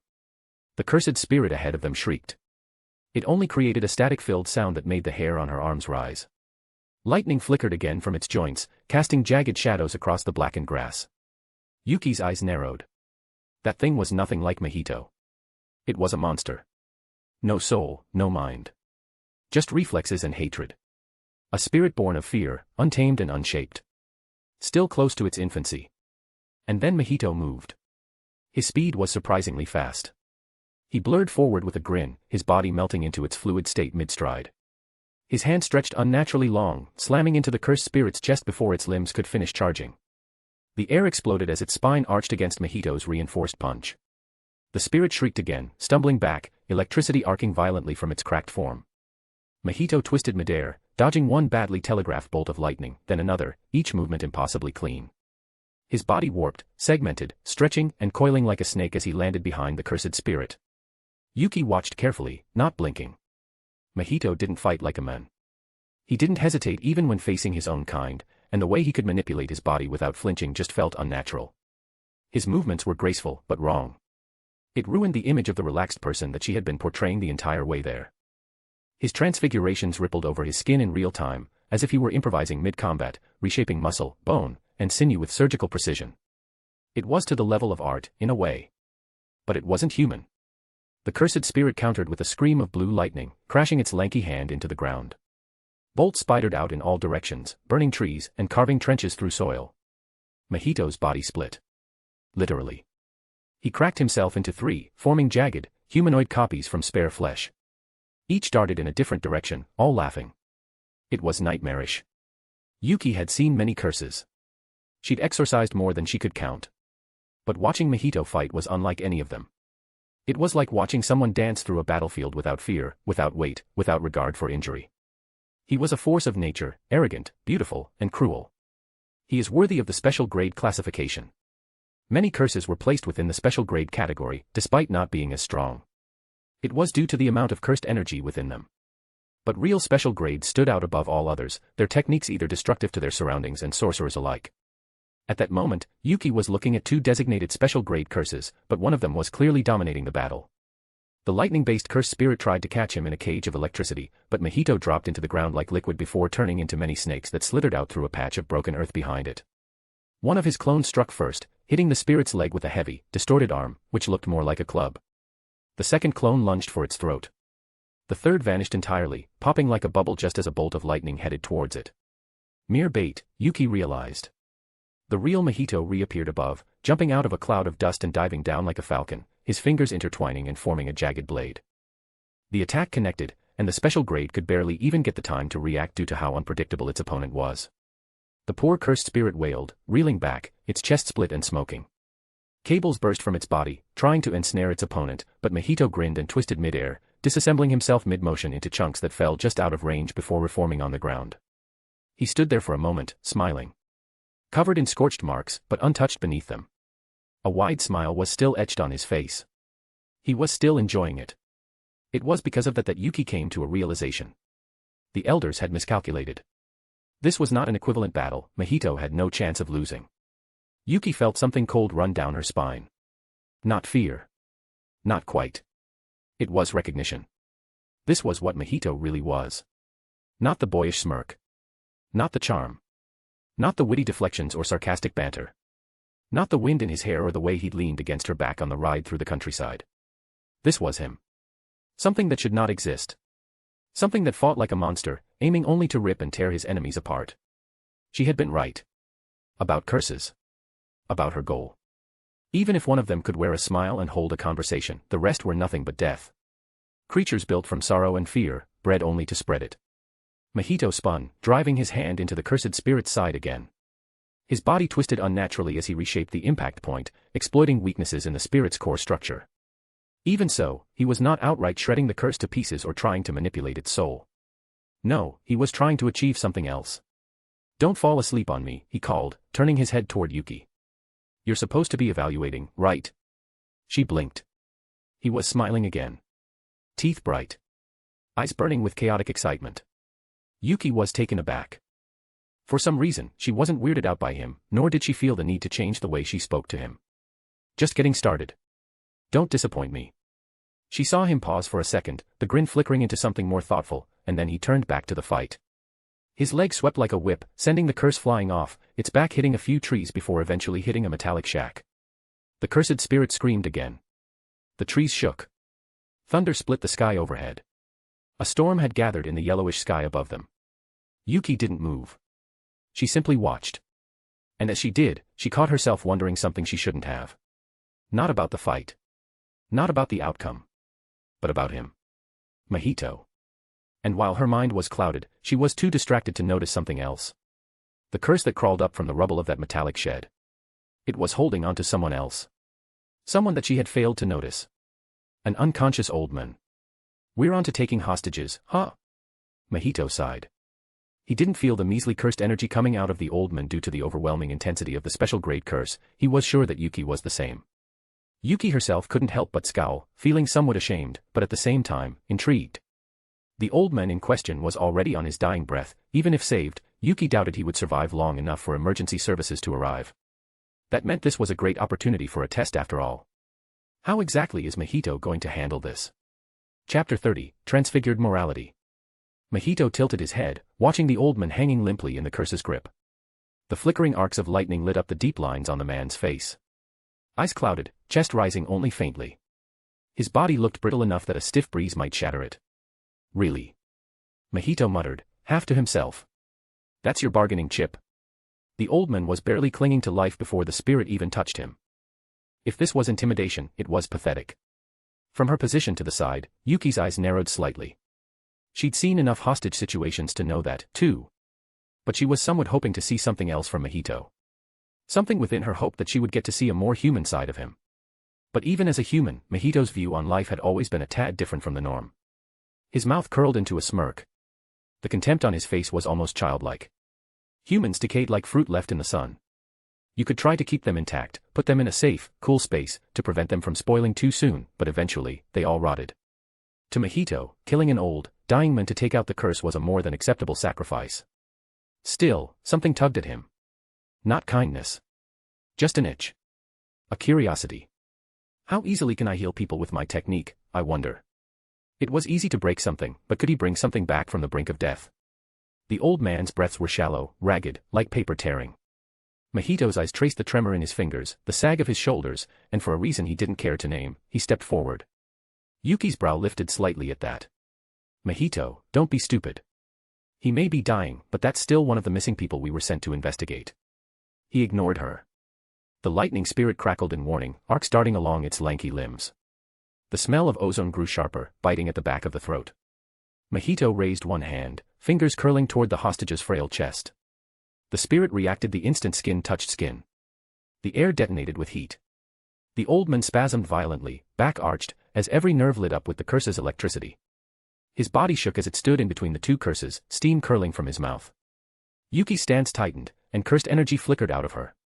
For a fraction of a second, she thought Mahito might drop the man and let him die right there. It was over in less than a second. The men slumped, limbs slack. The acrid scent of burned fabric and singed hair coiled in the air. Mahito clicked his tongue. Now look what you've done. He didn't sound angry. If anything, he was amused.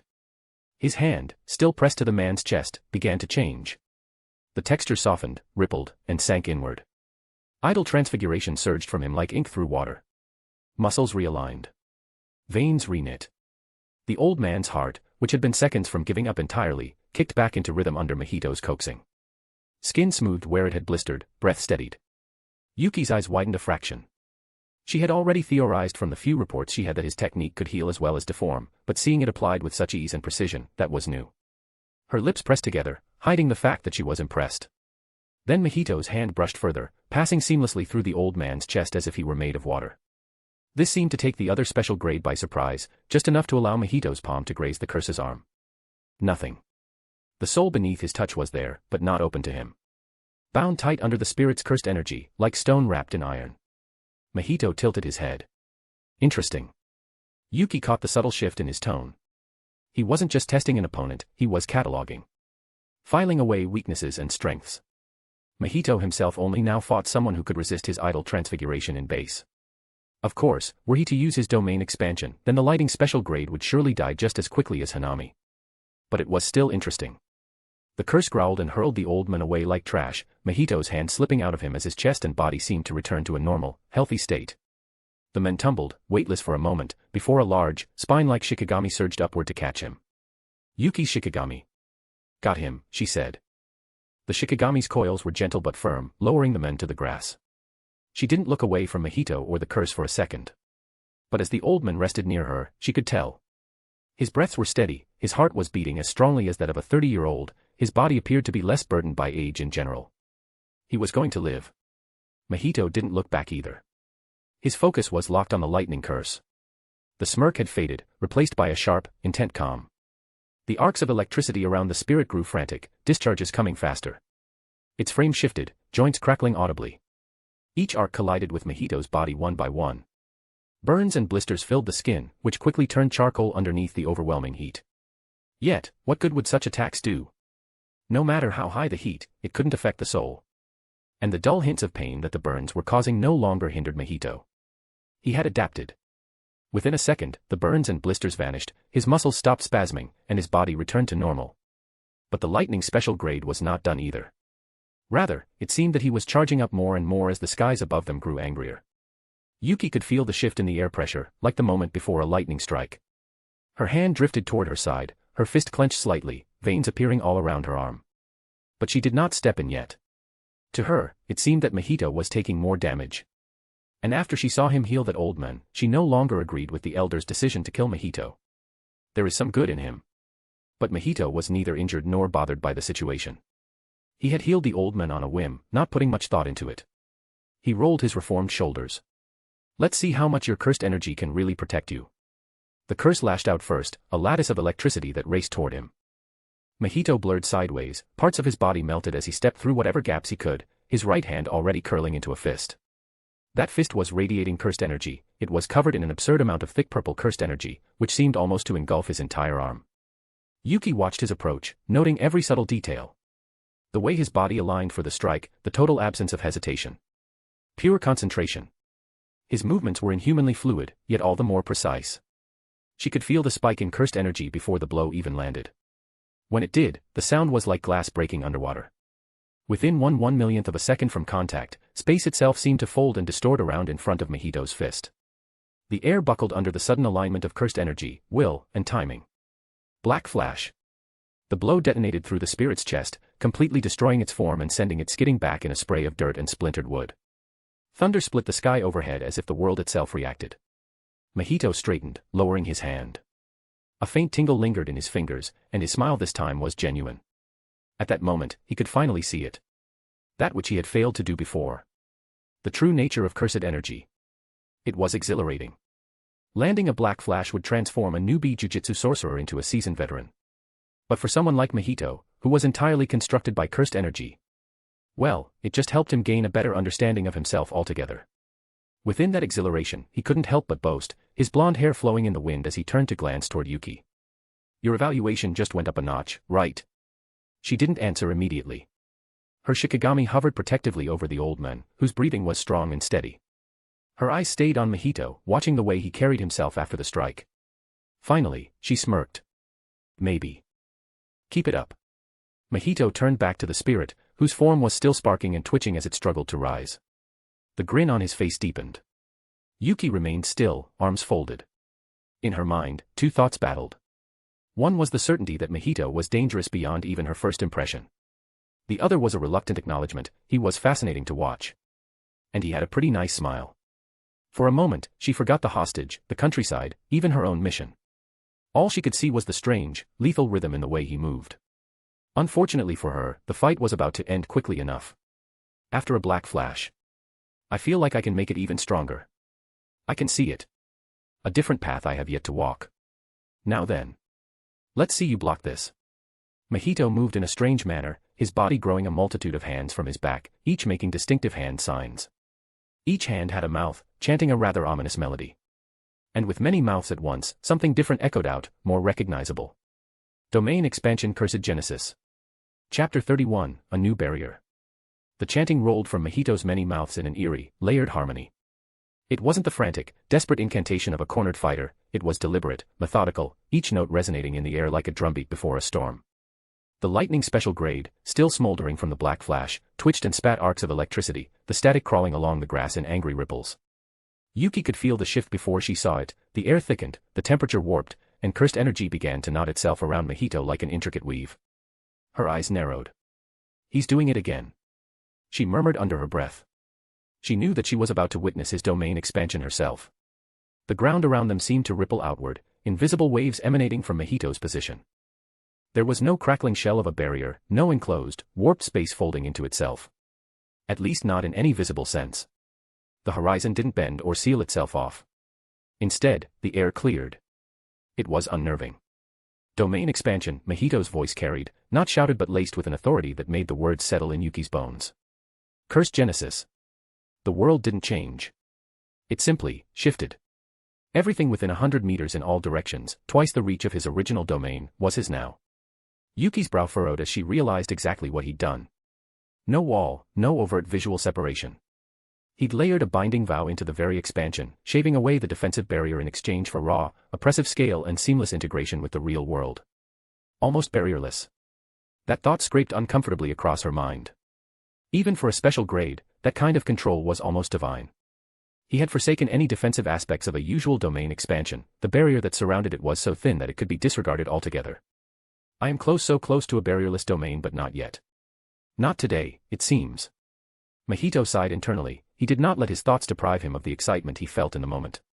The lightning spirit hissed, its cursed energy flaring, as if sensing that invisible claim being stamped into reality.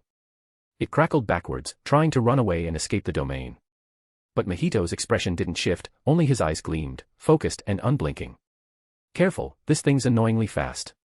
Don't let it get away, she called out, her voice a measured warning. Mahito only smirked. No need to worry. I've accounted for that. And then, she felt it. Not just the domain's oppressive reach, the pull. It wasn't physical. It was something more spiritual in nature, like the sensation of standing too close to the lip of a massive drop. Yuki herself felt drawn to the center of the domain, though she was able to cool her mind rather quickly thanks to her willpower, and the simple domain she employed around herself and the old man. But not everyone had her willpower. From the curse's chest, something shifted. Not muscle, not flesh, its soul. Mahito's technique snared it like a fisherman's hook, tugging without haste. Yuki's eyes widened. He can manipulate souls to this extent. Inside the domain, Mahito's rules were absolute. The chanting that had begun as a ritualistic flourish was, in truth, a second binding vow. A vow ensuring that, while he could draw another being's soul into his own, as long as they were within his domain. With the caveat that their personalities could override his if his willpower was not strong enough. It was a trade. A dangerous, almost arrogant one. But he balanced it. Making yet another binding vow. Mahito stepped forward, closing the distance one smooth stride at a time. The lightning special grade lashed out, arcs of searing electricity snapped across the field, splitting the air with their heat. But now, inside the refined domain, its struggles meant nothing. He didn't need to. The strikes hit him, or rather, they entered him. His form rippled like liquid, his soul structure bending and knitting around each impact. Burns flared and faded instantly, muscles knitting back together before they'd even torn fully apart. "You're feeding me," Mahito said plainly, his voice almost conversational as the spirit struck again and again. "I like that." Then his hand pierced straight through the curse's chest. No resistance, the soul was no longer a fortress, here, it was an unlocked door. Yuki could see it happening now, in the subtle warp of cursed energy between them.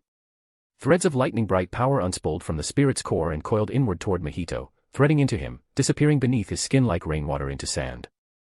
His body arched slightly, eyes closing for half a second. When they opened again, faint arcs of pale electricity skated across his fingertips. Yuki let out a slow exhale. "He's absorbing it." True," Mahito corrected, his voice taking on an almost teacher-like cadence. "An application of my powers, it seems." The curse screamed, a sound that vibrated the teeth in Yuki's jaw. It tried to tear free, limbs flailing with desperate power, but Mahito's grip wasn't physical anymore, it was soul-deep, unshakable inside the domain's rules. "You can thrash all you want," Mahito murmured, tilting his head slightly, "but this body, this technique, both are mine until your cursed energy burns out. Don't worry, I won't keep them. I'm not greedy. Just curious." Yuki's eyes widened, she felt her back filling with sweat as she finally realized. Mahito was learning in real time. Every move, every exchange, every fraction of cursed energy was filed away into that strange, inhuman understanding of his. The lightning special grade's resistance faltered, its arcs becoming stutters instead of steady discharges. Mahito leaned in, his hand sinking deeper, until half his forearm seemed embedded in the curse's flickering torso. "This curse technique," Mahito said quietly, almost like a compliment. Then his expression sharpened. "I'll take it." The spirit's form began to collapse inward, its cursed energy unraveling like thread pulled from a spool. The arc sputtered and died in the air, drawn into Mahito until nothing remained but silence and the faint smell of ozone. When the last wisp of energy vanished into him, Mahito withdrew his hand. The domain dissolved in the same moment, no crash of a barrier shattering, no dramatic implosion. It simply ceased to be, like a dream fading upon waking. The field was just a field again. Mahito flexed his fingers slowly, watching pale blue-white sparks coil lazily around them. The arcs traced the lines of his knuckles, dancing briefly before fading into his skin. Yuki Shikigami still hovered protectively over the old man, who now stirred slightly, murmuring something incoherent. She didn't take her eyes off Mahito. "You've gotten stronger, just like that," she said at last. It wasn't a question, more like stating a fact. One that the elders of the jujitsu world were bound to dread. Mahito's smile was calm, almost satisfied, but there was a glint in it, a spark that matched the arc still ghosting his fingertips. "Not stronger," he corrected, looking down at his hand. "Just more enlightened." He let the electricity snap once more between his fingers, a single, clean crackle, before lowering his arm. "Now then.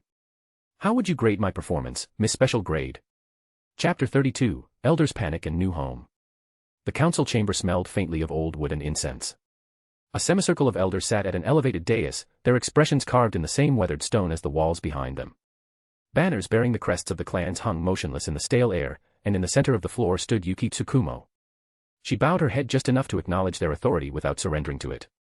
One of the oldest men present adjusted his robes and said, "Special Grade Tsukumo. Your report." Yuki's voice was steady, stripped of any flourish.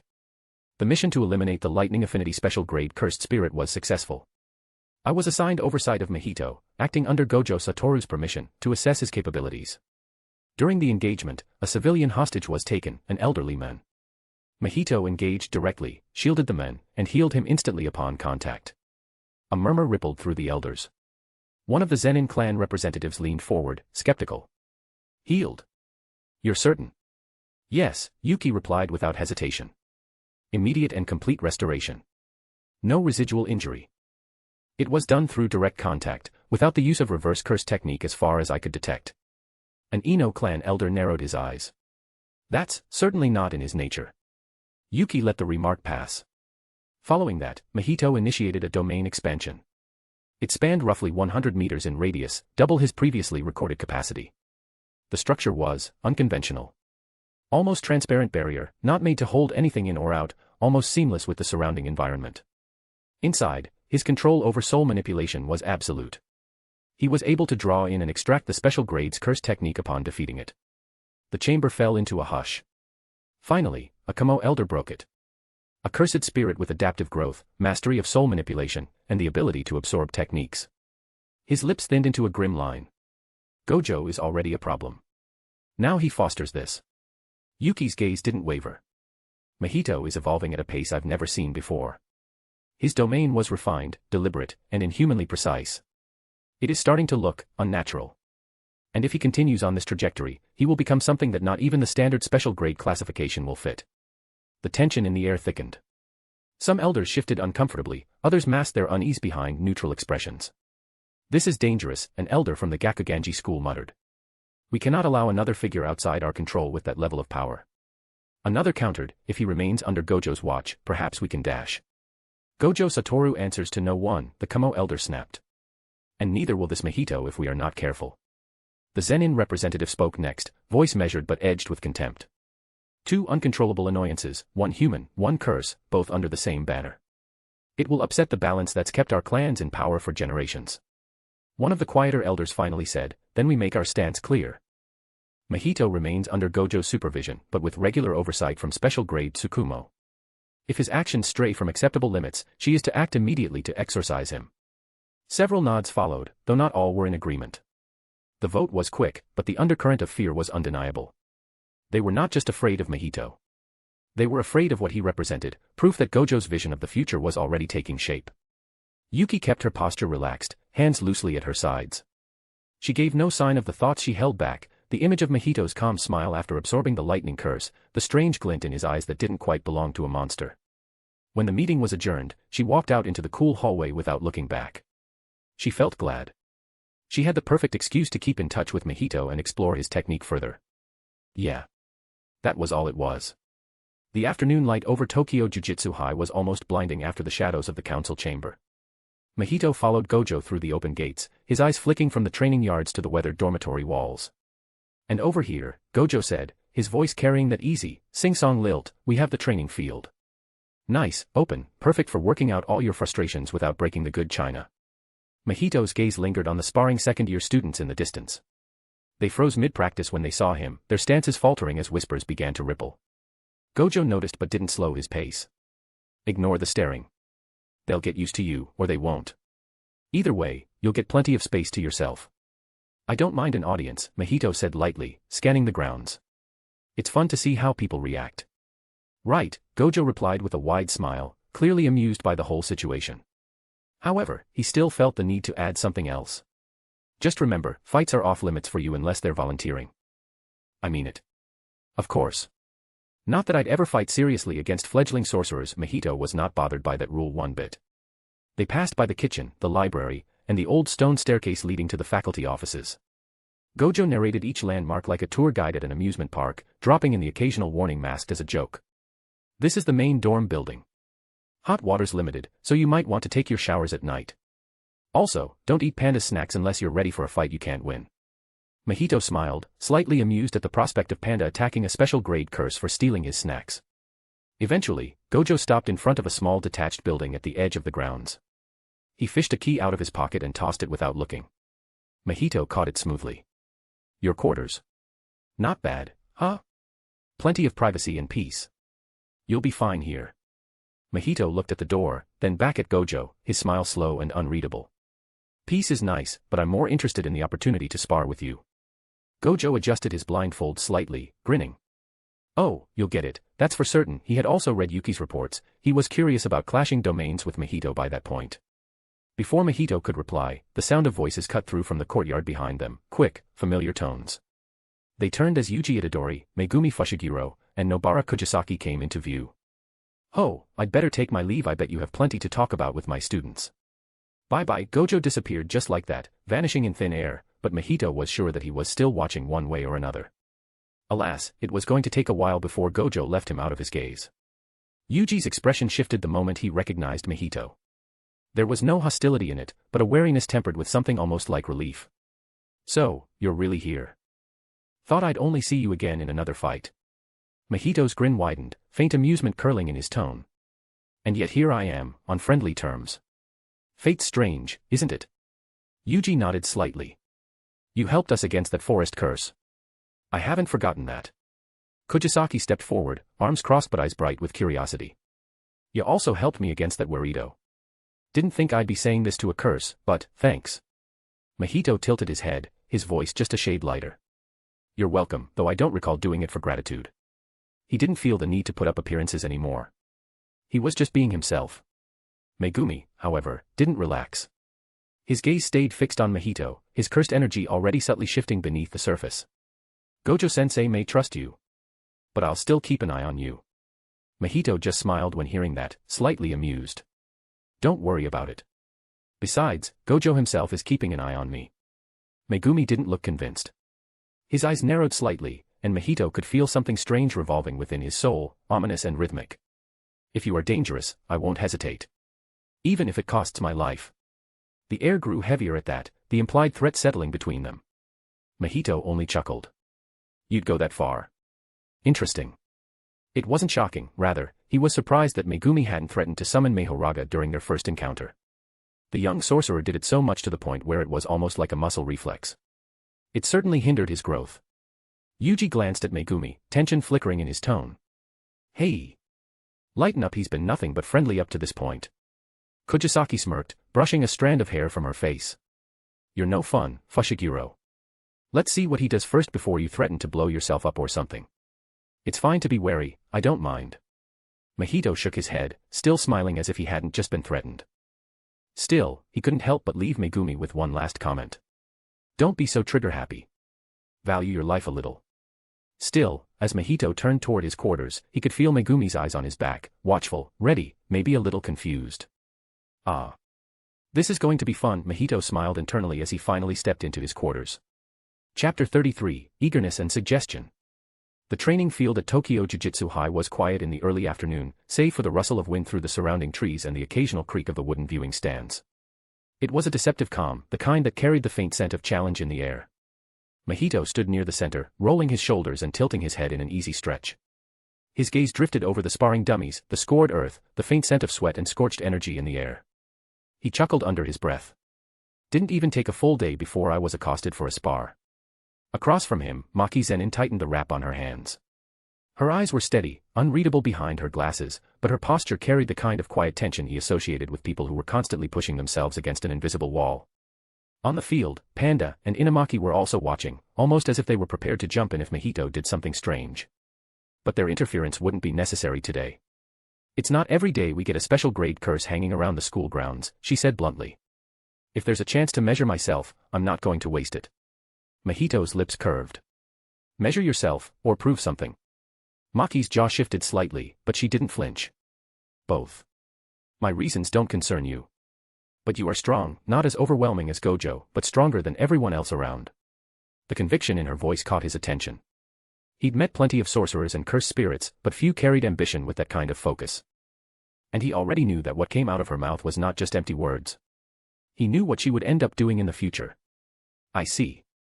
He said, his tone softening in amusement. I think I like that answer. They took their stances, the air between them growing still. Maki moved first, her body a blur of physical precision, no cursed energy reinforcing her strikes, only raw, conditioned power. She wielded a real spear, a cursed weapon from the armory. This was also one of the reasons why she wanted to spar with Mahito. To fight with a real weapon, not just a stick. Her first attack was a simple thrust, her sharpened spearhead heading straight for Mahito's midsection. But such a simple attack wouldn't so easily land on someone like Mahito. Without even hesitating, he leaned backwards, one of his feet shooting upwards to kick the hilt of the spear in one fluid motion. Maki wasn't even fazed by this either, her spear twirled and immediately swiped, trying to leave the slightest mark on Mahito's ankle. But the shape-shifting special-grade curse already knew she was a capable fighter.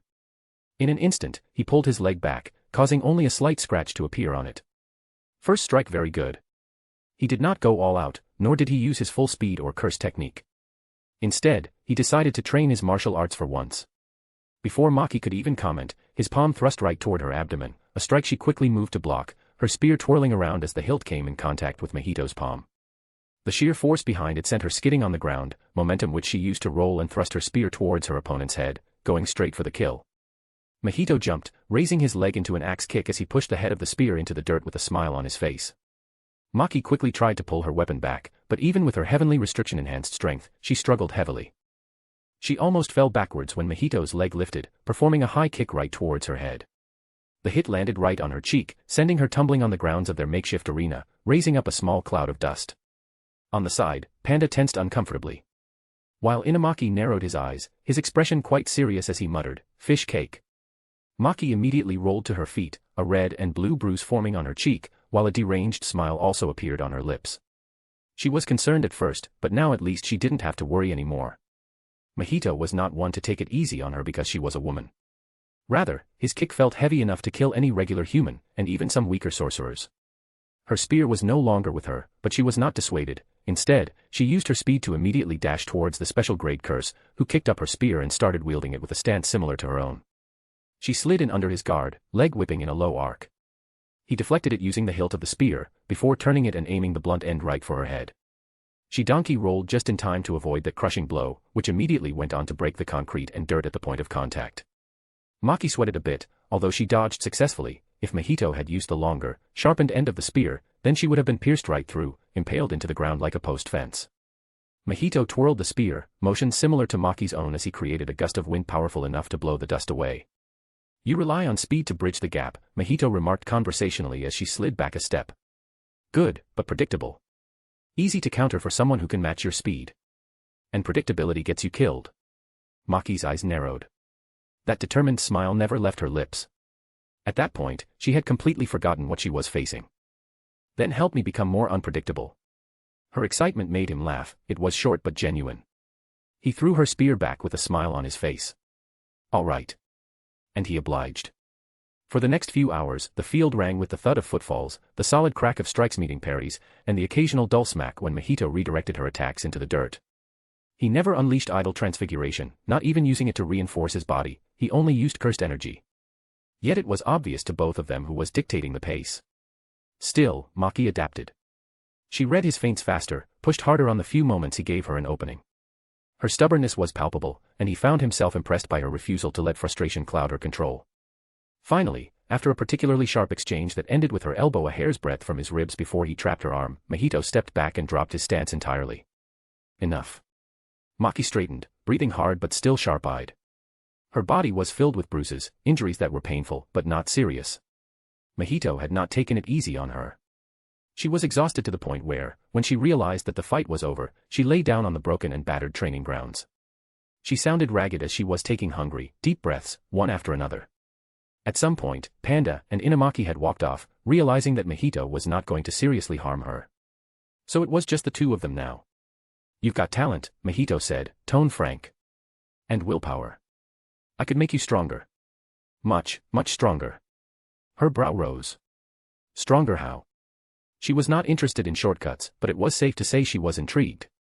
She was already somewhat trusting of Mahito after she had gotten to see how he behaved in combat. He had shown her he was both well-meaning and highly capable. He tilted his head. "Using my technique. Only with Gojo's permission. It wouldn't be simple. Or safe." Her curiosity broke through her suspicion. "Explain." Mahito's voice dropped, slow and measured. "Your soul isn't entirely yours. It's tied to someone else. Your twin, I believe I've met her before, too. That connection binds you both, limits you both. I can try to cut it." Her eyes widened despite the exhaustion, fists clenching at her sides. "If it works," he continued, "your heavenly restriction would fully manifest. Your body would potentially reach its absolute physical peak. Your sister, her limitations would lift as well. Her cursed energy reserves seemed quite low, I assume they would rise quite a bit." She weighed him carefully. "And if the procedure fails?" "Not sure," he admitted, with no hesitation. "This would be a high risk. Twins are already an anomaly in the jujitsu world. I can't guarantee what will happen if it doesn't work."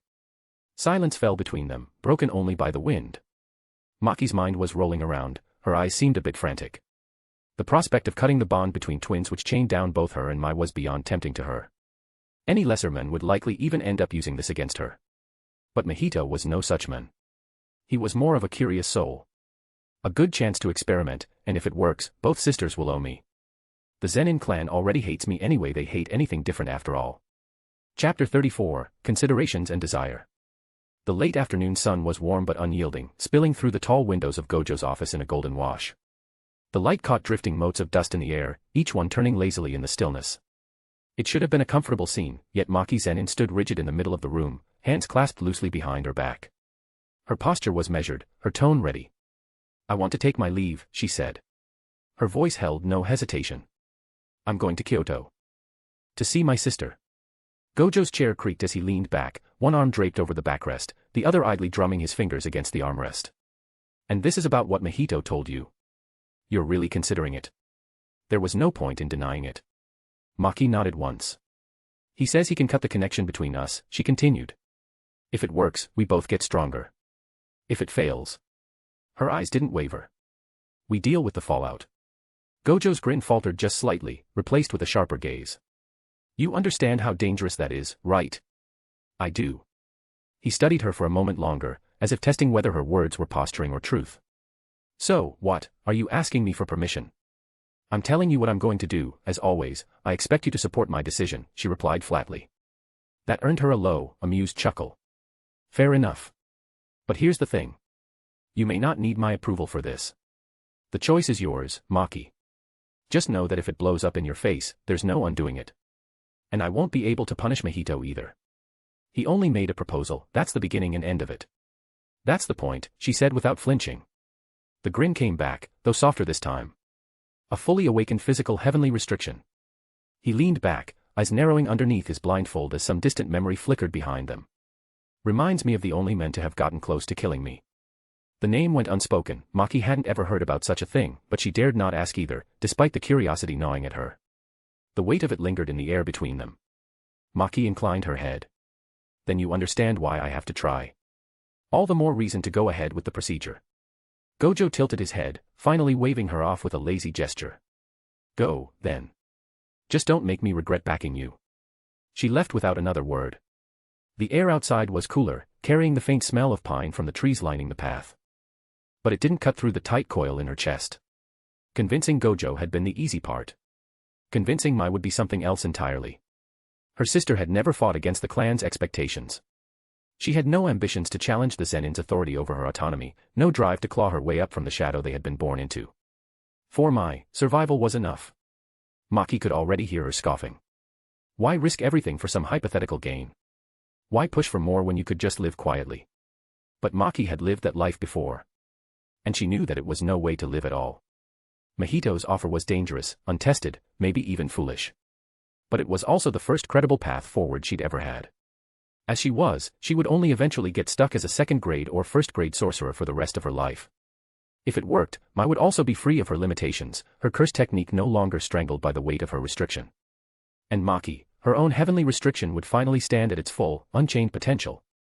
She would, from Gojo's own words, have the potential of a special-grade sorcerer, without any cursed energy at all.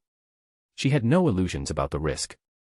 Twins were already an anomaly in the jujitsu world, and tampering with their connection wasn't something that could be reversed. The fact that it could even be attempted was a miracle in itself. But the alternative was to keep living as they had been, separate halves of something neither of them could name, shackled by an invisible bond neither asked for. Her boots crunched over the gravel path, taking her past the open stretch of the training field. Below, the sound of blows being exchanged echoed sharply and steadily against the quiet afternoon. She glanced toward the source, catching sight of Mahito facing Yuji across the scarred earth. The inexperienced boy's stance was low, tight, his movements charged with intent. Whatever had happened on his last mission had burned away any restraint, he wasn't holding back. Kujisaki sat a short distance away, her wheelchair angled toward the match. Arms crossed, jaw set, she didn't look like someone who had lost the use of her legs. The medics had said there was nothing wrong with her body. The damage was deeper. Megumi was still confined to the infirmary, leaving the field feeling oddly incomplete. Maki lingered only a moment longer before moving on. Mahito sighed as he parried a punch from Yuji, feeling the aftershock of Divergent Fist as he kneed the young sorcerer into the gut and sent him tumbling to the side, only for him to get up once more. Yuji was like that. He had the endurance to call himself a protagonist of a Battle Shounen series after all. But at the moment, he seemed to be fighting with both determination and frustration. And none of it was directed at his opponent. He was looking elsewhere, seemingly. Despite his gaze being focused, he seemed to look beyond Mahito himself. He is fighting to change his fate, huh? To grow to the point where he wouldn't have to feel helpless again. Whatever happened in their latest mission, it diverted from the original story a lot. On the field, Mahito's attention shifted briefly mid-exchange, eyes flicking toward Kujisaki, not at her body, but further. Beneath the surface, he saw it. A foreign shape carved into her soul, the mark deliberate and precise. Kenjaku's work. It was a lock, a restriction woven directly into her soul, severing her from her body's natural function. Breaking it would require exacting manipulation of the soul itself. And doing so would almost certainly alert the one who had put it there. Mahito's grin was slight, unreadable, even as he parried Yuji's next strike. So. He wants to confirm my technique once and for all. Cute. Yuji's fists blurred in another rush, determination boiling over into motion. Mahito met him cleanly, their strikes cracking the air between them. Sukuna's vessel was one of the few people who could injure him at that time, so a spar with him was actually quite fun for the special grade curse. Kujisaki's gaze never left the exchange. She was silent, but her grip on the armrest of her wheelchair had tightened. The fight stretched on, blows ringing through the empty grounds while, far beyond the school gates, Maki's figure was already a fading silhouette against the horizon. She didn't look back. Kyoto was waiting. And so was the choice that could change both her life and her sister's forever. Chapter 35, Why Help? The day had been long in the way only idle days could be, the kind where nothing truly important happened, yet time refused to move faster. Mahito had spent the morning in the training grounds, circling Panda in a slow dance of trial and error. The cursed corpse's blows were heavy, the kind that rattled through bone even if you blocked cleanly, and Panda's personality was every bit as broad as his frame. The spar had started with a challenge, Panda's usual brand of good-natured ribbing, and had quickly shifted into something more serious. Mahito didn't need to use his curse technique to win, but he did have to respect the way Panda moved. The bear's footwork was deceptively light, his fists finding their way through gaps Mahito left open on purpose, just to see how Panda would take them. Panda fought with all his forms before the session ended, and Mahito noted each shift, Triceratops-like brute strength, gorilla mode's seemingly uncontrollable aggression, filing them away in that quiet corner of his mind where he kept anything remotely interesting. The shift to the Triceratops core was the most unusual one to Mahito, an almost complete shift in both abilities and strength. It did not provide just strength, however. Gorilla mode's unblockable drumming beat packed a stronger punch, strong enough to blow holes into the training grounds. It was also deployed faster.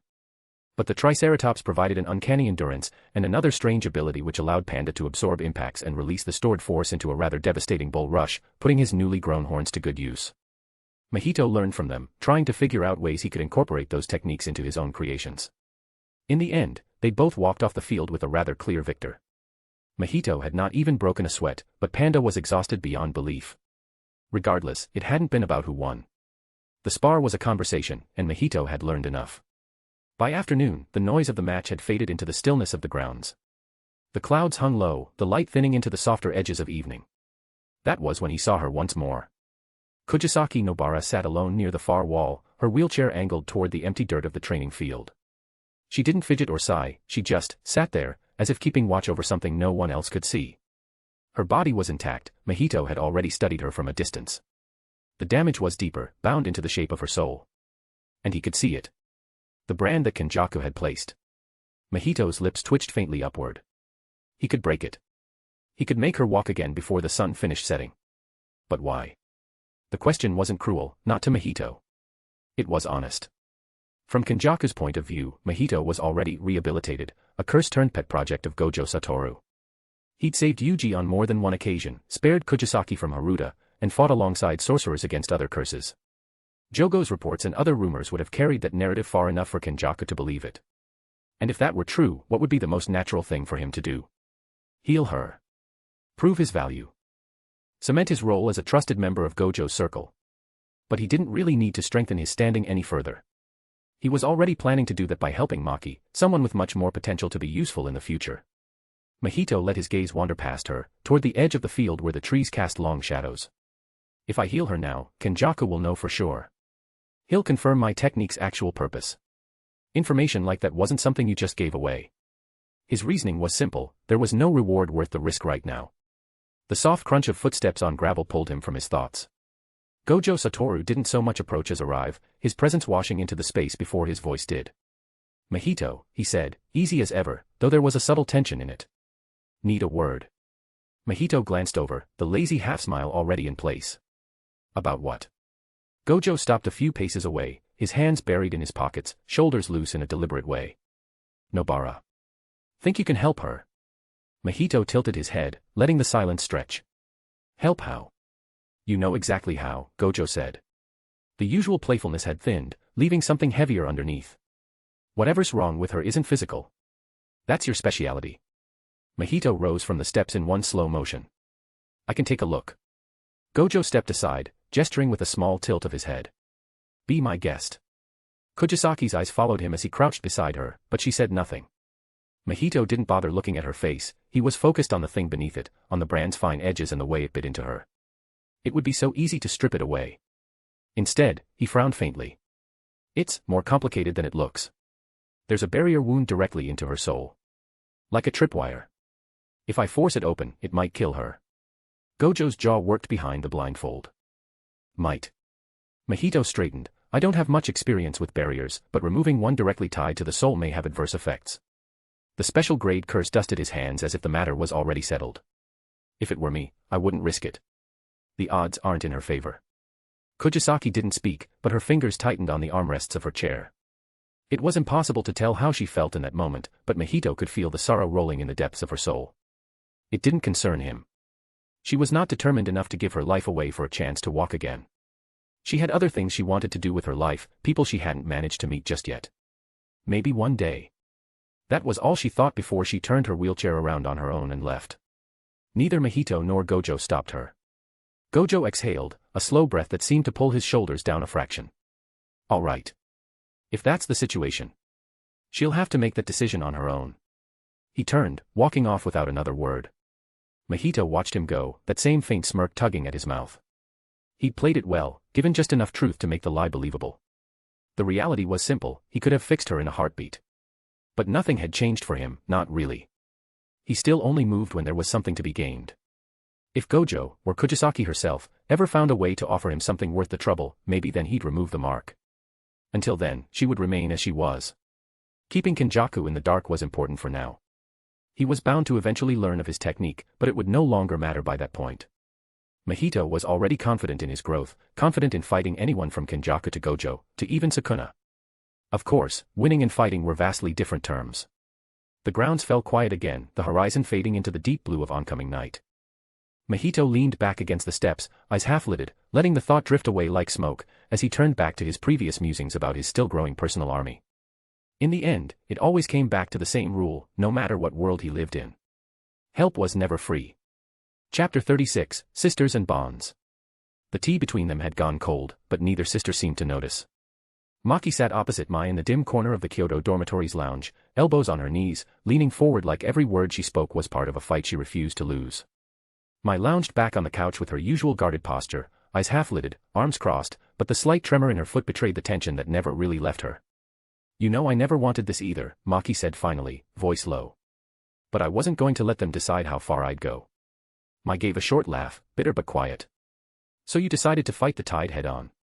Congratulations. At least I picked the smarter route and didn't drown. You call this smart? Maki gestured at her sister, at the neat uniform, the perfect posture drilled into her by the Zenin clan's suffocating rules. Living under their heel. Waiting for them to tell you who to marry, where to live, how to breathe. Mai's gaze flicked away. For a long moment, the sound of rain tapping against the window filled the space between them. It's better than fighting until I break, she murmured. At least this way, I get to choose the moments I want to enjoy before it all ends. That's the thing, Maki said. It doesn't have to end like that. Mai's brow furrowed. And what exactly is your miracle plan? Maki took a breath. Mahito. That name pulled Mai's attention back immediately. He can sever the bond between us, Maki continued. He says it'll make us stronger. Both of us. My heavenly restriction would reach its full potential, and your curse technique could be freed. No holding back. No Zenin deciding what you're worth. Mai's expression shifted in small, reluctant increments. First the disbelief, then the slow, creeping consideration. That's not possible. It is, Maki said firmly. He's confident. But it's risky. Untested. He's calling it an experimental procedure for a reason. Mai leaned back, staring at the ceiling as if the answer might be written there. And if it fails? Maki didn't flinch. Then we go down on our own terms. Not theirs. Her determination burned brightly, she hoped to break from her shackles, and she was willing to pay any price for it. The room felt heavier then. The kind of heaviness that came from too many truths laid bare. You know, Mai said slowly, I always thought you were the stubborn one because you wanted to prove them wrong. But maybe it's because you just can't stand losing. Maki smiled faintly. You're not wrong. For a while, they sat in silence, two halves of the same coin finally facing the same direction. I hate to admit it, Mai said at last, but you're right. My future here is garbage. Best case scenario, I get shipped off to some old man so the clan can stroke its own ego. Her voice caught on the words, though she forced it steady again. If this works, maybe I get to write my own future instead. Maki's eyes softened just slightly. So we agree. Mai exhaled, a long, slow surrender. We agree. They didn't hug. They didn't need to. They had never been on good terms to begin with, not since they chose different routes in life. But now. Hugging felt wrong. After all, they were about to attempt to sever the deepest connection between them, the bond in their souls. For their own good, to create a better future. The decision hung between them like a silent pact. Later that day, the rain had stopped, leaving the air damp and sharp with the smell of wet earth. Mahito was exactly where Yuki thought she might find him, stretched lazily along one of the low stone steps that framed the training grounds, eyes half closed like a cat in a patch of sun. It looked almost as if he wasn't all there. She took her time approaching, letting her footsteps carry just enough weight to announce herself without rushing. Twice in 1 week, Mahito said without opening his eyes. Am I supposed to start thinking you like me? Yuki's smile was slow, measured. Would that be a problem? Depends, Mahito replied, finally cracking one eye open to look at her. On whether you actually do, or if you're just here for my curse technique. She laughed lightly, though inside she was already weighing her next move. In their previous meetings, she'd seen something in him, some kernel of honesty and kindness buried under all the smugness. He didn't hide what he wanted, and he didn't waste time pretending to believe in lofty ideals.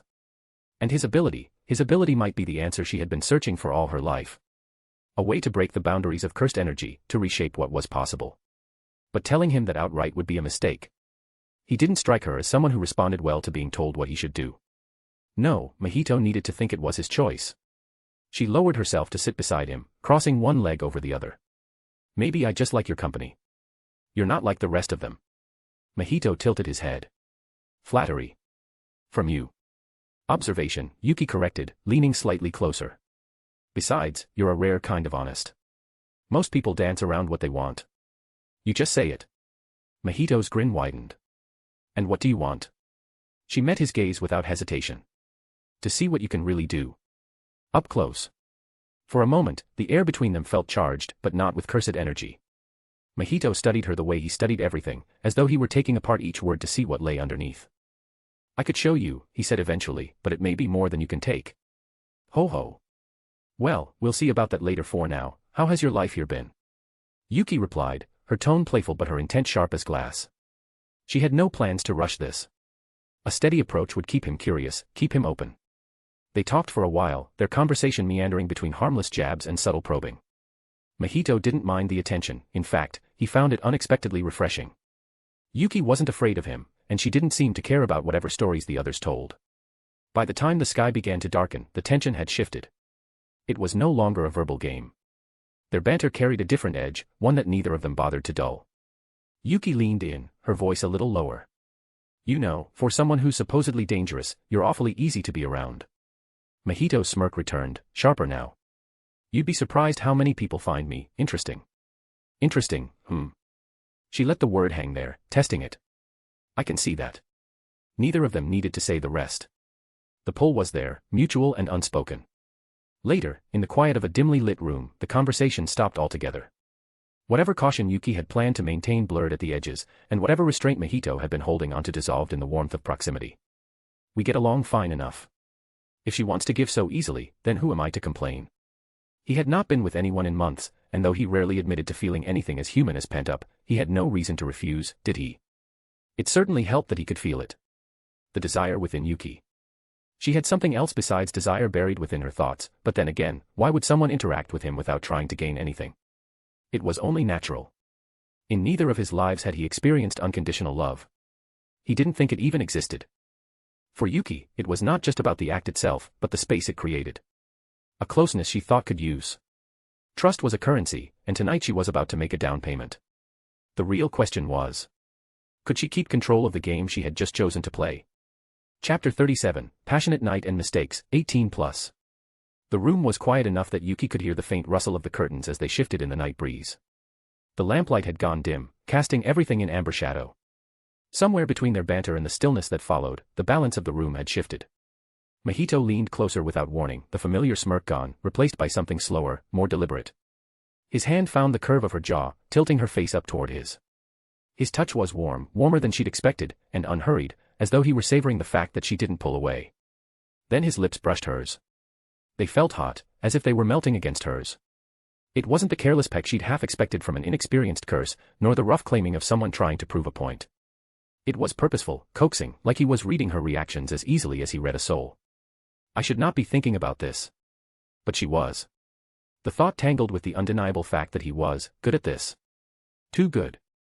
A soft moan lodged itself in her throat as she felt his wet tongue gently tug at hers. Everything about him felt strangely warm, despite the repulsive energy that birthed him. She was left rolling in her thoughts for minutes on end as the special grade curse continued enjoying her lips tenderly. When his mouth eventually left hers, a trail of saliva followed it, making her slightly embarrassed as he smiled at her in a warm and extremely affectionate way. What's wrong? Curse got your tongue. There it was. The smugness that he always liked to flaunt. But instead of amusing, she couldn't help but find it hot in that moment. She was about to say something, but she was stopped as Mahito pulled her in once more. His lips shifted, forming a trail along the line of her jaw. She almost laughed at the absurdity. A curse. I'm letting a curse kiss me like this. The laugh never came. Her breath caught instead, betraying her far more than any words could. Every kiss blurred the lines. The further his lips went, the harder it became to remember why she'd kept that line between them in the first place. His kisses moved lower, deliberate as footsteps, each one stealing more of her focus as her gaze grew cloudy. Before she realized, her shirt had disappeared, and her bra had fallen to the wayside. The curse in front of her displayed a rather deft hand as he undid the clasps with just one hand. Meanwhile, his other hand traced her supple legs and hips, purposefully avoiding the sweet wet spot that had already formed through her pants. Her clothes. She hadn't even taken off her clothes, and she was already this wet. This is ridiculous.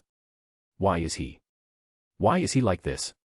She couldn't even put it into words, the pleasure she felt when his lips eventually took a bite out of her perked-up nipples.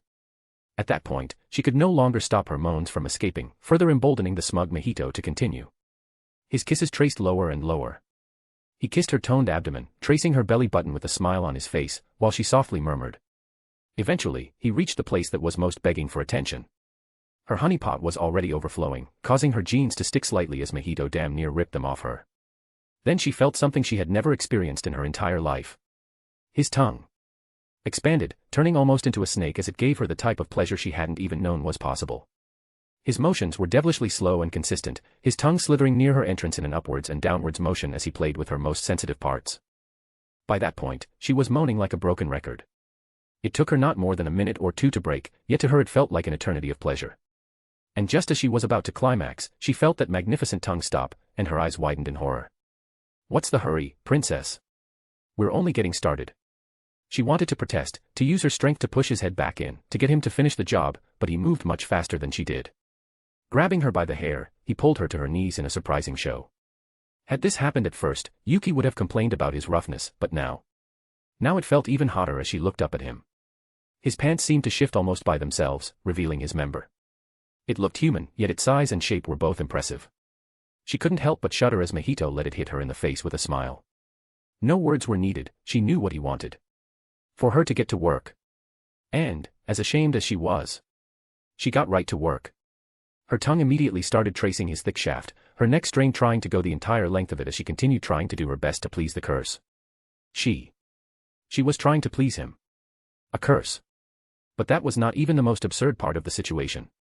She was actually enjoying it. The taste and smell felt as if they were specifically catered to her.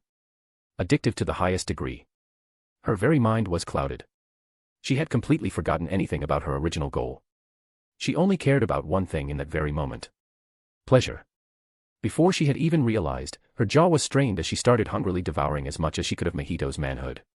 She struggled, tears flowing from her eyes as her jaw felt like it was extending beyond reach. She did her best to watch her teeth, focusing solely on his pleasure like he had focused on hers. But Mahito shook his head. He found her struggle cute, but it was not enough for him. That is cute. But I want more. He grabbed a fistful of her hair and pulled her deeper in, her eyes almost popping out of their sockets as she felt his thickness bending around in her throat. Any normal woman would have passed out in that very instant, but Yuki was not a normal. She subconsciously started reinforcing her body with cursed energy. Even so, she could not breathe, but she clung to her consciousness, focusing on his shape and taste as her vision started to blur heavily. She had never felt such excitement, she had never been taken in such a way. But the night was only beginning. Mahito started moving again, using her throat for his pleasure greedily, thrusting his thick shaft in and out of her throat with a pleased grin plastered on his face. That entire time, Yuki's hands rested on his abdomen, her nails digging into his muscles and leaving deep gashes. Every time he pulled out, she tried to gasp for air, but he did not give her enough time to get a proper mouthful. She lasted a few minutes, her throat burning and eyes completely wet with tears. But what was wetter than her tears was the pool of juices that had soaked into Mahito's sheets. She had come a few times already, though she would never admit to it. Who would have guessed that such a strong woman would have masochistic tendencies? Mahito sure did, but it was easy for him to judge if she liked something purely by seeing the desire and lust burning in her soul. Eventually, though, he got bored with her mouth and moved on to the next hole that interested him. The moment he let go of her hair, she fell limp, face first into the juice-soaked bed underneath her. Her legs were buckled, trembling heavily, but Mahito didn't give her any breaks. By that point, her wet hole was in a state where she would feel filled up with even a finger. With any normal woman, Mahito would have maybe reduced his size, been more gentle, slightly. But with Yuki, he felt as if he could go all out. "Don't cry now, you are nowhere close to done." Yuki cried out in incoherent words as she felt Mahito's manhood finally split her lips apart. There was only one problem. Its shape had slightly changed, gaining a strange angle as it penetrated her wet folds. Loud moans could finally escape her mouth again as she felt herself being filled up by the same thickness that had almost just rendered her unconscious. She came immediately, squirting even more juices onto Mahito's already ruined bed. She could feel it. There was no way she would ever be satisfied with a regular man after that. Mahito's member had taken her shape perfectly, modifying itself to stretch her out just right. And then Mahito started thrusting. His entire back is moving instead of just his hips, with wide motions and a steady rhythm. At the first thrust, despite the mounting shame, Yuki came once more, her walls tightening around his thickness while she trembled like a scared pup. By that point, her eyes had rolled backwards, and whatever semblance of pride or shame she had vanished completely. Her loud moans echoed through the room and likely throughout the dorms themselves. And after a few thrusts, Yuki blacked out completely. The morning light was soft but merciless, prying at her closed eyes until she gave in and rolled onto her back. The room smelled prominently of her excitement, any other scent in the room was completely drowned out. Her hair was a mess, her entire body trembled as she struggled to even lift a finger.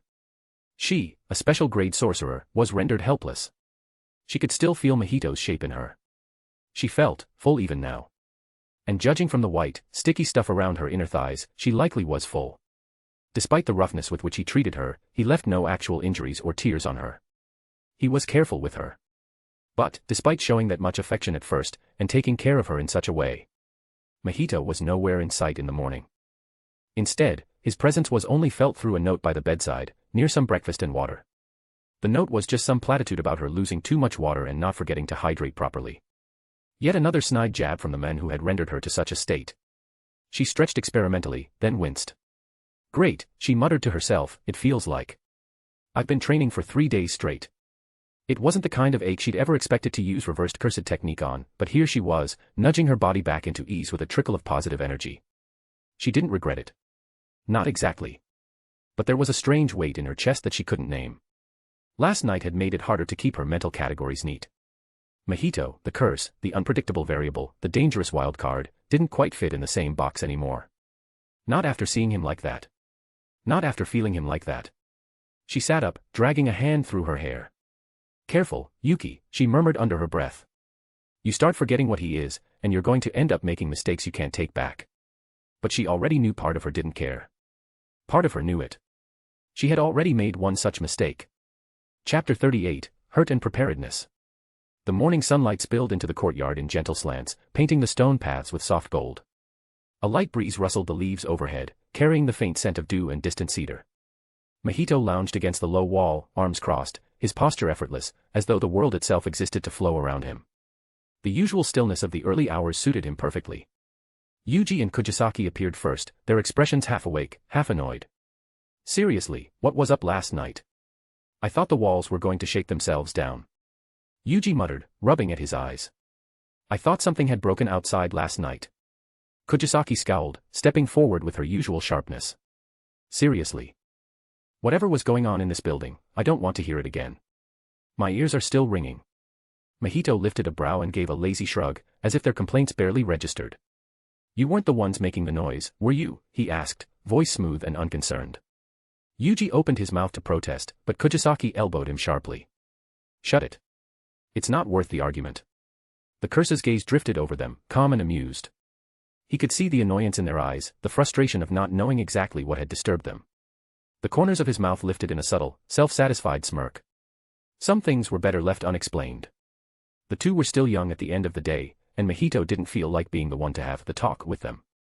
But Megumi had no such reservations. Next time you do anything intimate, please do so outside the dormitories. I will file a complaint with the principal otherwise. His deadpan and tired tone sounded even more frustrated than usual, causing the special grade curse to roll his eyes. Ah. You mean to tell me those screams were? Kojisaki seemed to immediately become amused, while Yuji remained confused. Yes, and at the same time. I do agree to keep it down from now on. It had just been a while, went a bit overboard. Mahito laughed a bit, his feet swaying slightly as he lay down without a care in the world. Megumi narrowed his eyes, unsure how to even respond to that. Kojisaki just turned slightly red, and Yuji tilted his head to the side in a confused, innocent manner. Whatever. Let's go get breakfast. We have training afterwards. Megumi continued onwards, Yuji and Kojisaki following behind. The latter was handling her new disability nicely enough, she moved swiftly in her wheelchair and was even still willing to be active in certain missions. She wanted to continue training her cursed technique, even as she was. Her resolve was commendable, but once again, none of Mahito's business. A few moments passed before a new presence drew his attention.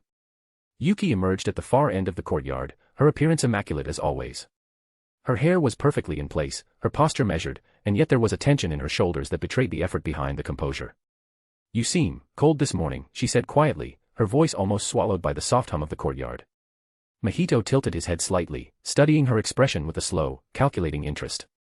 Cold, he repeated. What do you mean? My heart's still beating, I am very much warm. Yuki blinked, a flicker of hesitation crossing her features. I mean, after last night, I thought you might snuggle up with me in the morning or something. She trailed off, the last part remaining unsaid as she was caught between curiosity and uncertainty. But it was the truth. She had wanted nothing more than to hug him in the morning after such a passionate night. Yet, the coldness of that room was accentuated when she woke up alone. The note, although in the same smug and joking tone, hadn't relayed any affection to Yuki, it was just friendly at best.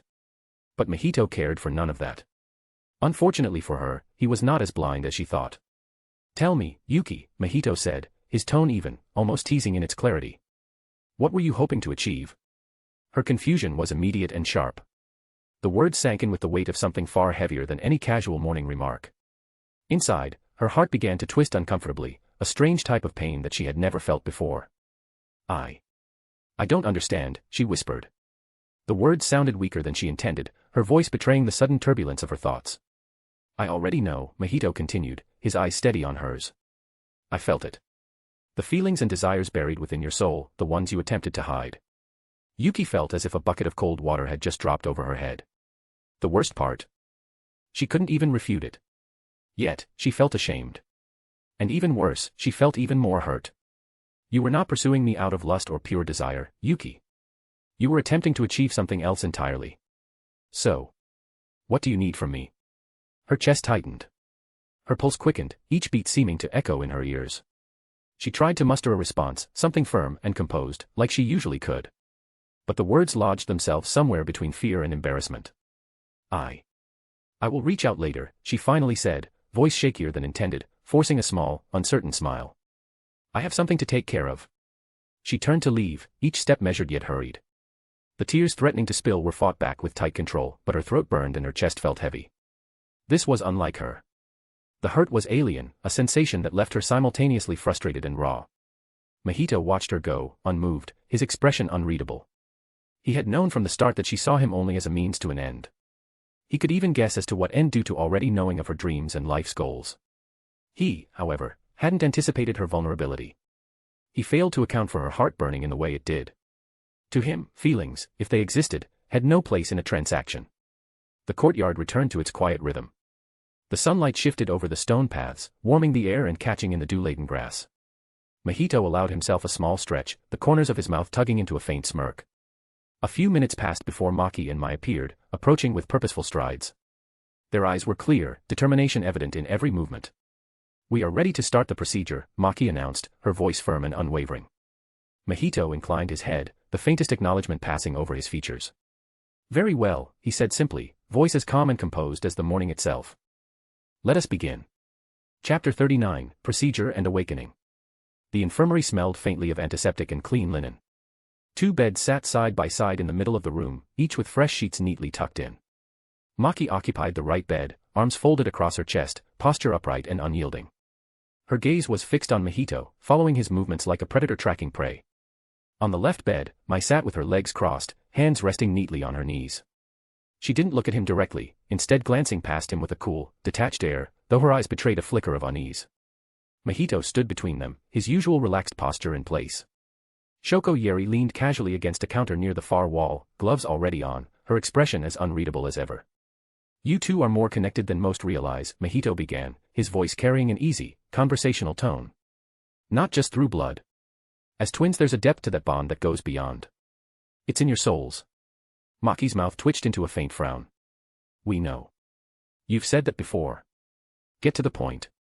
As much as she respected him after their spar and offer, she was already anxious enough about the entire procedure. Mahito smiled faintly, not taking her too seriously as he stepped closer. "You think you know. But I can see what most can't." He placed one hand lightly on Maki's shoulder and the other on Mai's. "Your souls are bound by an invisible thread. It's alive. It shapes you in ways you've never noticed." Shoko straightened slightly, her gaze narrowing as she sensed the subtle shift in the air. Mahito's focus deepened. The invisible thread came into view for him, a shimmering, pulsating cord of energy that ran between the twins, glowing with a strange, almost magnetic pull. It wasn't just a connection, it was a shared anchor that pulled on both of them in different ways. Within the tether, he saw their desires, raw and unfiltered. Freedom. One burned hot with the urge to fight for it relentlessly. The other reached for it but recoiled in fear, holding back. Together, those conflicting instincts had knotted the bond tight. Mahito began to unravel it, strand by strand. His grip on their shoulders was gentle, but the air around them thickened, the faint hum of purplish energy in the room growing louder. Then it happened. The moment the final strand loosened, the bond didn't simply fade, it detonated. Mai's cursed energy burst outward like a shockwave, slamming into the walls and rattling the medical equipment. The sterile air was suddenly heavy with raw, unrestrained power. Her reserves expanded at a dizzying rate, surging until they rivaled those of a special-grade sorcerer. Her breath hitched sharply, eyes widening as if something inside her had been unlocked. The construction technique she'd always carried now had an ocean of energy behind it, a potential she had never imagined possible. At the same moment, Maki's body convulsed. Her cursed energy evaporated in an instant, stripped away until nothing remained. The absence was almost audible, a sudden, profound silence in the weak current of power that had always hummed beneath her skin. Her muscles tensed, then began to expand and contract in rapid succession, the transformation forcing its way through her frame. The process was brutal, her breath came in ragged bursts, teeth gritted against the pain. Veins stood out along her arms as her strength doubled, tripled, then pushed further still. Every fiber of her body hardened, refined beyond the limits of any ordinary sorcerer. She could feel it. The raw, explosive power in her limbs. Mahito watched with rapt fascination, his eyes flitting between them as if memorizing every detail. The air crackled around Mai's bed, her energy almost singing against his senses, while Maki's transformation radiated a different kind of intensity, pure, unrestrained physical dominance. Shoko took a step forward, her brow furrowing. This level of change, their bodies aren't ready for it. As if on cue, Mai let out a shuddering breath, her body sagging as the flood of power overwhelmed her. Maki's legs buckled beneath the strain of her reshaped muscles, her eyes fluttering closed. Both collapsed onto their respective beds, unconscious. Mahito slowly removed his hands, stepping back to take in the scene. "Fascinating," he murmured, more to himself than to anyone else. Shoko was already moving, checking pulses, examining breathing patterns. "They'll live," she said curtly.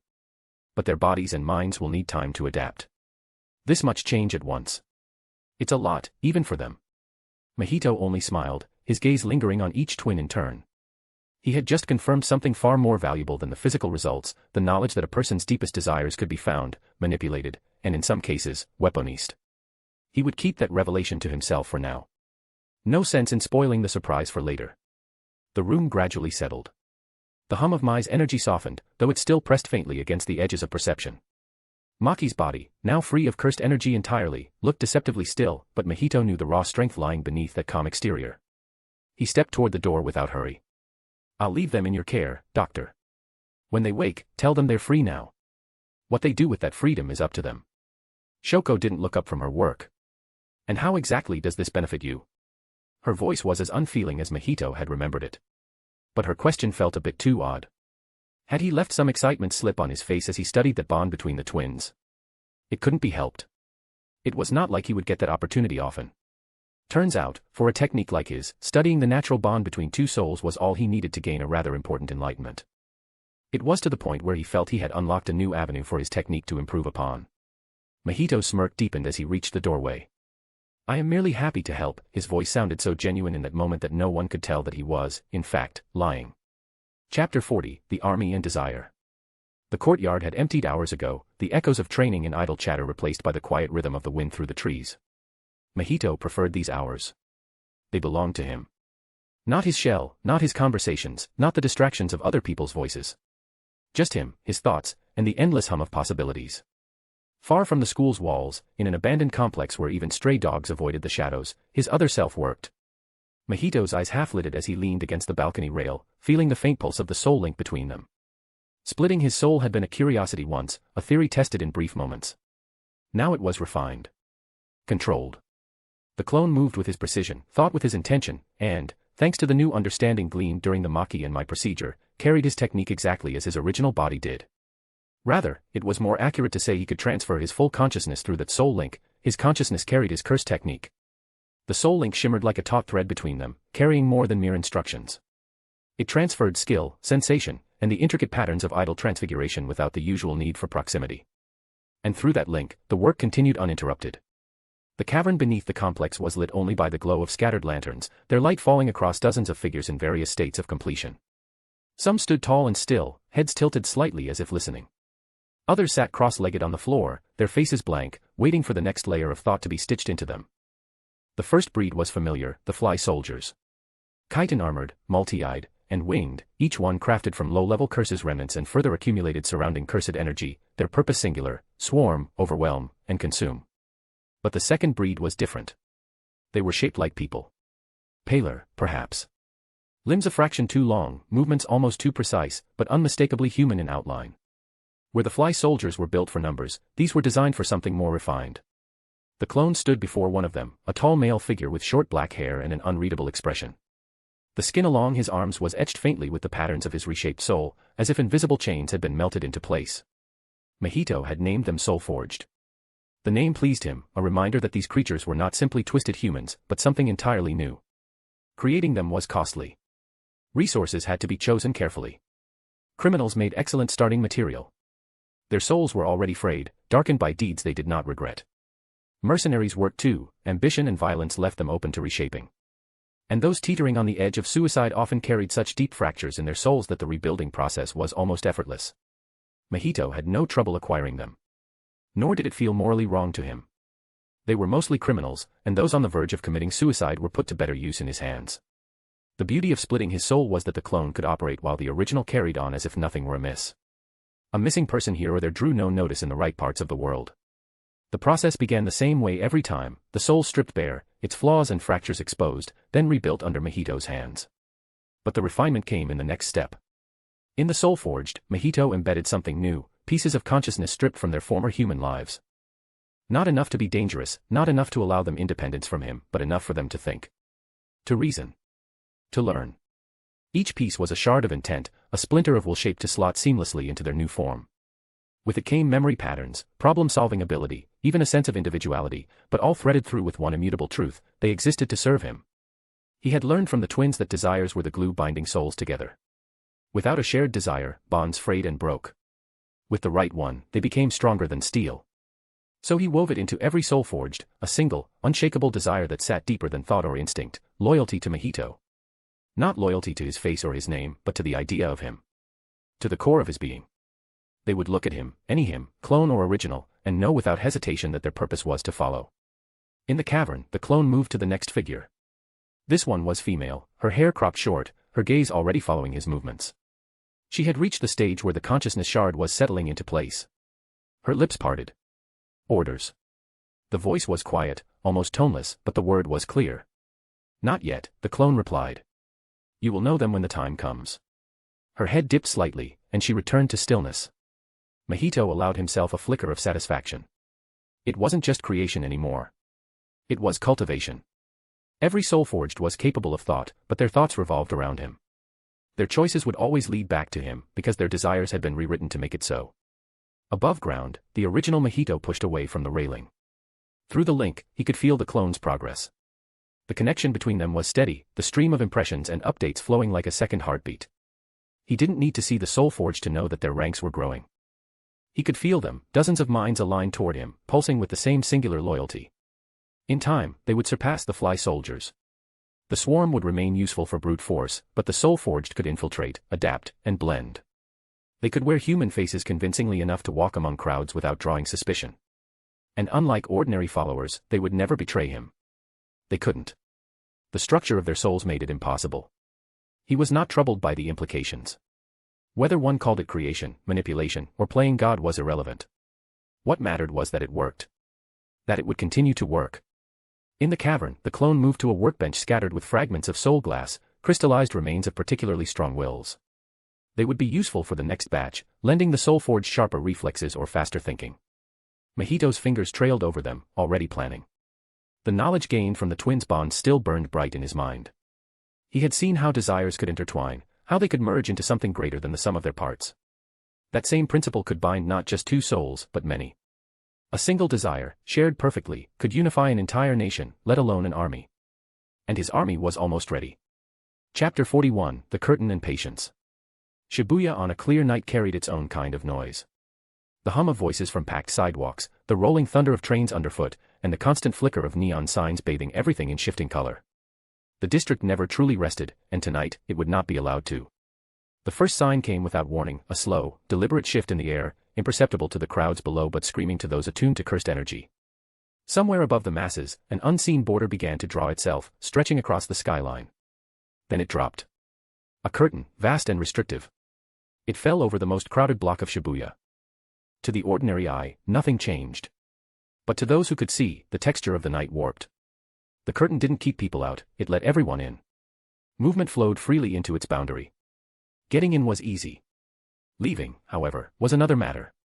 For most, the exit would come naturally, almost as if no barrier was raised. For Gojo Satoru, it would be something more akin to the walls of a fortress. It was yet another barrier specifically designed for him. Of course, that wall would eventually break, no barrier could stand against the strongest, but Kenjaku had done it. A trap. Perfectly laid. Far from the glow of neon, Jujutsu High rested under the same starlit sky. The courtyards were still, shadows pooling in the corners between the wooden walkways. Mahito stood there, leaning against a pillar, the faint scent of night flowers drifting from the garden. He had felt the drop of the curtain as surely as if it had brushed past his own skin. The order came minutes later, crisp and impersonal. He was to remain on standby at the school. Support, they said. The sort that stayed put unless summoned. Polite language didn't soften the truth, they didn't trust him enough to let him walk into the most delicate operation in years. Out of those in power, only Gojo treated him as anything other than a potential disaster waiting for the wrong moment. Even that was trust with limits. Mahito's eyes narrowed slightly, his gaze drifting upward. Kujisai's situation was likely caused during the death paintings incident. He murmured under his breath. It fit too neatly to be a coincidence. Hanami's death left another gap. And Mahito himself, excluded from Shibuya, tilted the balance further. But gaps could be as much opportunity as a weakness. Then there was Haruta Shigemo, dead far earlier than in the original chain of events Mahito remembered. In that other timeline, the fool had been the one to push Megumi into summoning Mahoraga. Without him, that particular encounter would shift. Different triggers, different casualties. Mahito had expected more divergence by now. His presence, his choices, they should have rippled wider. Yet here they were. Shibuya. Right on time. The curtain dropping exactly as before. The same bait, the same target. A slow, quiet irritation threaded through him. Did I matter less than I thought? Or, did Kenjaku plan with me in mind from the start? It was possible.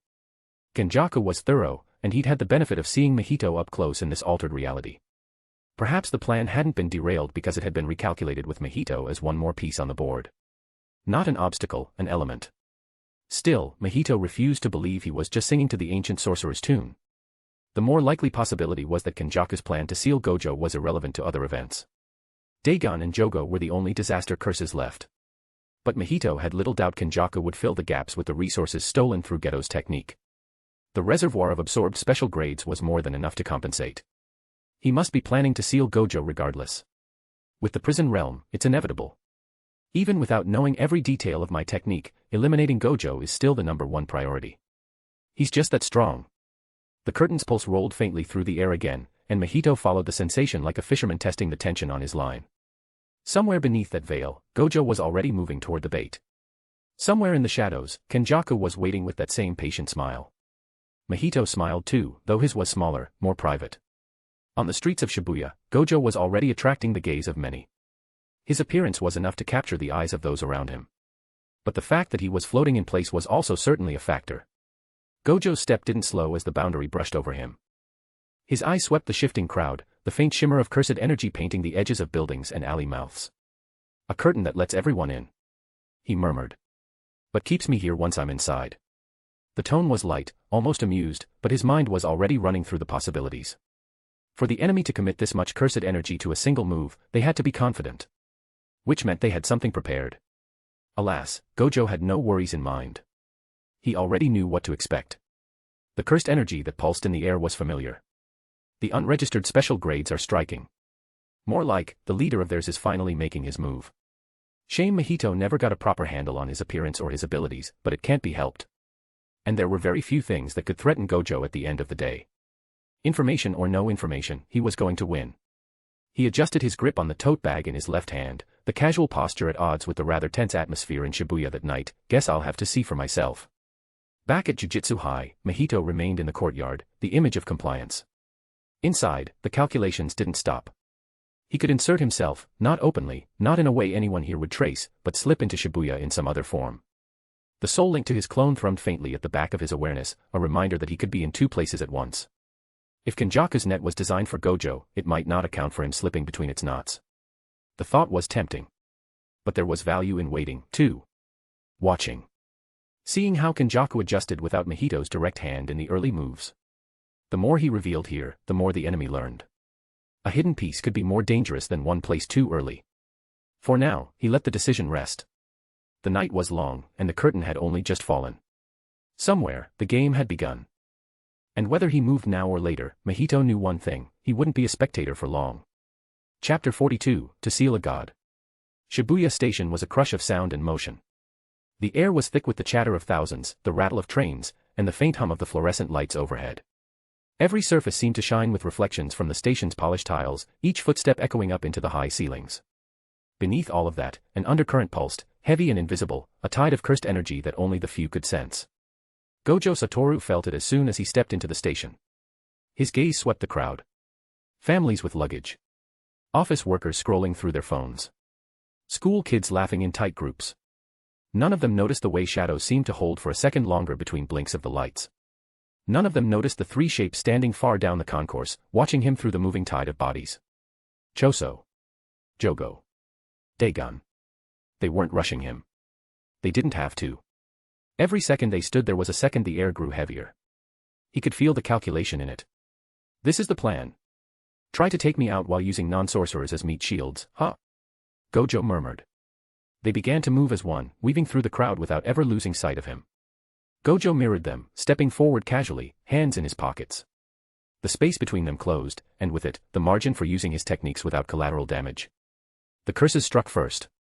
Jogo's fiery blast ripped down the tiled wall to Gojo's right, exploding in a spray of stone and dust. The crowd screamed, surging in panic, pressing against one another in a crush that left no room to breathe. What's going on? A gas leak. Bystanders were confused, as most could not even see the curses that were endangering their lives. Choso moved in the chaos, blood already pooling in the air around his hands. Many took notice of him and took steps to somehow avoid him, since he was half-human and knew to avoid getting in his way. Dagon flipped his muscled arms, waves of water slipping out from underneath his cloak and rushed towards Gojo, pushing many others into his infinity and creating a sort of crowd crush around him. Gojo didn't move to counter. Not yet. Infinity held the worst of it at bay, but his eyes never left the shifting mass of civilians between them. He could feel their fear. The curses knew exactly what they were doing. Every time he made to advance, a terrified bystander was shoved into his path. A man tripped and fell in front of him, and before Gojo could move him aside, Jogo's next strike came, a volcano sprouting from the ceiling as a torrent of magma fell down on top of Gojo. At the same time, Choso's piercing blood sliced through a dozen people and clashed with his infinity. You all are getting quite cocky. Gojo's gaze turned cold as his blindfold slipped off. Jogo's back trembled at the mere sight of Gojo's eyes. The next moment, Jogo felt his entire being crushed into the ceiling. A mere blue-enhanced punch from Gojo was enough for him to be vomiting his purple guts out of his mouth. Dagon moved to help, a torrent of water filled with piranhas flowing towards Gojo. But the strongest did not care for his paltry tricks. Dagon barely had the time to react as Gojo's fist buried into his guts, sending him flying towards the less populated train line. Choso sweated heavily as he weaved into a crowd of panicked civilians. He made sure they would stick too close to him for Gojo to approach. At the end of the day, Gojo only saw casualties as acceptable as long as he was not the direct cause of them. They were trying to drain him, not of energy, but of time, of focus. Kenjaku's plan was starting to take shape. Then the air shifted. From some other place, out of the subway tunnels, countless small curses poured in. They skittered across the walls, dropped from the ceiling, burst from the stairwells. Their shrieks ripped through the station, and the crowd's panic hit its breaking point. The press of bodies became a living wall. As curses started chewing and devouring them in real time. Gojo's jaw tightened. In an instant, he made the call. He would either exorcise the curses, or civilians would die. Domain expansion. Jogo, Dagon, and Choso reeled back in panic, but no one could move fast enough to avoid the strongest. Infinite void. For 0.2 seconds, his domain expanded, shimmering into existence just far enough to touch every mind within reach. The effect was immediate. Thousands of bodies froze, eyes glassy, every muscle locked. And then, as the domain dissipated, a 2-second burst of infinite information had been blasted into the brains of everyone present. It was merely the duration that Gojo had judged to be suitable, so that the civilians would not end up with brain damage.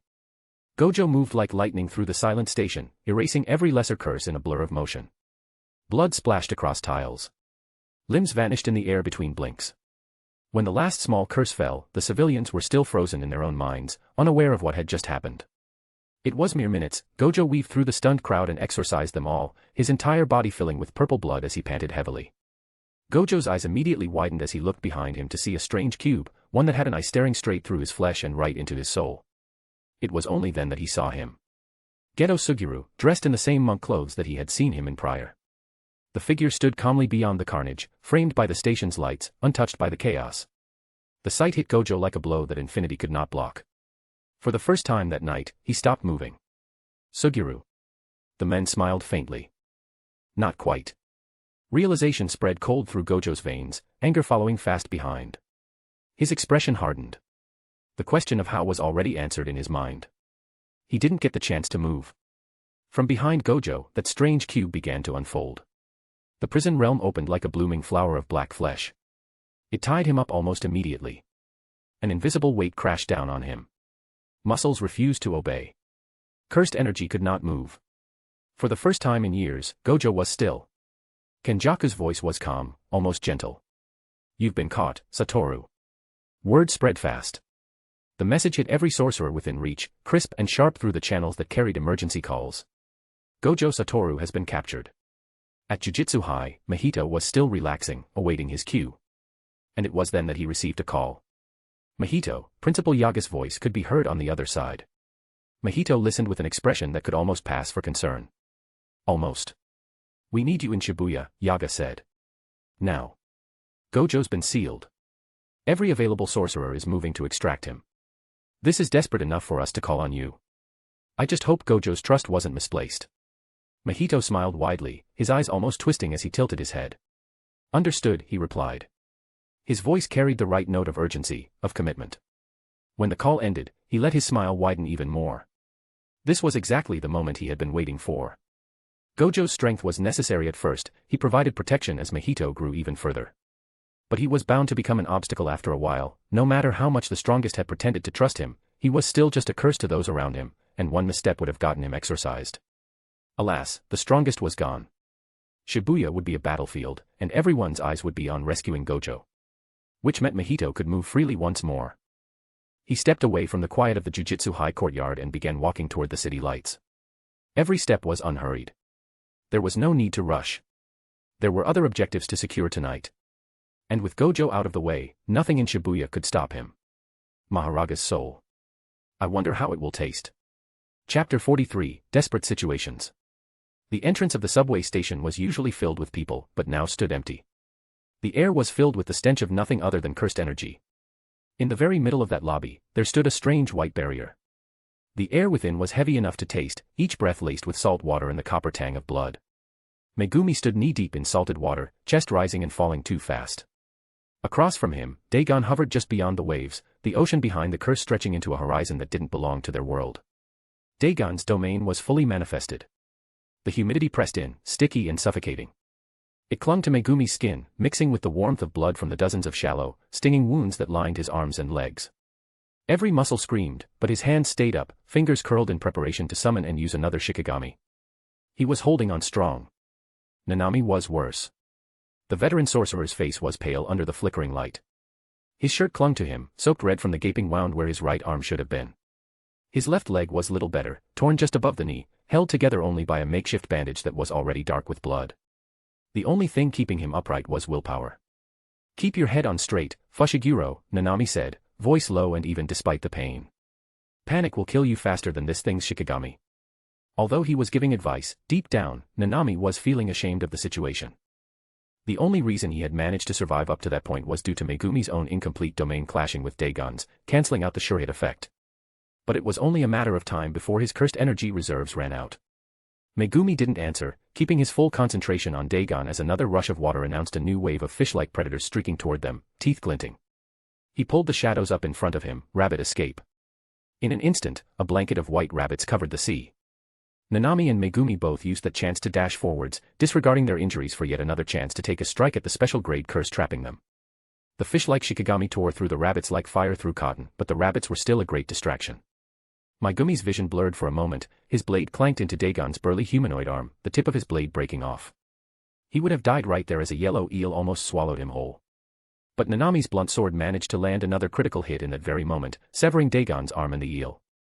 Dagon's body shifted, the arm regrowing in an instant as large snakes sprouted out of his stomach and pushed the sorcerers back into the distance. The tentacles around his face twisted into what looked like a smile. The domain responded to its master's will, the tide rising, pulling them deeper. "Struggle," the curse's voice rippled, "it makes the feast sweeter." Nanami's foot slid in the water, his weight shifting precariously. He caught himself against the wall, breathing harder. In front of him, a gigantic wave of piranhas and swordfish-like beings, aiming straight for his life. And then, a flash of steel. The Shikigami, by the dozens, were sliced into pieces, dissolved into steam around them. Kusakabe stood there, sword still humming from the swing. His face was tight, every line of it saying, "I really didn't want to be here." "Don't get the wrong idea," he said, glancing between them. "Panda wouldn't shut up about you two getting torn apart down here. Figured I'd regret it if I didn't at least try." "You came into a domain just to try?" Megumi said, incredulous.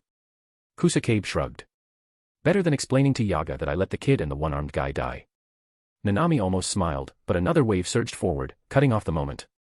Kusakabe moved in a blur, cutting through them with practiced efficiency. He didn't have flashy techniques, but his precision was flawless, every movement wasting nothing, every strike lethal. Still, it wasn't enough to break the domain's onslaught. Megumi's eyes darted around, searching for weak points.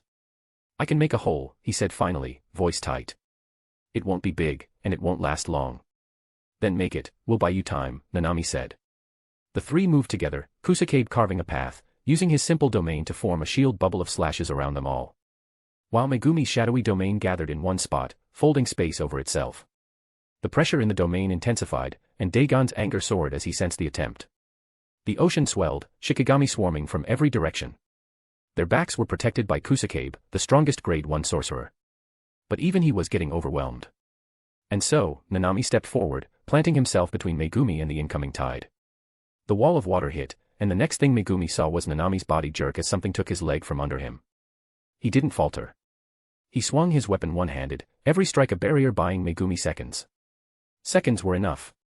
The shadows split open, revealing a glimpse of the sewer beyond the domain. "Go!" Megumi shouted. Kusakabe grabbed Nanami without hesitation, half-hauling him toward the gap. They dove through as the hole snapped shut behind them, leaving Dagon's roar echoing in the dark water. On the other side of Shibuya's labyrinthine sewers, the air was different, dry, stale, filled with the echoes of fists meeting flesh. Yuji hit the ground hard, blood filling his mouth. His chest felt like it had been caved in, every breath scraping fire through his ribs. Choso stood over him, blood tendrils writhing around his hands, but his face had changed. The rage was gone. In its place was something fractured, uncertain. His eyes twitched as though trying to focus on something far away. "You." Choso's voice cracked. Why are you? Yuji couldn't answer. His lips moved, but only a rasp came out, before his consciousness finally slipped away. Choso staggered back a step, eyes wide, and then, without another word, turned and ran into the tunnels, leaving Yuji gasping on the wet concrete. Above ground, Shibuya was still lit like a carnival, neon signs and billboards casting colors over the streets slick with spilt drinks, shattered glass, and blood. Mahito wandered through it like a man out for an evening stroll. His hands were in his pockets, his eyes drifting lazily from one ruin to the next. Every so often, he passed a curse in the shadows and didn't bother acknowledging it. None was worth his time. And then he saw him. Tall. Broad-shouldered. Shirt hanging loose, revealing muscles carved for killing. The man's eyes were blank, movements mechanical, but the way he carried himself told Mahito exactly what he needed to know. The smell of blood followed him like a second shadow. Zenin Toji. Or what was left of him. Mahito tilted his head, a slow smile curling at the corners of his mouth. Well, this can be an interesting snack in the meantime. Chapter 44, Fighting a Ghost. The street was empty, save for the flicker of broken neon signs and the hum of power lines overhead. Shibuya's chaos had pushed most civilians away from this block. It was quiet, almost unnaturally so, the kind of silence that comes before something violent. Mahito stood at its center. Across from him, Toji Fushiguro advanced, barefoot on the cracked pavement. His posture was loose, almost lazy, but every step hit the ground with the weight of a predator. His eyes were vacant, stripped of human thought, yet sharpened by pure instinct. A corpse reborn through the seance technique, nothing more than muscle memory wrapped in flesh. And yet, Mahito's lips curved into a smile. So this is you, huh? He murmured. The infamous Zenin Toji. The man who nearly killed Satoru Gojo. The thought alone filled him with a ripple of amusement. To everyone else in the jujitsu world, Gojo Satoru was untouchable. He was the ceiling, the strongest. Jujitsu sorcery driven to the extreme. Worshipped. Envied. Feared. To Mahito, he was an obstacle. A goal to surpass. A measuring stick for what it meant to be more than human. And this creature standing before him. This was the man who had once dragged Gojo down from his golden throne. And ironically, the one who had pushed the strongest to grow the most. Mahito's smile widened. Perfect. Let's see where I stand. He moved first. Using his researched understanding of the body, his form shifted mid-step, muscles threading tighter, bones compressing and elongating in precise ratios. His frame slimmed, proportions adjusting to maximize speed, tendons humming with cursed energy. The pavement cracked as he launched forward, fingers molding together into a blade scything toward Toji's throat. Toji didn't dodge. He leaned just enough, the motion so small it was insulting. Mahito's strike cut only air. Then Toji moved. A blur. A rush of air that tore at Mahito's clothes. A fist swung upward like a hammer, catching him under the ribs. Pain blossomed, bright and sharp, and Mahito was sent skidding back, bouncing against the hood of a parked car. Metal crumpled under the impact. Mahito coughed once, then laughed. So fast. He's way above any of the disaster curses in speed, so this is what's needed to reach the top. He rolled off the car, skin rippling as his torso stitched itself back together. Reinforcement layered over his body, cursed energy coursing through his muscles in waves. His form bent again, this time bulging slightly, reinforcing every fiber for durability while maintaining speed. Toji was already on him. His strikes were savage, unrelenting, hooks, jabs, knees, each one perfectly timed to exploit an opening Mahito hadn't even realized existed. It was like fighting an animal honed by nothing but instinct, yet sharper than any technique. Mahito caught a kick on his forearm, only for the bone beneath to crack audibly. His flesh bulged, reshaping, sealing the damage before it could spread. Despite the growing hints of dull pain, Mahito couldn't help but grin through that onslaught of strikes. Impressive, so this is what Maki is turning into, huh? His tone was conversational, as though they weren't locked in a battle that shattered concrete with every step. Strength, speed, reflexes. Almost divine. Toji didn't answer. He couldn't. But his silence was louder than words. Another strike came, this time a backhand that split the air. Mahito ducked, the blow grazing his head and tearing off a lock of golden hair. He retaliated by stretching his arm into a whip, slicing across Toji's chest. The flesh tore, blood spraying. A whip was the fastest weapon that Mahito could turn his body into, even a regular whip could technically reach the speed of sound. When someone like Mahito wielded it. Well, let's just say that Mahito had something to at least match, or even surpass, Toji in speed. Even so, the reanimated man's durability was impressive. A thorned whip that could have torn the average sorcerers to pieces only left a scratch on his clothes. An injury like that would not slow him down much. It took 1 second, then Toji pressed forward again, moving even faster. His leg shot forward into a high kick, aiming square for Mahito's temple, a hit that the special grade was forced to take as his skull was crushed almost instantly. Even so, his smile never wavered. Not even as he was sent flipping through the air and landed back on his feet. He shifted that momentum into yet another swing, his whip changing into a flexible blade as it snapped towards the reanimated Toji. The strike cracked like thunder, faster than the human I could hope to follow, forcing the former sorcerer killer to block with his arm. That blade sliced through Toji's forearm cleanly, coming to a stop only after Mahito pulled it back. Without a cursed tool, though. Mahito tilted his head, his face rearranging itself as his skull mended. "You can't touch me." Not really. It was true. Infinity might not have been wrapped around Mahito, but his body was cursed energy incarnate. Toji's raw power was devastating, but without a blade infused with cursed energy, Mahito could repair himself as quickly as he was torn apart. Even without that, Mahito himself was far harder to damage than other curses. Any damage his body took no cursed energy to heal. Unless his soul itself was damaged, he would be able to regenerate endlessly. Still, that didn't mean the fight was meaningless. If anything, it was invaluable. Mahito adjusted his form again, legs coiling tighter, muscles swelling with condensed power. He met Toji's next rush head-on, their blows colliding with a shockwave that rattled the street. He was slower, weaker, but each clash taught him something new. This was what the pinnacle of physicality looked like. The tremendous power that Maki was still in the process of adapting to. Every cracked rib, every torn muscle, every split lip was a lesson. He felt his body knitting itself back together again and again, his soul moving automatically to take his soul's shape seamlessly. And each time, he refined his form just a little more. Toji lunged, his remaining hand locking around Mahito's throat, slamming him through the asphalt.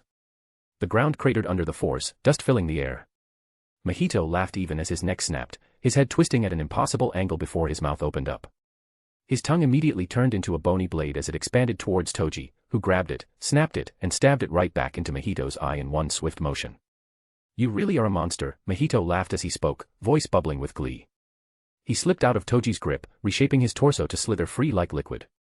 His entire body elongated, snapping back with a whip crack that sent Toji skidding across the rubble.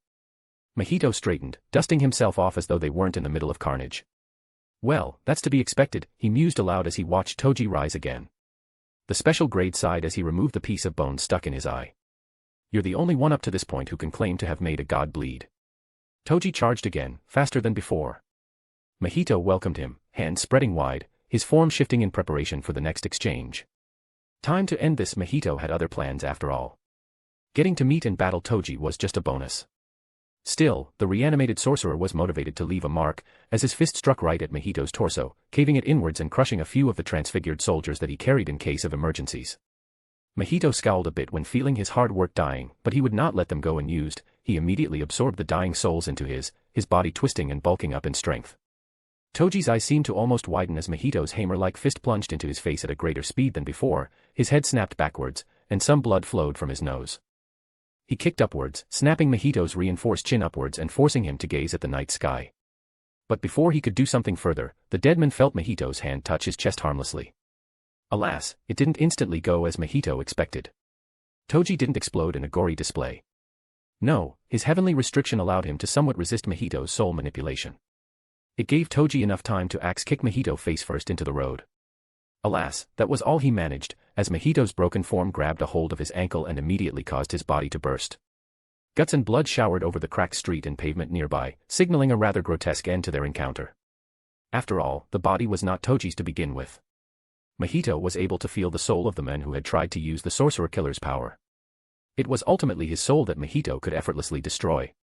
And within the seance technique, the grandson's soul acted as a sort of anchor to Toji's. It was a rather interesting connection between the two. One that Mahito made a mental note of.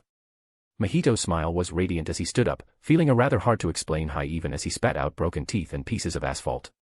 No matter how fast, how strong, how terrifying a reanimated Toji was, he lacked one thing. The one thing Mahito possessed in abundance, and the one thing his arsenal of cursed tools would have provided in the past. Adaptability. And that was exactly what Mahito strived to gain even more of. After all, only through adaptability could Mahito grow further than the peak. This was a learning experience. Maki should be able to resist my technique. I will have to experiment, he whispered, eyes alight. There was nothing better than discovering ways he could further improve his power. Let's see how the others are faring. Chapter 45, The King's Return. The chamber reeked of scorched stone and blood. Deep scars littered the walls, as if cut by an unstoppable blade. Remnants of Sukuna's emergence into the world once more. The air itself seemed heavier, pressing down on lungs and spirit alike. Jogo knelt rigid, head bowed, eye filled with fear, every muscle locked as though he were holding himself back from collapse. By his side, sprawled lifeless across the ground, lay the twins. Mimiko's glassy eyes still held a trace of pleading. Nanako's body was twisted at an awkward angle, her final scream cut short. Both had foolishly gambled for vengeance, hoping the king of curses might humor them, hoping he might aim his wrath toward Kenjaku if given a finger as tribute. But Sukuna had answered them with only disdain. The king's laughter echoed still, sharp and cruel, as he wiped stray blood from his mouth with casual indifference. Pathetic. You think I'd bend to a brat's request? Their deaths had been instantaneous, like insects swatted from the air. For all their desperation, all their grief, they had been little more than entertainment for him. Jogo said nothing, not that he cared for the 2 bugs he had tried to kill earlier as well. He could only kneel, waiting for his turn to have an audience with the king. Sukuna stretched languidly, as if waking from a pleasant nap rather than devouring human flesh.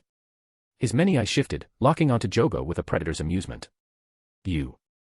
The single word cut through the air like a blade. Jogo swallowed the flames rising in his throat and answered, yes. Sukuna-sama. The king's grin widened. What do you want? You worked pretty hard after all. Jogo's jaw tightened. He had not dared request a thing.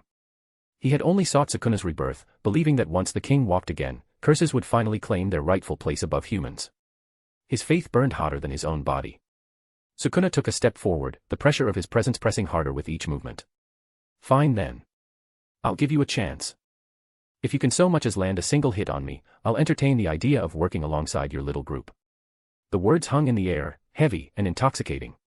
Jogo's eye widened, his body trembling. A chance. Not a promise, not a guarantee, but a sliver of acknowledgement. That was more than any curse could hope for. Before he could speak, before the fire of gratitude or challenge could leave his lips, another voice broke the tension. My, what an interesting little deal. The sound came from the shadows beyond the scorched chamber. Light bent oddly there, rippling as though reluctant to touch what stood inside. Mahito stepped into view with an easy gait, his golden hair catching the dull glow of flame. Jogo's head whipped toward him instantly, eye blazing hotter than the magma inside him. Fury erupted across his face. You dash. The younger curse only tilted his head, a smile tugging at his lips. Don't sound so surprised, Jogo. Did you really think I'd sit out on something this entertaining? Jogo's fire flared violently, his rage firmly kept in check by the presence of Sukuna. He wanted to lunge, to burn Mahito until nothing remained but ash. That smug, childlike grin infuriated him more than anything else. Especially knowing how his betrayal had killed Hanami, one of their own. But his body remained rooted to the floor, fear whispering in his bones.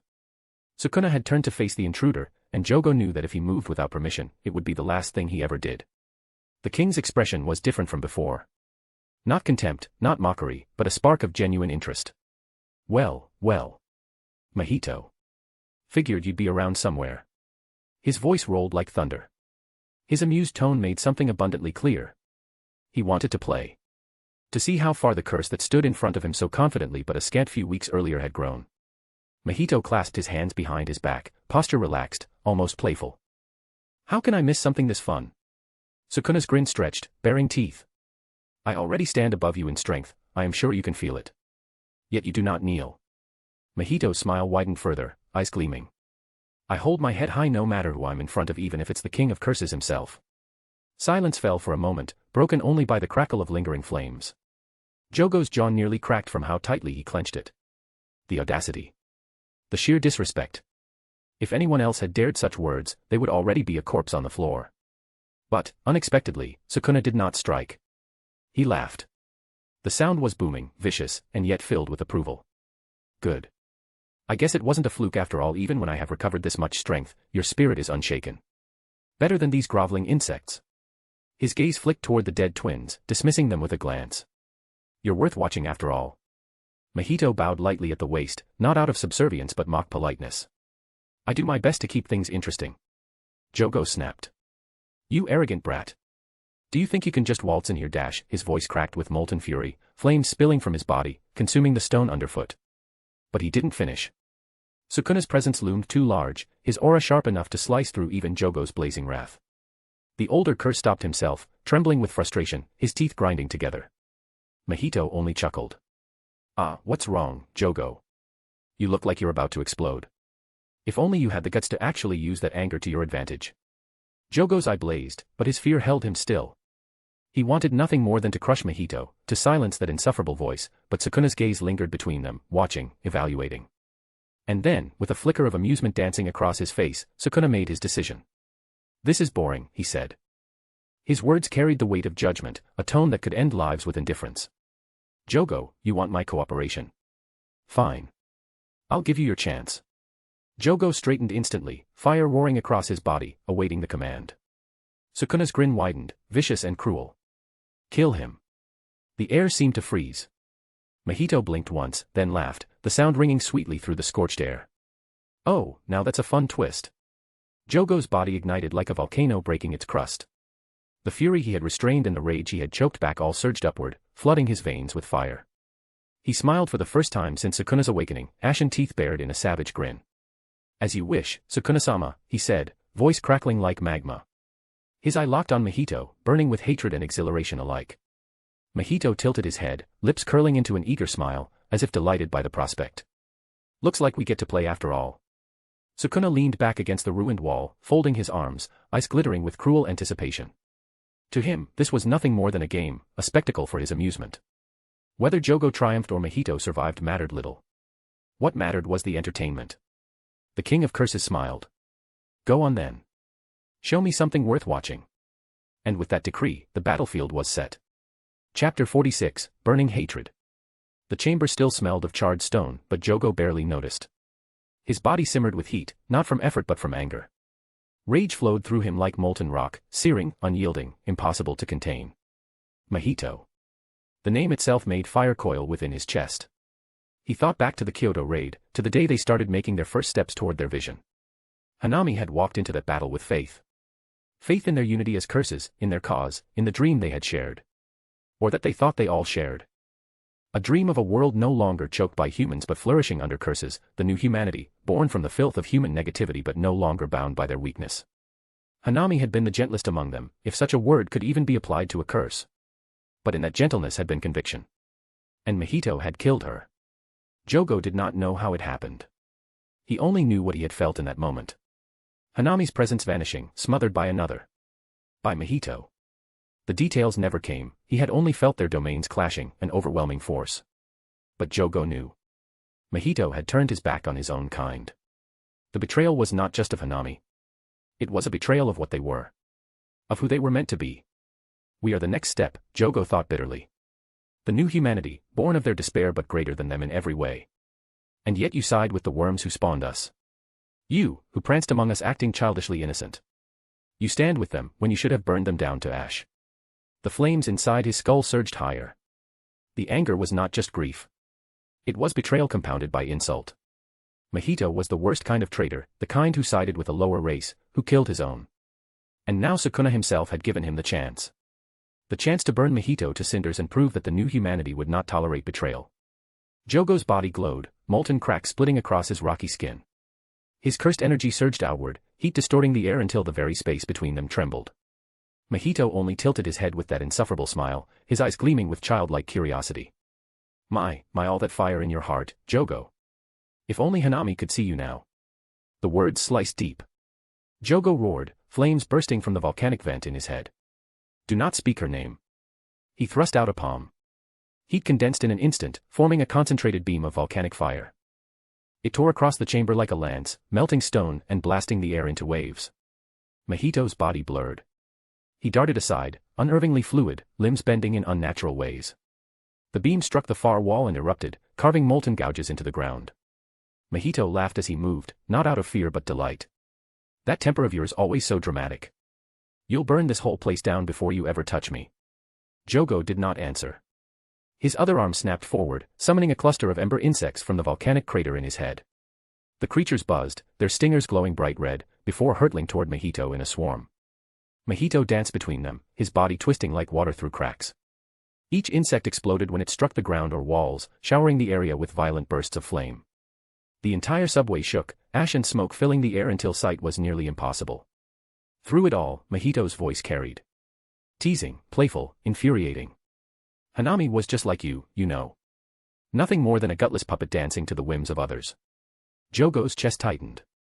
His molten rage surged hotter, thick fire spilling from his head as his entire body blazed brighter. He stomped once, and volcanic fissures spread through the floor, erupting with jets of molten rock that turned the smoke into a curtain of fire. Enough! Jogo roared. He launched himself forward, his body moving faster than Hanami ever could, a comet of flame barreling straight for Mahito. Mahito crossed his arms and smiled as Jogo's fist, wrapped in volcanic flame, slammed into him. The sound cracked like thunder. Flesh seared, the stench of burning hair and skin filled the air, and Mahito was sent hurtling backward through the haze. For a heartbeat, Jogo felt satisfaction. His flames had scorched that smug smile away. But then Mahito's body twisted in midair, reshaping itself unnaturally. His burned flesh peeled away like shedding skin, reshaping into smooth new tissue before he even hit the ground. He landed lightly, as if the blow had meant nothing at all.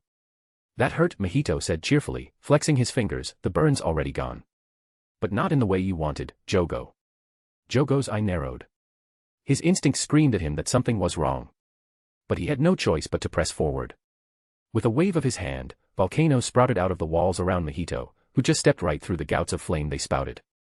Jogo's eye widened even more at the sight, he barely had the time to react before Mahito's hand clasped firmly around his face. What? His confusion rose as he saw Mahito's rapidly healing body, flakes of burnt flesh falling off and being replaced instantly. He could see it now. Mahito was not using cursed energy to heal himself. Why can't I damage him? But before he could explore that train of thought, Mahito threw him upwards, sending him pummeling through the ceiling and further beyond. It seems you're continuing to grow even further. The way you compress your muscles and reinforce your body has improved too. Sukuna stood with his arms crossed, a smug smile plastered on his face. Mahito clapped his hands, blowing away the ash and dust from around them with a smile. Of course, I've had plenty of subjects to study lately. It's been quite a lucky streak. In fact, Mahito grinned at the king of curses just as a pillar of lava flooded the room from above. Jogo had his way of announcing that he was still there. Unfortunately for him, he failed to react in time when Mahito tore through the magma with a powerful snap of his bladed whip. He could barely react as he was cut in two right down the middle. But as a cursed spirit, he was durable enough to stitch himself back together quickly. Still, not quickly enough to react to Mahito jumping toward him and kicking him away, sending him crashing into an apartment block.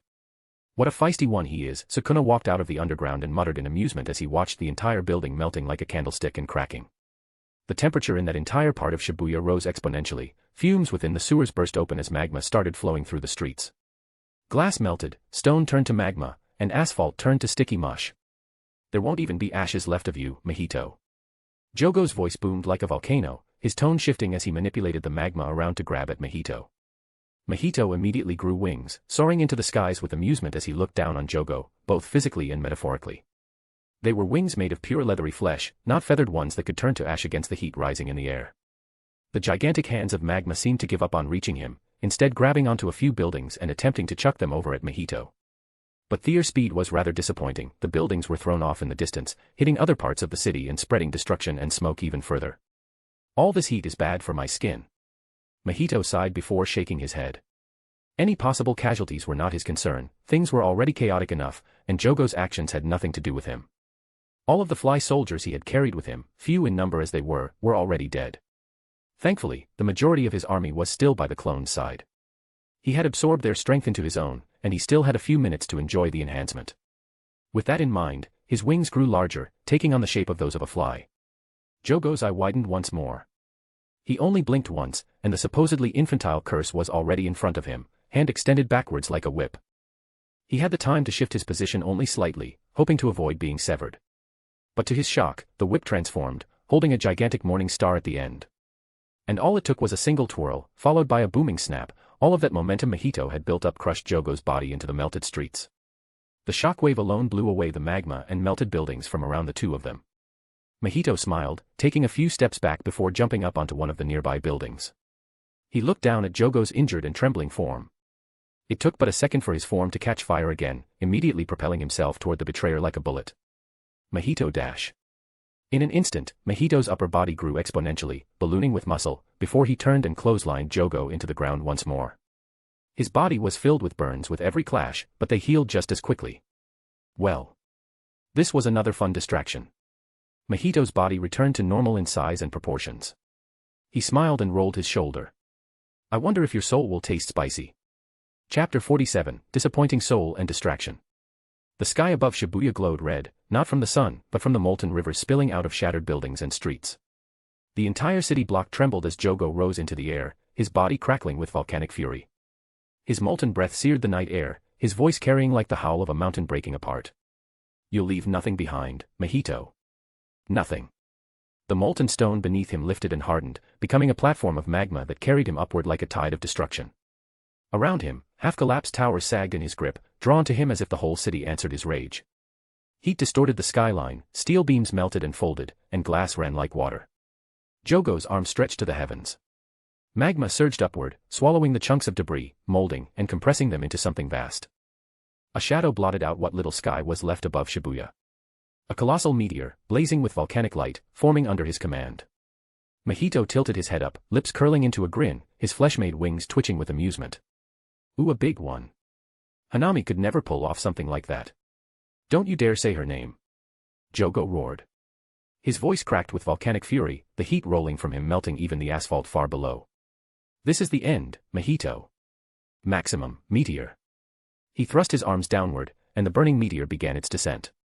The air screamed as the rock and molten fire plummeted, carving through the atmosphere like a burning judgment aimed straight at Mahito's skull. Mahito's laughter rang high and mocking as he snapped his arm outward. Flesh twisted into a gigantic grotesque whip, its bladed edge gleaming with cursed energy. Let's see if your technique matches your ambitions. The whip slashed upward.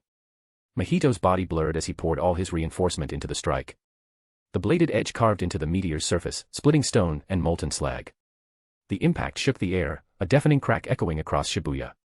For a heartbeat, it seemed as if Mahito might slice it in two. Then the meteor burst. The explosion shattered everything. Stone, magma, and fire erupted outward in a flood of annihilation. Towers collapsed under the shockwave, the streets buckled, glass shattered for blocks in every direction. The flames consumed everything, a tidal wave of destruction that vaporized air itself. In the center of it all, Mahito's body was obliterated. Flesh vaporized, limbs torn away in an instant. His mocking laughter was swallowed by the roar of destruction, leaving only the sound of fire eating the city. When the storm quieted, only ruin remained. A crater yawned wide where Shibuya's streets had once stood. The edges glowed molten red, lava pouring into the abyss, smoke thick enough to blot out the moon. At its center, Jogo knelt, panting, his rocky skin cracked, fissures of molten light running deep across his body. His flames sputtered, weaker now, but his rage burned ever brighter. He lifted his head. Sukuna sat perched casually atop a ruined skyscraper, untouched by the destruction, his arms crossed and his smirk sharp. He hadn't even shifted from his seat during the devastation. Jogo's molten eye flickered. Did I do it? The silence pressed heavy. Even with all his power, all his fury, his heart twisted with unease. His breath rattled, and for the first time in decades, doubt crept in. Could Mahito truly be gone? A sound broke the silence. A laugh. High, lilting, playful. Unbothered. From the crater's molten center, a shape crawled upward, a body knitting itself together out of nothing. Not from flesh. Not from cursed energy. But from something deeper, something untouchable. The fragments of a soul reshaping into form. Mahito's grin appeared first, then his eyes, then the body that followed, sculpted with eerie precision. His steps echoed lightly as if he had never been broken apart. That hurt in all the right ways. Jogo staggered back. Impossible. Mahito flexed his fingers, admiring them as if they were freshly made. His grin widened, eyes glinting with sadistic delight. Oh Jogo. You're strong. Truly. Your curse technique, your flames, your reserves of energy, all top class. But you lack one thing. He tapped his chest with a clawed finger. A soul and hunger for growth, for more. Jogo's fury faltered, his molten frame trembling. Soul. Mahito's grin sharpened. Let me show you the shape of a developed soul. He clapped his hands together. Countless hands sprouting out of his back at the same time, each forming a distinct hand sign, mouth sprouting from their palms, each chanting an ominous melody. The ground split, cursed energy surging outward in a wave that rattled the molten crater. Darkness bloomed, washing over the shattered streets, swallowing the fires and ruins in its suffocating embrace. The air thickened, pressure crushing down, space bending into a new shape. Domain expansion, it was as if 100 voices spoke all at once, the air itself trembled at and gleamed. A barrier rose. Thin, weak, but present. Inside, the world warped. Mahito stood at the center, his body glowing with pale light, his grin wider than ever. Around him, the warped forms of countless souls flickered, stretching, twisting, reshaping endlessly, as if the entire space was an artist's canvas of flesh and spirit. Cursed Genesis. The words echoed, unnatural, like a hymn of damnation. Jogo staggered. He felt it at once. His soul, tugged by an unseen force, dragged toward the center where Mahito stood. He dug his molten claws into the ground, resisting, but the pull was absolute. The more he struggled, the closer he felt his essence fraying. No. Jogo's voice cracked. No, not here. I cannot. I will not. He tried to flare his cursed energy, tried to gather it for his own domain. The coffin of the Iron Mountain, his last refuge, his greatest weapon. No. My best option is to escape. I can't win in a domain clash against this. He immediately tried to turn tail, and using his greatest force, he blasted himself forwards. To his shock, however, the barrier only got further and further away from him, and before he even realized it, Mahito was standing right behind him. The domain moves. With him. Jogo's eye was widened, gripped by fear as he made that harrowing realization. Mahito's domain had already evolved well beyond a regular one. A few well-calculated binding vows were all it took. Sukuna's eyebrow also raised in surprise in the distance. He couldn't help the chuckle that escaped from his lips. To think I'd see this from you, brat. Impressive. A domain this refined. But against this trash of all people. What a waste of energy. Jogo's eye burned with desperation. He reached for his flames, his molten core, anything to burn his way free. Damn you, Mahito. Mahito stepped closer, unhurried, every inch a predator savoring its prey. His hand reached out, not to strike, but to touch. His palm pressed against Jogo's chest, directly where his soul quivered under the crushing weight of the domain. Stop struggling. Let me take a look at you. Jogo screamed as his body convulsed. Flames burst from his skin, his molten heart flared, but it was meaningless. Mahito's fingers slipped past flesh and energy, curling around something deeper. Something untouchable by heat or stone. His soul. Ah. Mahito sighed in bliss, eyes rolling with ecstasy. There it is. So fragile. So unshaped. And yet so delicious. Jogo's scream tore across the domain. His body melted, not from his own flames, but from Mahito's grasp unraveling him from the inside out. Without any warning, Mahito's mouth seemed to expand to great lengths, and with a ravenous hunger, his newly grown jagged teeth bit right into Jogo. The volcanic curse's energy buckled, his body shattered, his technique unraveled. Mahito closed his hand. Jogo's soul was absorbed. The once proud volcano spirit, the one who dreamed of a world of curses, was gone in an instant. Mahito lifted his hand, turned his body back to normal and wiped his mouth with a satisfied smirk. He was watching the fragments of Jogo's essence swirl and sink into his palm. His grin split wide, and laughter burst from him, high and manic, echoing against the twisted walls of cursed Genesis. Ahahaha. Yes. This is it. Finally, a taste worth savoring. The laughter carried far, rolling even outside the domain. Sukuna leaned back, his surprise turned to genuine acknowledgement, as excitement glinted in his many eyes. Interesting. Very interesting. Mahito stood tall in the center of his domain, his body trembling with exhilaration, his grin a mask of twisted joy. His voice cut through the echoes of his laughter, dark and triumphant. Jogo's soul. I will make good use of it, better than he ever could. Then the domain fell, Mahito letting it collapse gracefully. And Sukuna stepped right in. You certainly don't disappoint. His deranged grin was something that Mahito took in kindly. Don't misunderstand. I was not doing this for your entertainment. Mahito smiled, his body fully healed, his strength recovered, his soul had already taken in Jogo technique, one of the side objectives he had set for himself. It was not like he would randomly stumble upon them after all. Good, good. It's my turn now. Sukuna finally stepped into the fray, his deranged smile and malice directed squarely at Mahito. Chapter 48, Shocking Surprise and Awakening. The ruins of Shibuya still smoldered, Jogo's flames leaving the air heavy with heat and ash. The glow of molten rivers was fading into a faint red shimmer, the silence broken only by the groaning of collapsing towers. Perched atop the rubble, Sukuna stretched his neck with a grin sharp enough to split the air. Good, good. It's my turn now. Mahito turned toward him, wings twitching, grin fixed but mind racing. Yuji's body was still under Sukuna's control, his cursed presence pressing like a weight on the air. If we fight now, can I guarantee victory? Of course not. I can't even ensure Yuji's soul would come out unscathed if I use my idol transfiguration.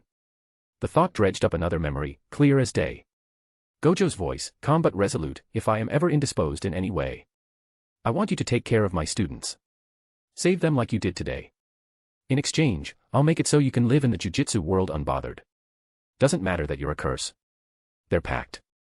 Their deal. Mahito had earned his trust once, through actions that blurred the lines between curse and ally. He continued to build on that trust, training Maki, lending advice to the younger sorcerers. Playing prisoner for a few days was nothing if it bought him legitimacy.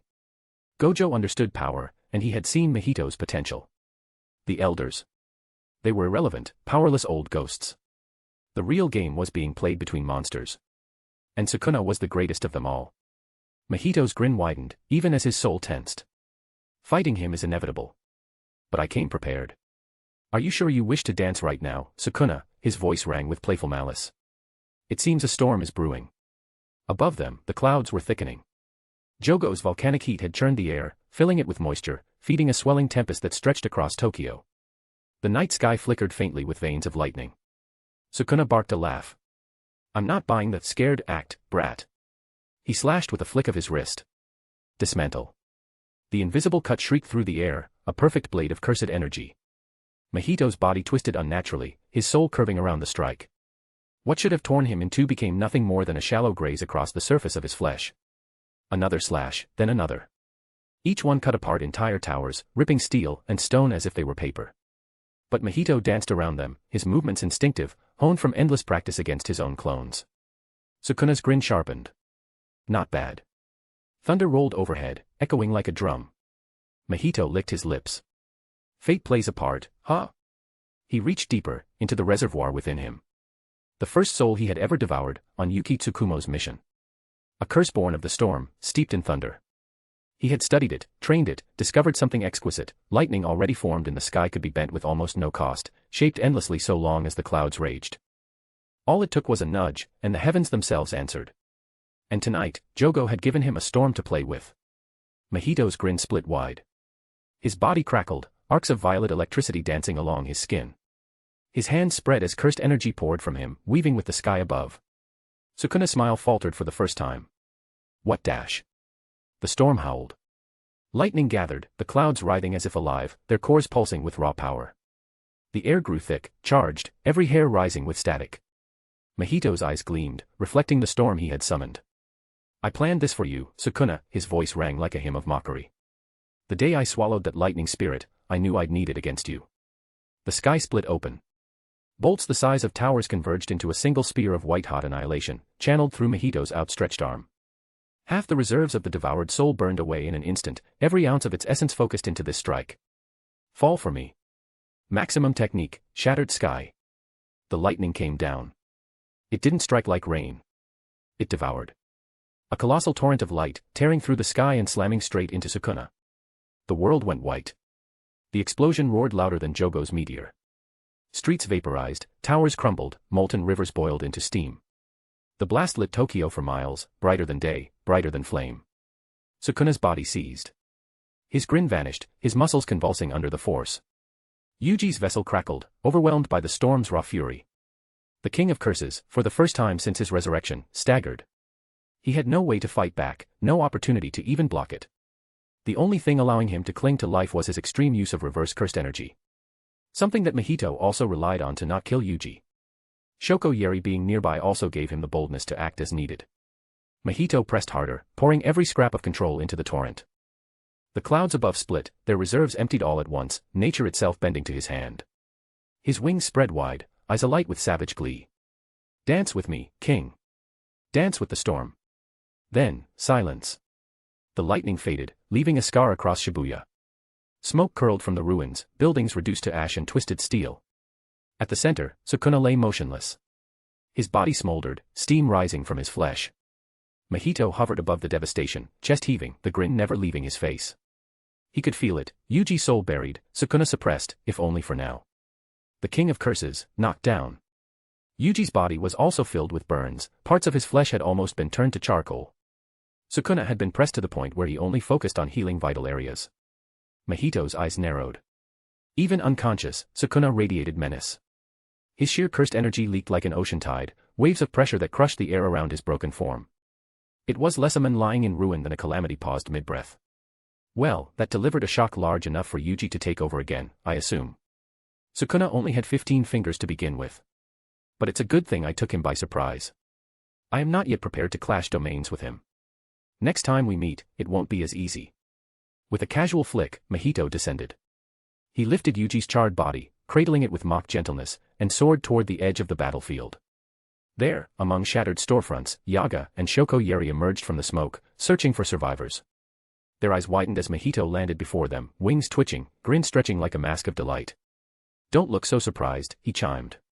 "Things are pretty chaotic in there." Still trying to contain the situation. Before either of them could move, Mahito dropped Yuji at their feet.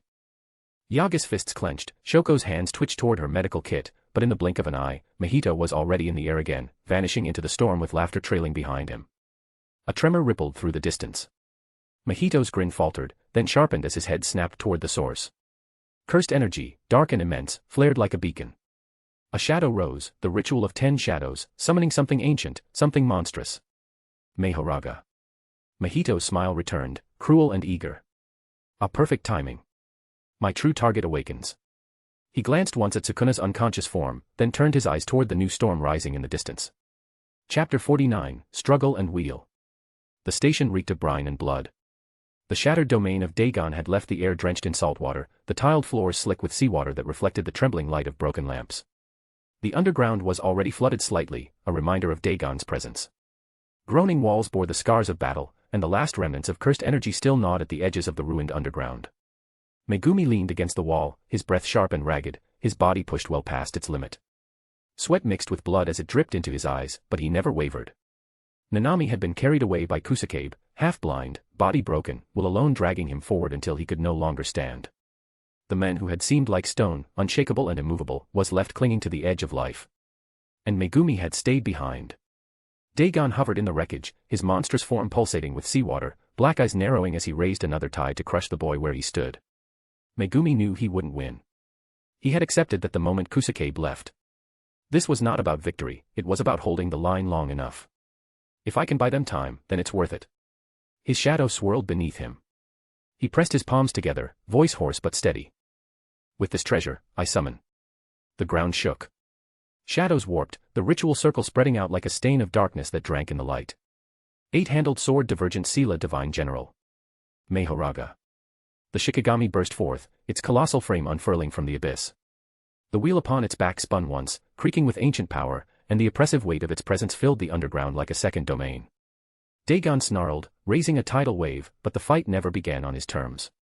Mahoraga moved first. Its fist shot out with inhuman speed, hammering into Megumi's chest. The boy slammed into the wall, blood spraying from his mouth as his body crumpled under the impact. Dagon's eyes widened, then he screamed. A single swing of Mahoraga's sword of extermination split him from shoulder to hip, cutting through his body as though it were nothing more than paper. His ocean-born technique, his surging strength, all of it meant nothing against the ancient Shikigami. His body convulsed as he was nearly severed in two, seawater and blood bursting out in torrents. He should have died then. But a pale hand rested against his dissolving flesh. "Don't give out on me now," Mahito's voice chimed, sing-song and cruel, as he touched Dagon's severely weakened soul directly.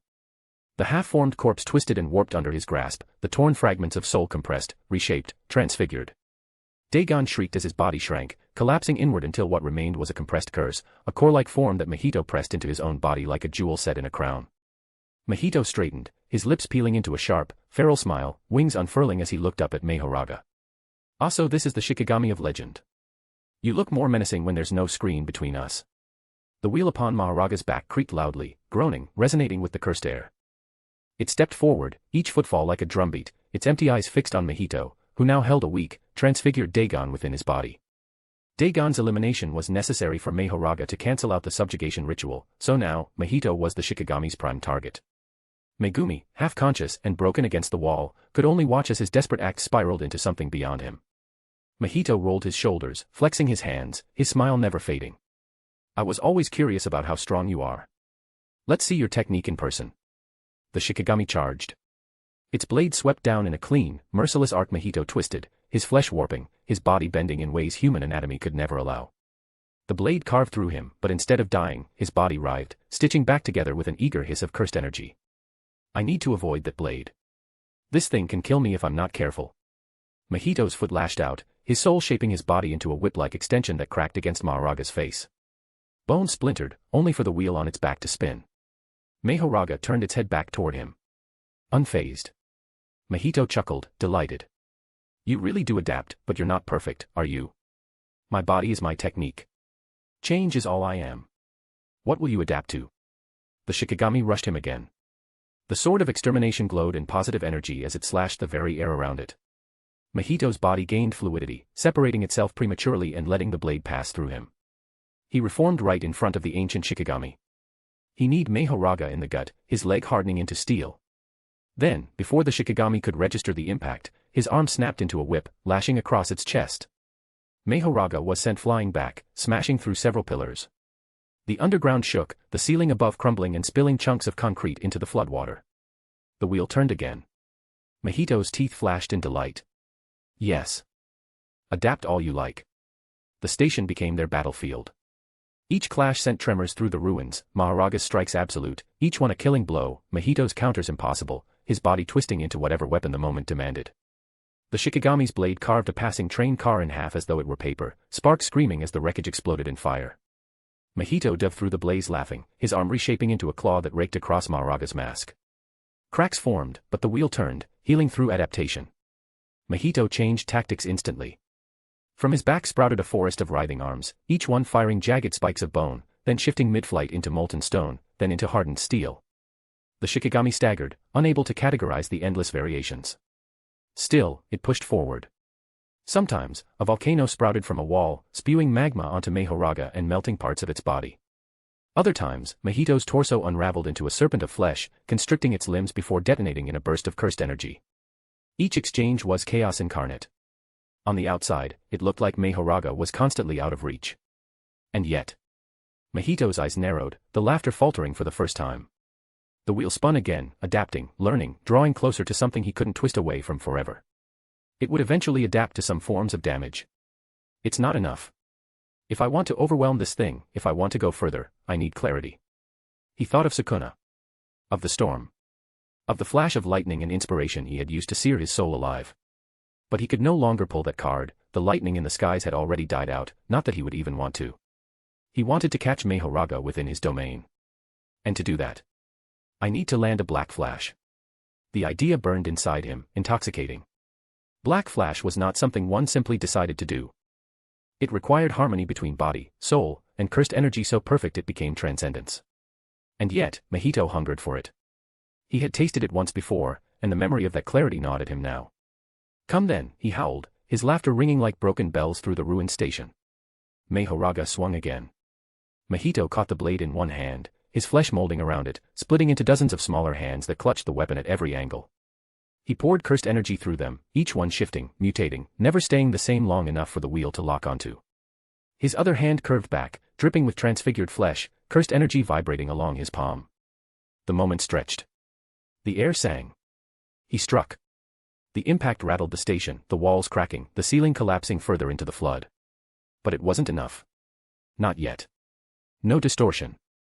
No bloom of transcendence to allow him to exceed his potential. Mahito laughed anyway, eyes wild, blood spilling from his mouth as Mahoraga hurled him across the underground.